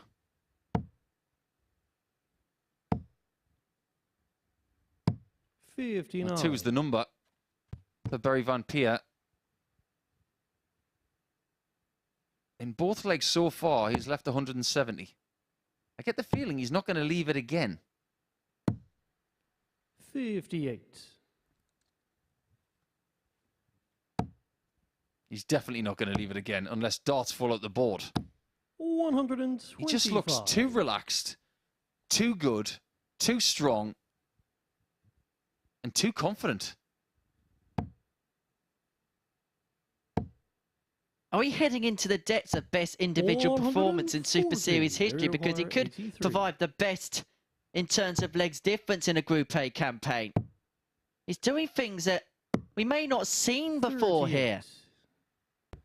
Jack O'Hara 82. The signs were there. He's one of the strongest players outside of the PDC elite. Double 10. 62. He's had a couple of chances. He could 45. have been 2-1 up. But you Game can't from the give third Barry leg, Van Barry Peer a Van shot at double Peer. 16. He's taking every chance he gets. One more leg for his own little slice of Fourth Super leg Series Jack to history. Hurrell first. Game on. The last time it was done by a debutant in Raymond Smith. Well, Raymond Smith, who every single time he's been here, has actually won the week. Winner of week 7 in the last series, and then progressed his way to win Champions Week last time out and picking up the 20k top prize. We are into the 8th week of the 96. third process of that. We already know who's going to progress their way through to Champions Week in Series 3 here at the Modus Super Series. Yellow Klassen, Scott Taylor, Matt 97. Clark, Mike Warburton, John Worsley, Steve West and Owen Bates are already there. And if he carries on playing like this, 140. Barry Van Peer will have every chance when it comes to Saturday night to join the Darty Party in Pompey. Talking about Darty Parties in 60. Pompey, you can join us and watch Barry Van Peer in the flesh. Saturday night tickets are complimentary and they are via dartshop.tv. Come and 69. join us for the finale here at the Modus Super Series. Talking about finales, this leg and match could well be heading towards a finale 41. because Barry Van Peer is 196 points away from not just a 4-0 victory, but as Paul Nicholson has alluded to, his own slice 100. of history in this particular competition. 96 points away from breaking the record of highest ever legs difference in this competition. 60. Barry O'Hara 96. And so 6 starts for Barry Van Peer to make that history. Double 8. 80. But he will be back for that chance, for that crowning glory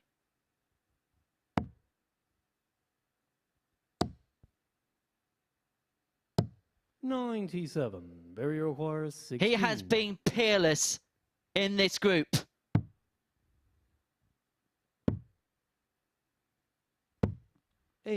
But he hasn't sealed victory in his last game yet. And Jack Vincent can't deny him that slice of history. If he takes out this 86 to make it 3-1, it's going to be a dart of the bull. The middle of the diddle. 61. Doesn't solve the riddle. Barrier require 8. And so Vampire is back for double 4. Game shot. And Barry Vampire has Vampire. just been so much better than the rest. It's the best performance we've seen in Group A in terms of legs difference. It's a record of plus 34, gazumping Raymond Smith in Series 2. And what a 3 days he has had here at the Super Series. We are going to see him back on Saturday night for the £5,000 top prize. As for Jack Vincent, we'll see him back tomorrow and Friday for a stint in Group C. One final thing for us to do today, that's to head up to the balcony and get the final thoughts and reflections of Paul Nicholson, who's alongside Abigail Davies. Yeah, thank you very much indeed, Henry. Nico, I'm going to put you on the spot slightly. It has been an almost flawless week from Barry Vampire. If there were any negatives that you think he needs to work on going into finals night, what do you think they are? Because every player says they can always improve. What do you think maybe he needs to work on, if anything? Sometimes in games like that, for instance, he's got to put things away just a little bit quicker. You can't afford to give quality players one dart at a double here. And in that match particularly, he gave Vincent 3 darts at a double in 3 different legs. It could have been a very different result had Jack been just a little bit sharper. So maybe just when you get your chance, take them a little bit sooner. Yeah, and of course, we are being super, super critical there because all we've done is talk about the positives of Barry Vampire from Monday morning. Let's have a look then. Confirmation of the Group A table. And it is, as Henry just mentioned, that record-breaking legs difference you mentioned in commentary that you thought when Raymond Smith broke it, that might stand for a few months. That might stand for a couple of years even. No. Barry Vampire came along and just destroyed it. I just don't know when, if that will be broken now. That is an astonishing achievement. To do that with 2 defeats as well, it just goes to show how he's magnified some of his wins by 4 legs to 0 a lot of the time. And I think when you look at Jake Taylor's statistics, 15 games, 22 points and 20 in leg difference, that would have won most Group A's this year. It's an astonishing effort from Jake, and I think he's going to take some stopping in Group B. Yeah, maybe we should go and tell him that, because this is his debut. He may be sat there in the practice room going, God, this Super Series is really difficult, isn't it? Is it always like this? It is hard, and to get through Group A is extremely difficult. People have come here and tried and not done it. Barry Vampire on debut has gone and done it, and he's going to be really, really hard to beat on Saturday night, but it is about what he does the next couple of days. As for Jake, he's going to be getting used to that time slot at night, and I think that's going to be key. I think he'll be there. I think he'll get through Group B, and I think he might even win Group B. Yeah, let's have a look then at the bracket slide and the players who go into Groups B and C. One thing that I picked up on with Ryan Harrington, going into his 4th match today, I could hear him on stage going, I'm so hungry. Oh, I've not eaten yet. I'm really hungry. That's something you need to put right, isn't it, going into the remainder of the week? Because we talk about stamina. It is vital. It is. I think with a Group C campaign, they're going to have a fresh outlook as to what it's like. People in Group C like potentially Mike Huntley. He's played Group C's before, but he's played it from 9:30 in the morning. So it's all about getting the breakfast at around 7 a.m. and then incrementally putting the nutrition in you over the course of the next hours. But the good thing about a 1 o'clock start is you could possibly eat a little bit later, and that could sustain you for the whole afternoon. It's just something you can't play hungry. It's one of those things. You see golfers on the golf course taking sandwiches and bananas and protein snacks. If you don't bring them with you, you might suffer. But today, he wasn't too bad. And for James Hurrell, we're hearing as well that in addition to the illness that he's had this week, he has woken up with gout as well today, which could have some way of explaining his performance level over the course of today. But how do you see him responding to the disappointments of today going into tomorrow, given how healthy a position he was in coming into the final day of Group A? He's had some challenges this week, hasn't he? He's been down more than he's been up, and He's had so many opportunities to get into Group B, to have that longer recovery period on Thursday and Friday morning, but it hasn't worked out for him. But I think if anybody's going to find the way to recover, it's going to be James.